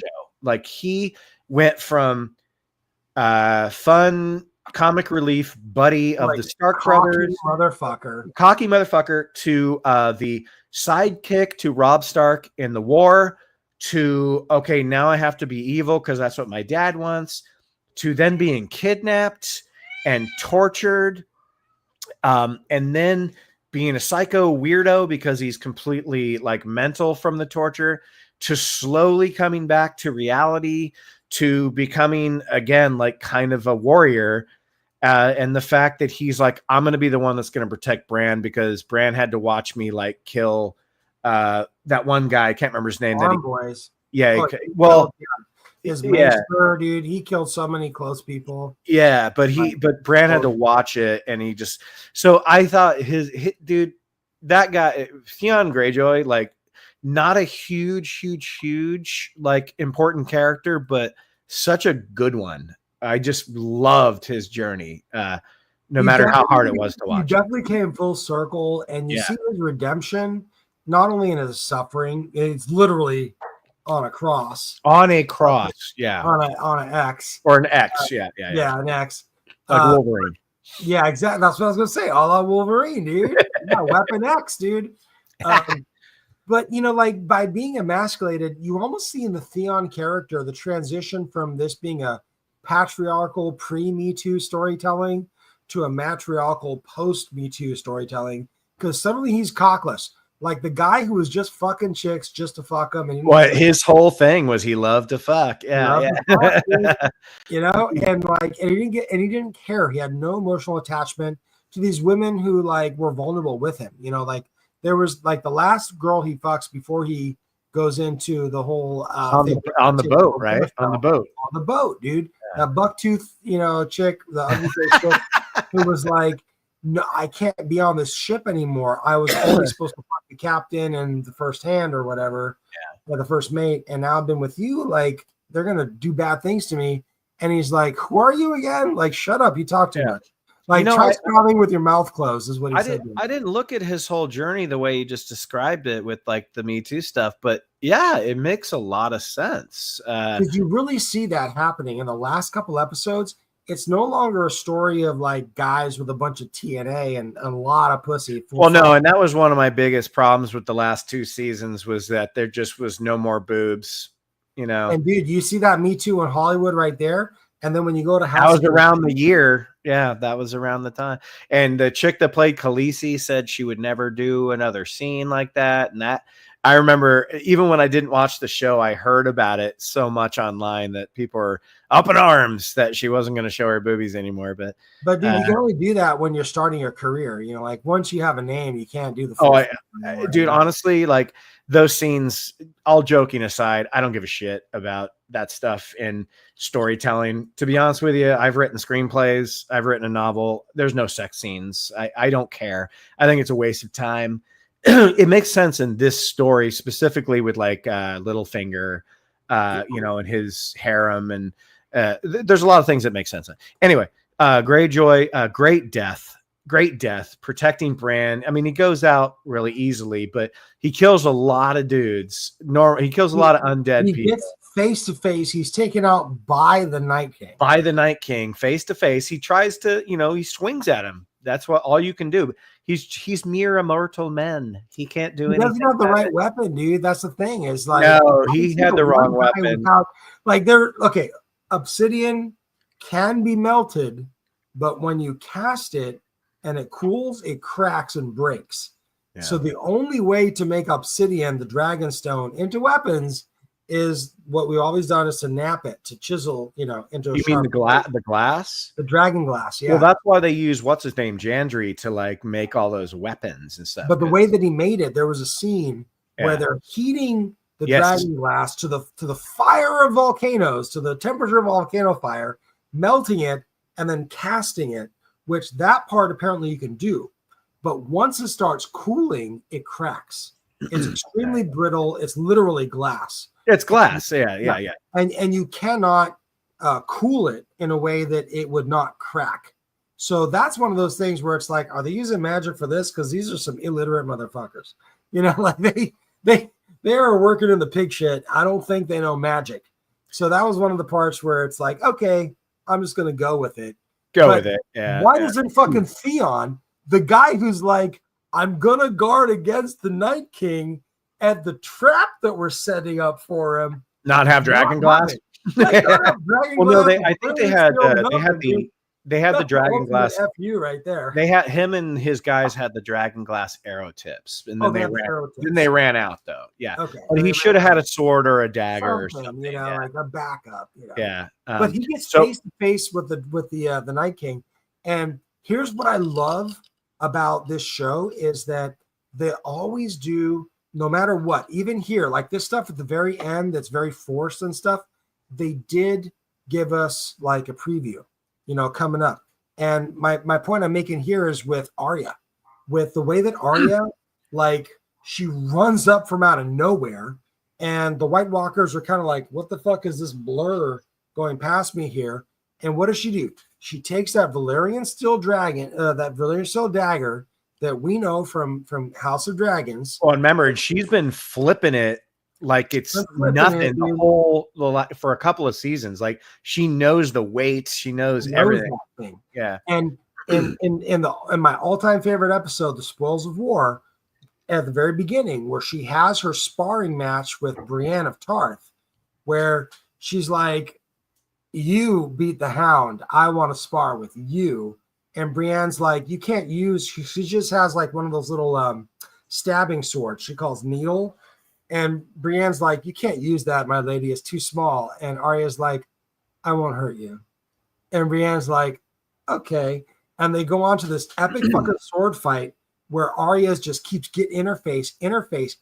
And Brienne is getting more and more flustered until she just like is kicking this little girl and like backhanding her and shit just to get her. Yeah, she has to use her brawn. Yeah.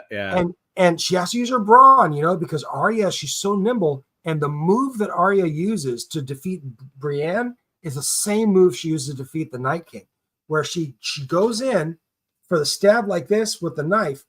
Brienne grabs her wrist. She drops the knife, picks it up in her other hand. It comes up for the gut shot. I didn't even pick up on that foreshadow. Yeah. And absolutely. And so she does that exact move when she's sparring with Brienne. And that's the end of their fight, because Brienne is like, I'm not going to keep letting this little girl fuck me up. And she goes, who taught you that?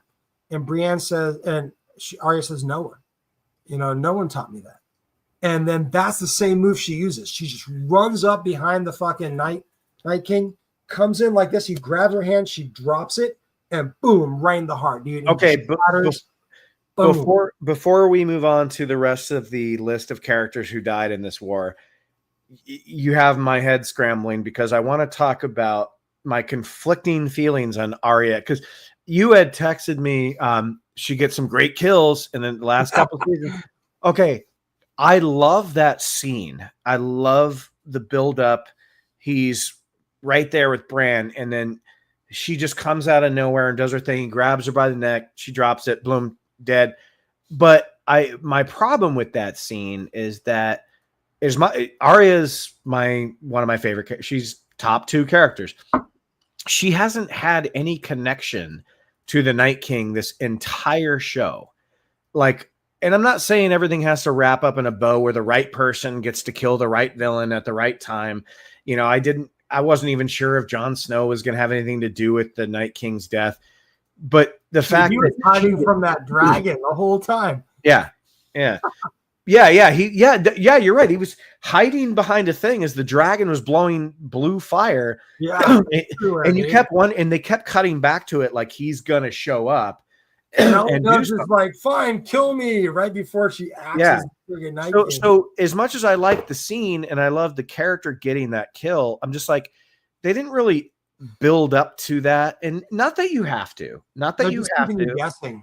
They're really keeping you guessing at that And point. in a way, I like that it's not you never would have thought that was going to happen. And I like that, Yeah. But all of their surprises, like every surprise relief, like saving at the end of a fight, they've always shown you the buildup, but on purpose, I think they only show it to you in like a 30-second clip with like a veiled comment. And then it's only on rewatching where, like, for example, the King's Landing, where Stannis, he's there, like the wildfire, they kind of built up to it. But then the whole thing where the Tyrells, they come and rescue the Lannisters and all that at King's Landing, they kind of gave you a couple hints. Like if you saw the message going out and, the maneuvering and all that, but they didn't make it obvious so that they kept the surprise savior moment at the end of the battle where like the ones who want to live, they're suddenly miraculously saved. So it's not like it's totally out of left field, but they still keep it really, really quiet. Like with Arya, like everything with the dagger and her training and and again, I loved you were there, it was there, but they didn't make a big thing. They kept. I was sitting here in my living room by myself cheering when that scene happened. So, dude, Arya Stark. Other Stark. other people that we lost. That's why she said, "Hi, Arya." Oh, okay. Yeah, I forgot. So other people we lost. Bobak, this is a character we haven't even talked about once tonight. Lyanna Mormont, who was the little girl that's in like The Last of Us or whatever. I kind of love her. I guess people found her annoying. Last of Us were from this show. Pascal. Oh, that's right. Yeah. I guess people found her annoying. I kind of liked her. I liked she was so badass, dude. She was fucking hardcore and badass. And she dies like a complete boss by taking that. You can hear it like cracking her bones, her ribs. Yeah, and she still takes it out. Bella Ramsey, that's it. Yeah, Bella Ramsey. That's the actress's name. But yeah, I like that character a lot. She never backs down. From the second she shows up on screen, she wants to fight, and they keep saying, "No, lady, you can't fight. You're the future." She's like, "Fuck you," Yeah, it's fuck you, dude. And I am the future. That's why I'm fighting.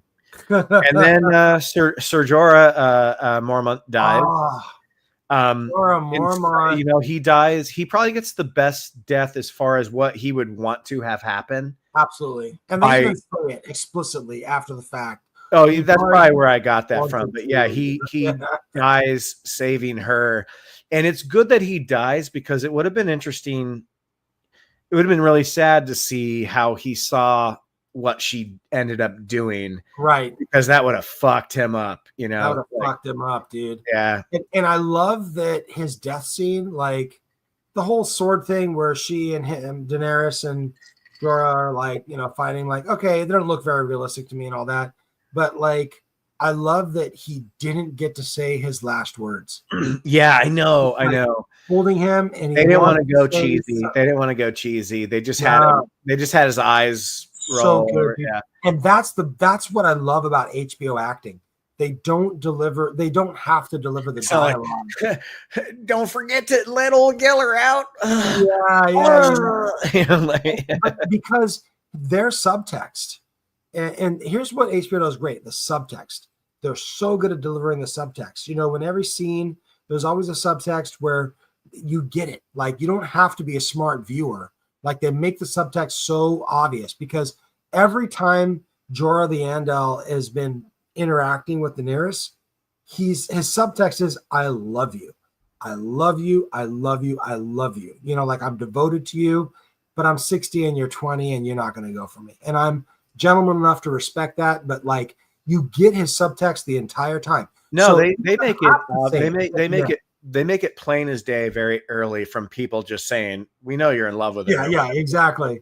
So when he dies and he wants to say, like, I love you, or whatever he wants, whatever heartfelt confession, he didn't have to, because they've already told you that story. And that's just what's so good about it, man. It's I agree. So okay, let's continue on with deaths. So Beric, who I liked a lot, great character. He was kind of a character written to die, though, like at some point.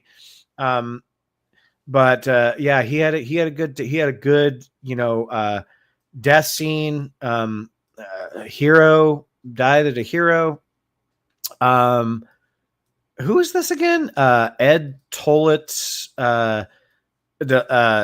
Dolorous Ed? Who the fuck is that? Former commander of the night. Oh, that was Jon Snow's buddy, the guy with the long hair. Oh, dude, the guy. Oh, he doesn't have a lot of lines, but like that poor guy, dude. That poor fucking guy. he becomes the Night Watch guy, but then he's not. No, he's like the captain of the Night Watch or whatever, the commander. But dude, his whole time, all the dialogue he ever gets is, Sam, you're such a pussy. Like, I can't believe you're here. You're gonna get us killed. And he dies protecting Sam, and Sam runs the fuck away. Yeah, you yeah. know? Never makes mention of it at all. Nothing. Yeah. I think Sam looks at him, because so many people have saved Sam's life in this series. It's hard to keep count.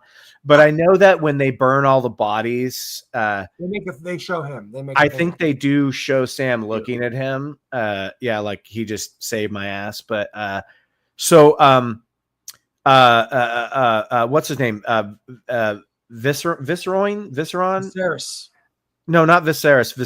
Visceron. It's Daenerys's favorite. The spy master, the spider. Yes. Master of whispers. Yeah, that's right. Yeah. So yeah, he dies, and then virtually every single Dothraki and Unsullied die in this battle. Yeah, they're just pretty much done. Varys actually gets his episode or two later, I think. Okay. Well, I looked up people who died during the Battle of Winterfell. But yeah, maybe that's true. Yeah. So one thing that I really like seeing is that at the end of the Game of Thrones, so far as they're trying to fight the dragons, the best weapon these people have figured out to fight the dragons are what they call the scorpion, which is a ancient, like it's a ballista. It's a huge crossbow.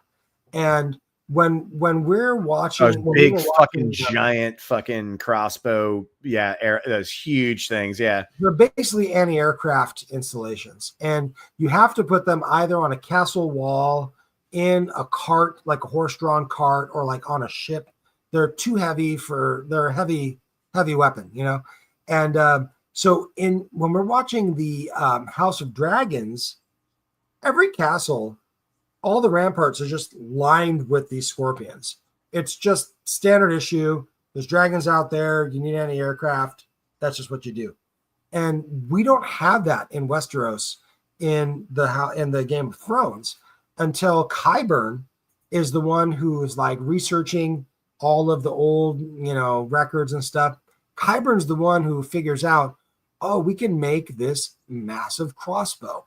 And the first one that they use is unveiled in season 6, and my all-time favorite episode, the wagon train, and Bran of the fucking Blackwater, the most badass warrior in this whole thing, he's the one who gets the first shot off the scorpion and actually hits.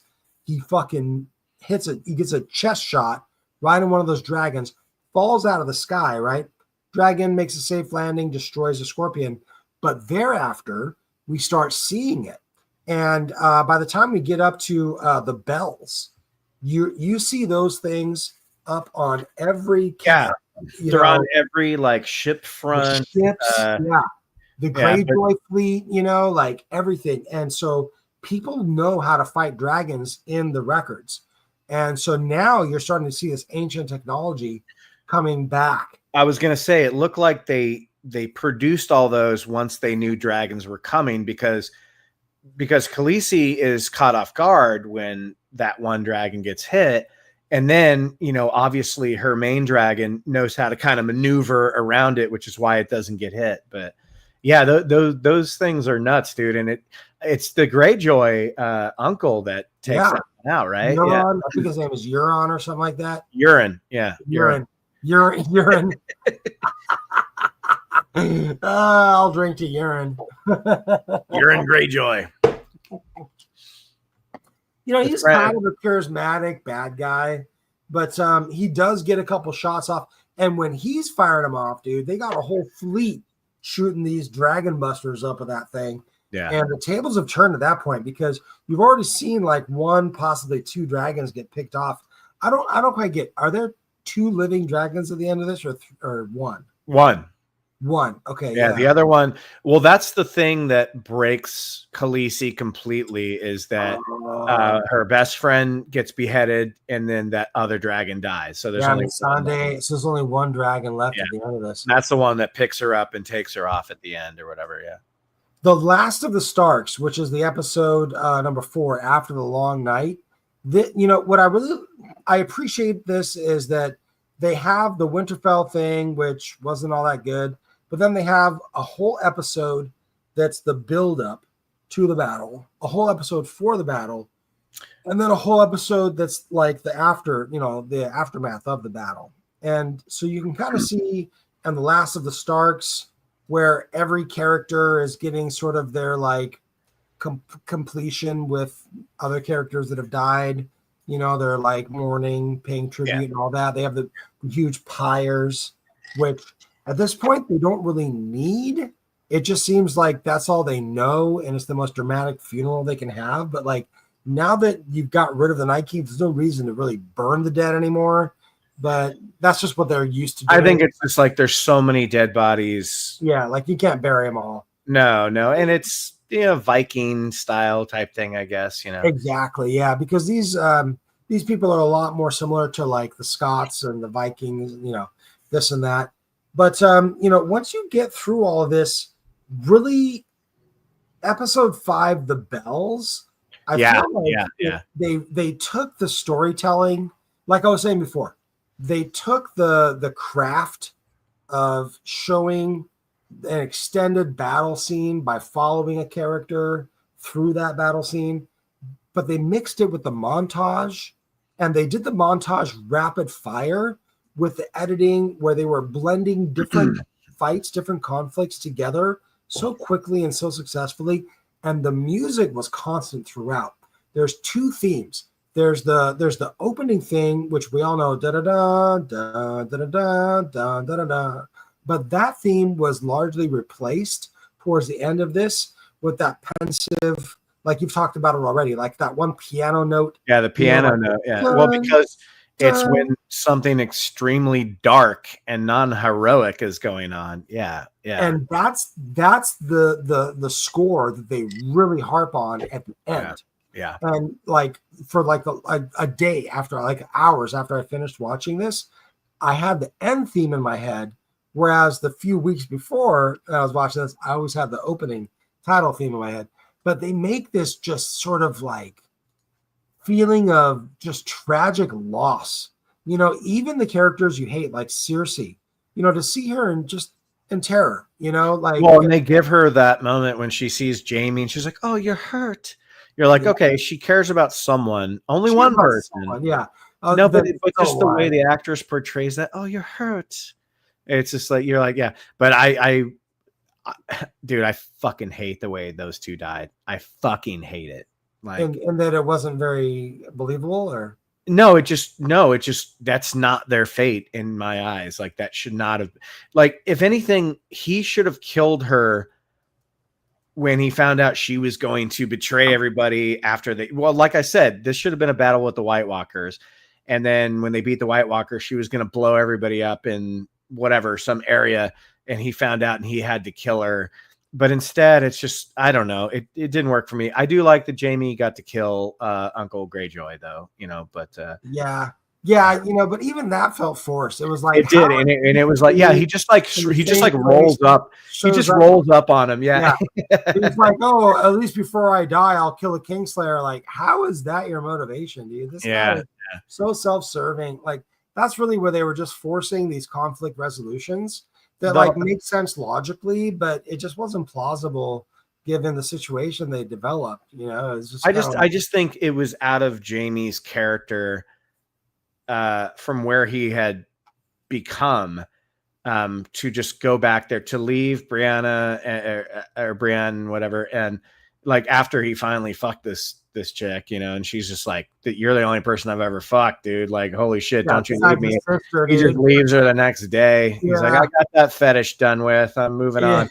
But like, I don't know. It just seemed out of character for him to go. The whole time, like from the first episode of season 1, Jaime and Cersei have had that line. Number 1, the things we do for love. Yeah, I know. But more importantly, for their ending, we are the only people on Earth.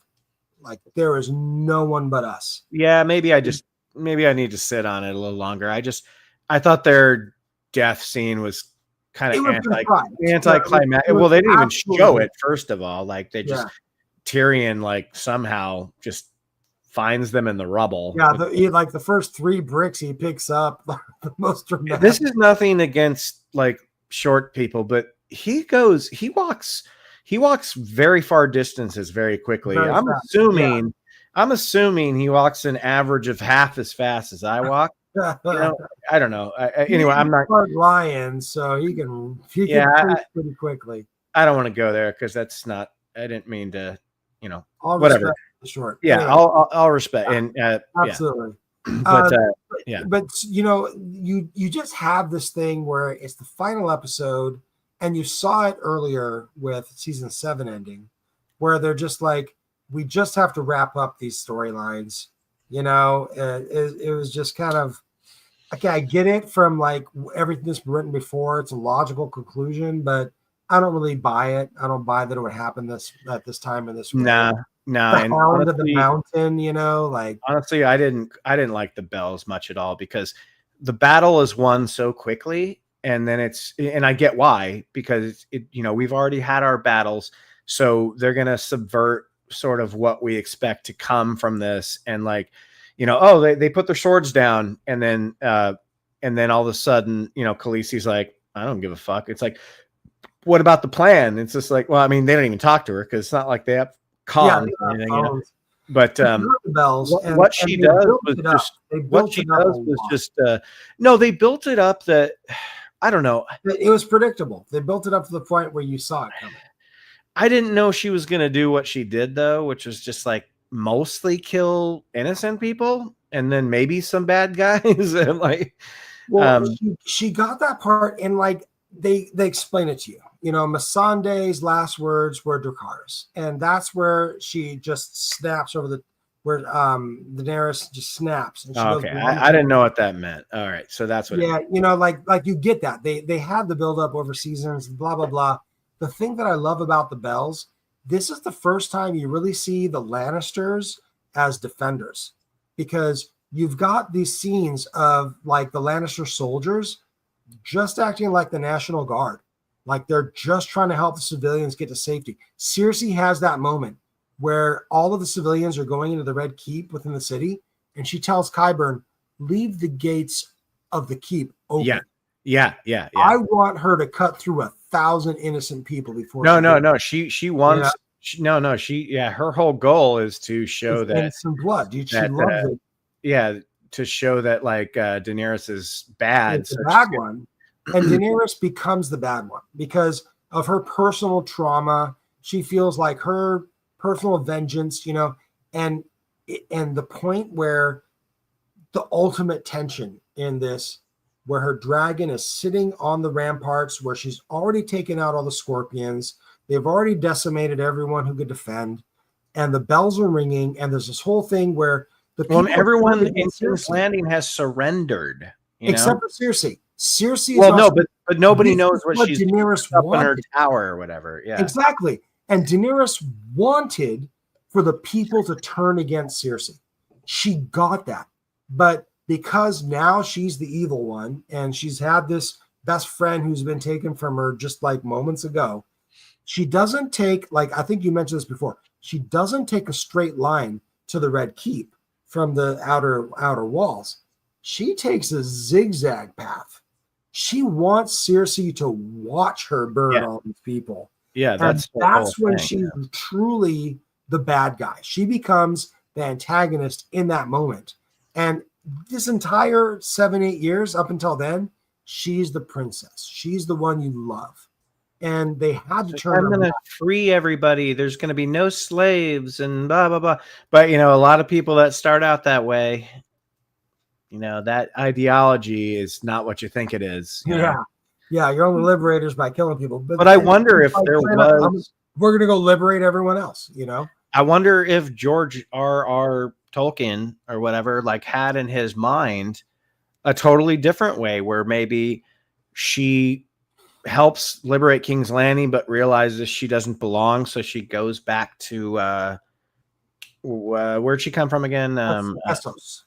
Yeah, she goes back there and rules, like something like that. Like, I don't know, maybe that's a little too bright and sunny for Game of Thrones ending, but no, it really is, because it's all about the story. It's not about the resolution, and that's I get it. They had to have a resolution, you know, and the story it just suffered. But the Bells was what I will say I love about the Bells so much. Like I said before, it's where they're using the craft work to really show the plight of not even the refugee at this point, because they already did the refugee thing in a previous episode where all of the wildlings are trying to escape from the north. That was showing empathy with the refugee. This was empathy with the people under the bombs. You know, like right now on Earth, we are slaughtering people by the thousands, and you and I don't even know or care.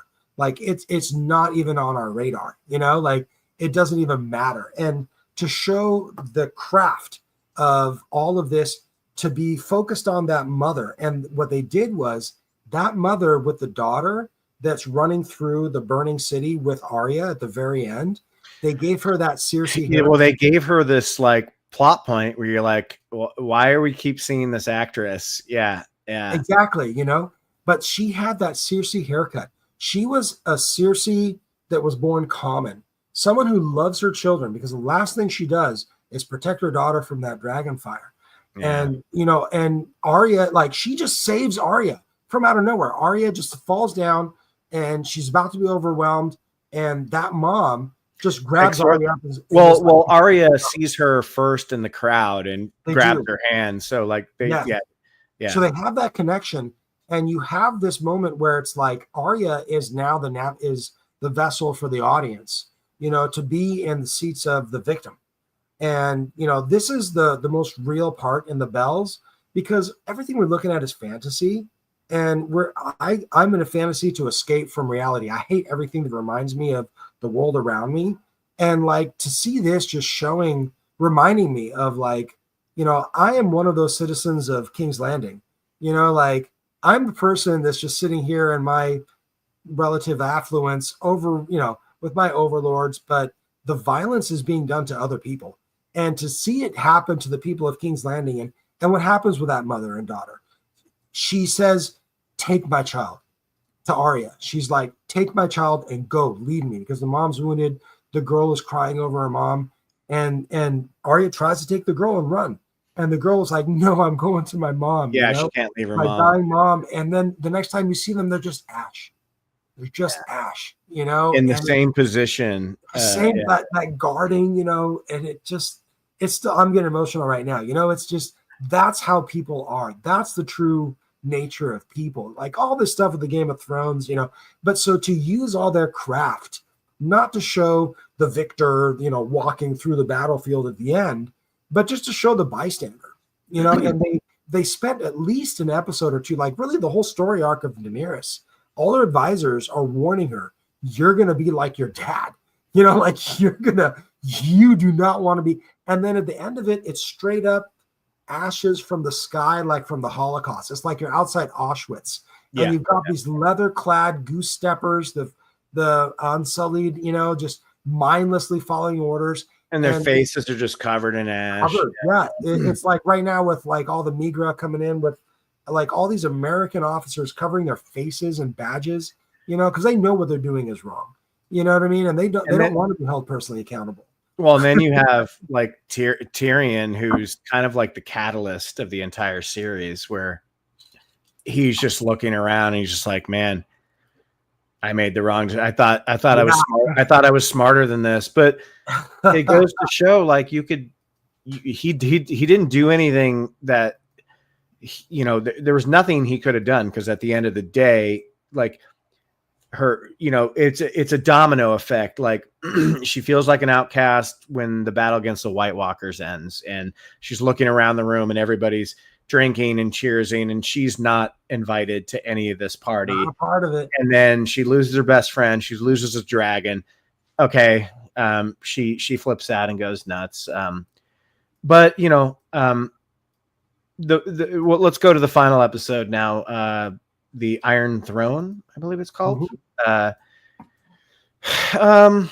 Yeah, this episode, it's meant to be like really sad, and it's mostly focused on like Tyrion kind of walking through the rubble, and I don't know. I want to hear from you first, because it kind of broke down, like I was saying before, at the end of season 7, they were in the old dragon pit, and I feel like the finishing part of here, where they kind of transition from being a feudal monarchy to being sort of like the Holy Roman Emperor style, where the electors, the princes, would elect a monarch every generation. All that happens in the old dragon pit, which has been melted down and destroyed. It's ruins. Both scenes that are there, it's at the end of both last seasons. That's the worst writing, the worst acting. Like, that's the part where Sam, and I get that like the Night's Watch elect their leader, so I understand that they have the concept of elections, and Sam is like, look at us, the beast, like the B string here, like the bench, basically just deciding amongst ourselves who the leader is for millions of people. Shouldn't they have a say somehow? And then they all start laughing. Worst acting, worst, like whenever you get to a script and it says in the directions, like, in the script, they'll have the name of the character on one side and then whatever their dialogue and action is on the other side. And when it says all laugh or like all cringe or whatever, like that's just a shortcut. And that's what you get, it's just the reactions. Honestly, they're so bad, they're hilarious. Like that one guy who was sucking on his mom's tit until he was 12 or whatever. Stark's wife's sister or whatever. Yeah, that kid, he actually does it like, this fucking guy.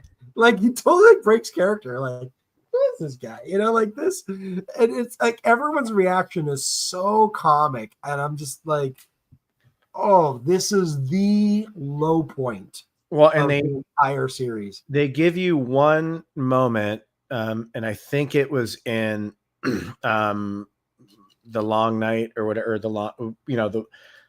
the when everybody's talking and having their moments to talk before the White Walker battle. Yeah, where Tyrion goes up to a Knight of the Seven Kingdoms. Oh, that's when Brienne becomes knighted by Jaime. Well, that's what I mean. So tonight, you watch. Yeah, that was kind of nice as well. That was good because that was her completion. But then you get Tyrion goes up to Bran and he's like, I have so many stories to tell. And Bran's like, yeah, I've done a lot of crazy shit. And Tyrion's like pouring wine. He's like, tell me, I want to hear your story. And then that's the whole reason why Tyrion's like, I've heard crazy stories. This guy here should be king because of the story he's gone through. Dude, everybody's gone through crazy shit. I don't mind Bran becoming king. I mean, fine, whatever.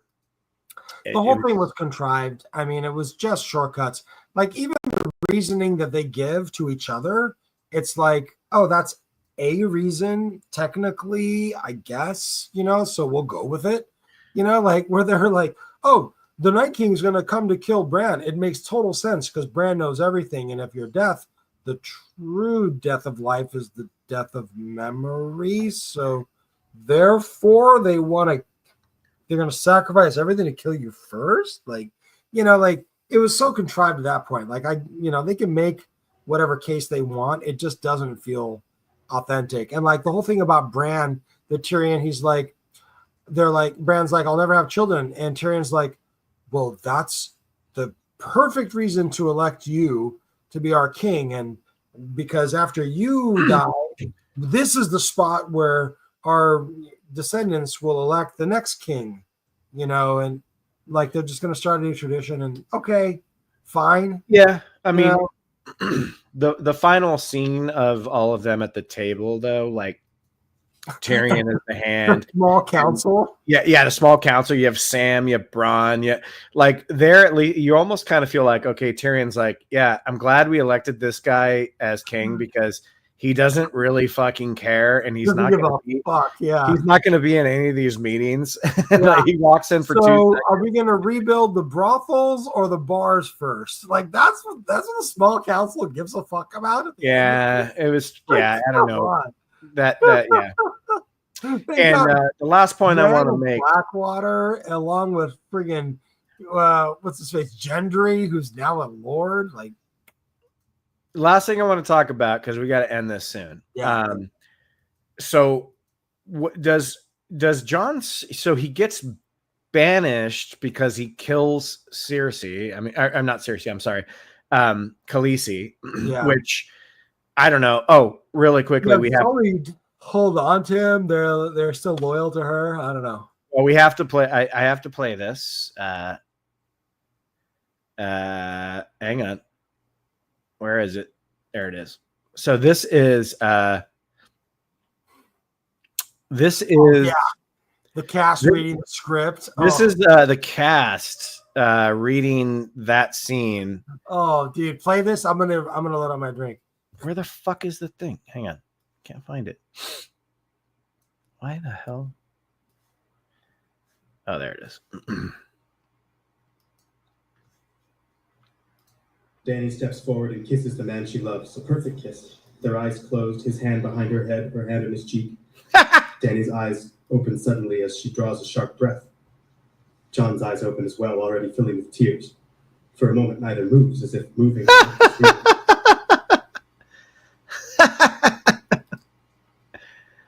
Oh, I love that. Oh my god. I can't believe he did that. Tears. For a moment, neither moves, as if moving will make this real. We see Jon with his hand still on the hilt of the dagger he just lodged in Dany's heart.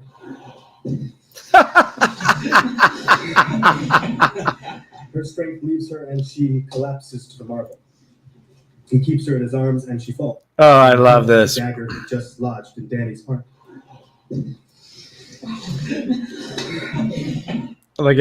Look at Maisie Williams. She's like, what the fuck is going on? Her and she collapses to the marble. He keeps her in his arms and she falls, kneeling down to the floor beside her. He looks down at what he's done. Is that Leanne Headley with the weird hair? All right. Kneeling down to the floor beside her. He looks down at what he's done, terrible and necessary. End of Game of Thrones. Well,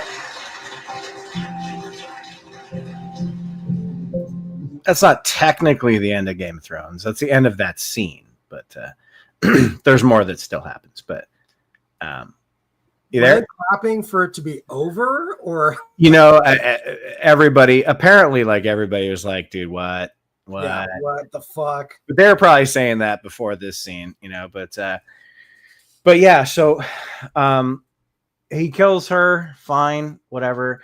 But then, like, he gets. So Tyrion goes to what's the guy's name? The really stoic bald guy. Yeah, so goes to him, is like, well, we don't need to kill him. We'll just banish him to go back to the wall, which is no longer there. And it's not even there's no purpose for it. There's no purpose for it because that guy's going back to wherever he came from. You can just tell him whatever you want and then just let Jon Snow do his thing. But then it seems like at the very last scene, Jon Snow just leaves with the wildlings. Yeah, so this is a story of the Stark family. At the very beginning, they're a noble, in every sense that we think of, like good family, and they got family values. They're loyal to each other. They got a code of conduct, and they're the good guys. Ned Stark is the ultimate noble, noble savage type hero, and it ends with them because this really is a story of the family arc of a family that has been put through the crucible. They're shattered, they're scattered, and they somehow, the survivors not mentioned, but the survivors are able to rebuild themselves in a stronger way. They become not the children, but the new generation of leaders. And what you see at the end of it is you have, on the one hand, Sansa becomes the wardeness of the North. So she's got the northern half, and it's no longer 7 kingdoms, it's 6, because part of the deal, because her brother Bran is the king of the 6 kingdoms. So, he's going to hold down the 6 kingdoms. Sansa gets the untamed North, and she becomes the queen basically of the 7th kingdom. And so what happens with Arya and Jon Snow? Jon Snow, who he's going to become the new Mance Rayder probably, and he's going beyond the wall to, become part of the Eskimos up there. And friggin' Arya Stark goes full Elrond. She's like one of the elves at the end, and they're like going to sail west beyond the, beyond where the maps are, and she's going to go discover America or something. So this is really kind of the Starks, the good family, the survivors are thriving, and they are now the leaders of different parts of the Western world. Yeah, I'm fine with that. It is what it is. I'm fine with her seceding from the 7 kingdoms. It's like, fuck that. Yeah. I'm going to be my own. Which, what does it really matter? Like, it's not like they've always been independent. So I know, that's what I mean. It's like, who cares if you say you're not part of the 7 kingdoms? It's all going to be, everything from economy to agriculture. Everything's going to interacting regardless. Yeah. Same thing. Yeah.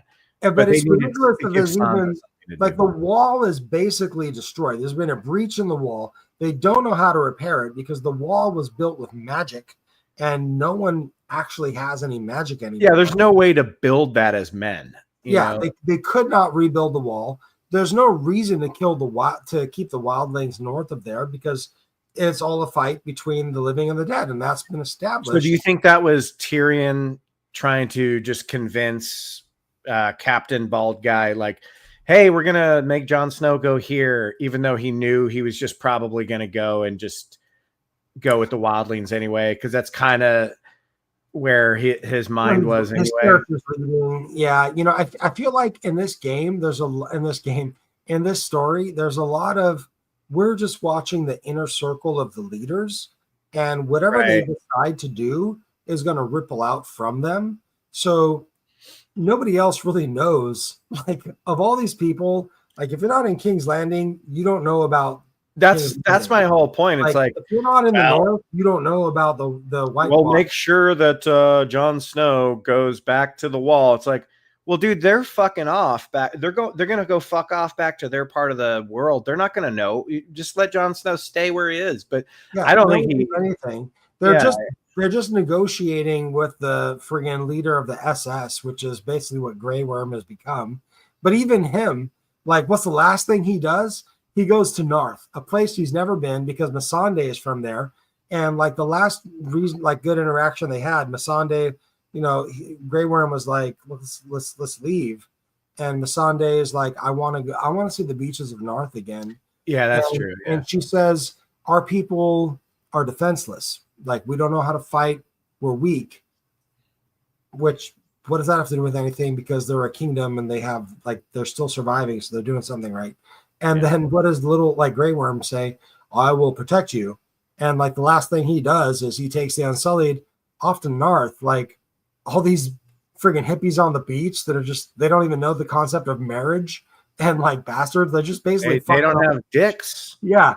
Well, the Unsullied don't have dicks, and they're going to show up in a place where everyone's fucking on the beach and they're like, we're going to be your protectors. He's like, we're going to be eating a lot of, because our leader loved one of your random people before she was slaughtered. Like, that's not going anywhere, so there's stuff going on, but like, it was just, the resolutions were all about the characters. Yeah. There was a lot of character resolution. They tried to tie up the resolution for the world, but really they're just shifting very gradually from a feudal society to having like the Holy Roman Empire electors choose the emperor thing. I like Arya's the best. She's just gonna go off and be a fucking. She's the new Columbus. Yeah, she's gonna go off and just do her fucking thing, and she doesn't feel like she belongs anywhere, and it's great. Like I like it. She's a great character. Yeah, she's a great character. Before we do final thoughts, I closed the poll a while ago. I probably should have kept it up longer, but I wasn't sure how long we were going to go for. What did you think of how Game of Thrones ended? Epic, total trash. It was okay or disappointing. 28% said epic. 28% said total trash. It was okay with 21% and disappointing at 21%. Wow. So we have epic and total. So we have two groups of people that love it or hate it, and then two groups of people that are just kind of on the fence. That's great. That's all you could ask for in a poll, in my opinion. So, Well, I mean, I think that is a really good consensus.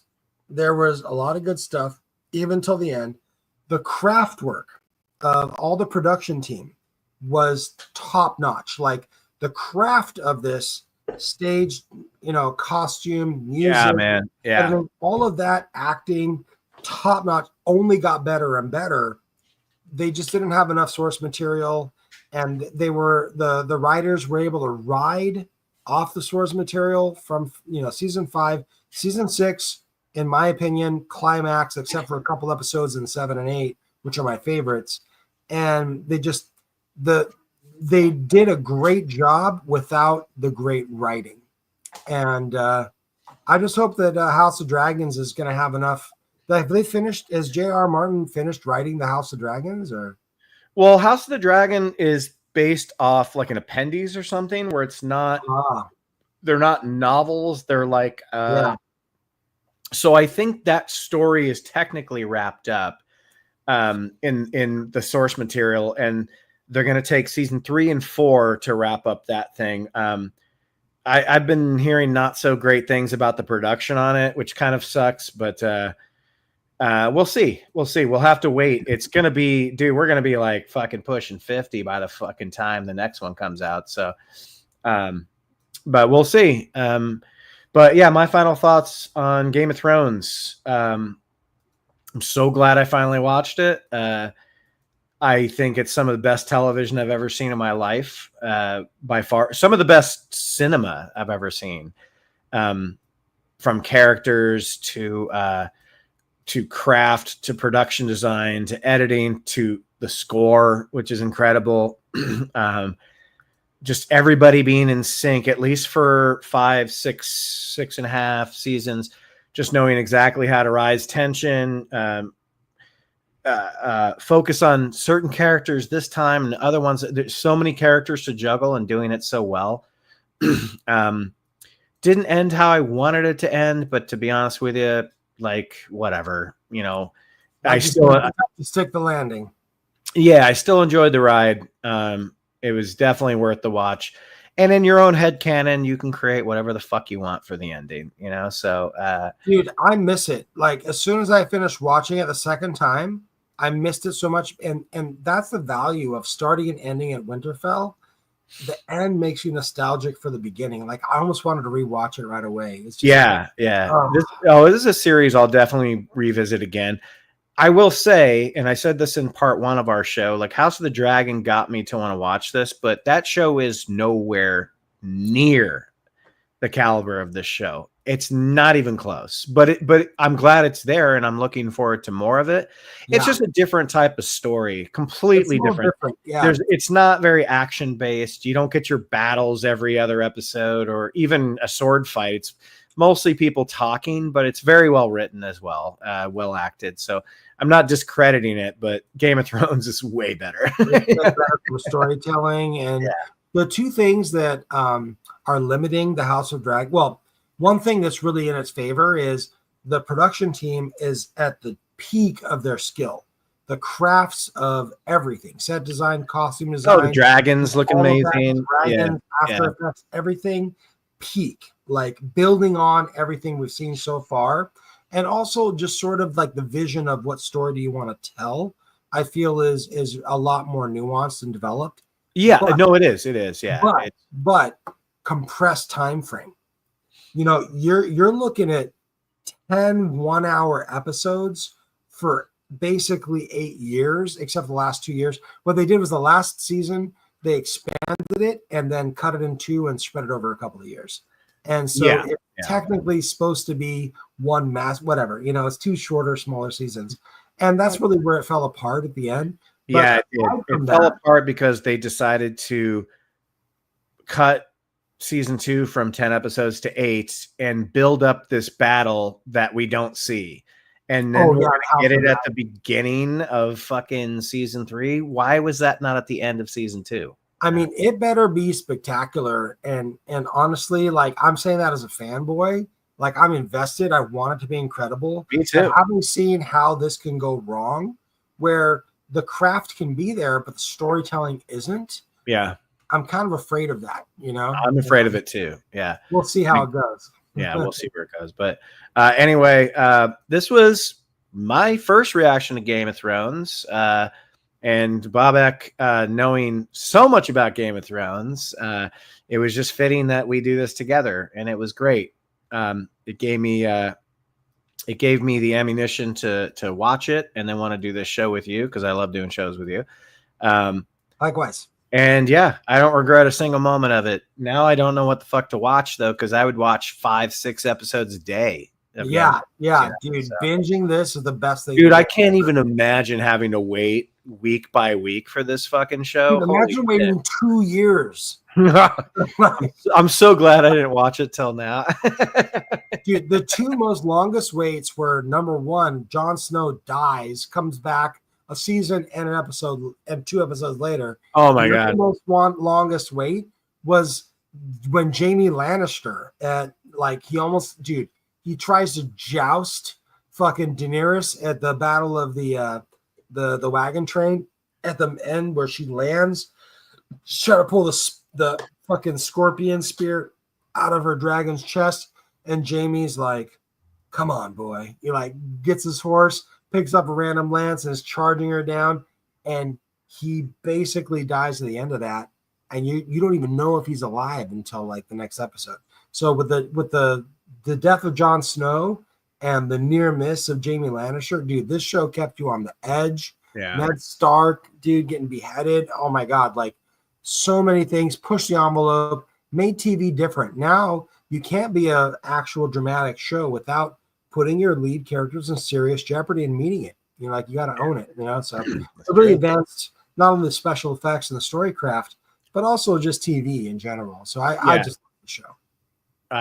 Dude. And you know, that's perfect way to go out. I can't say anything better than that. I loved it. I love you guys. Bobek, this was a blast. You're the man. Yes, Game of Thrones right there, baby. Love you, man. This is House awesome. Dark forever. All right, That's we work your cinema. Later, guys.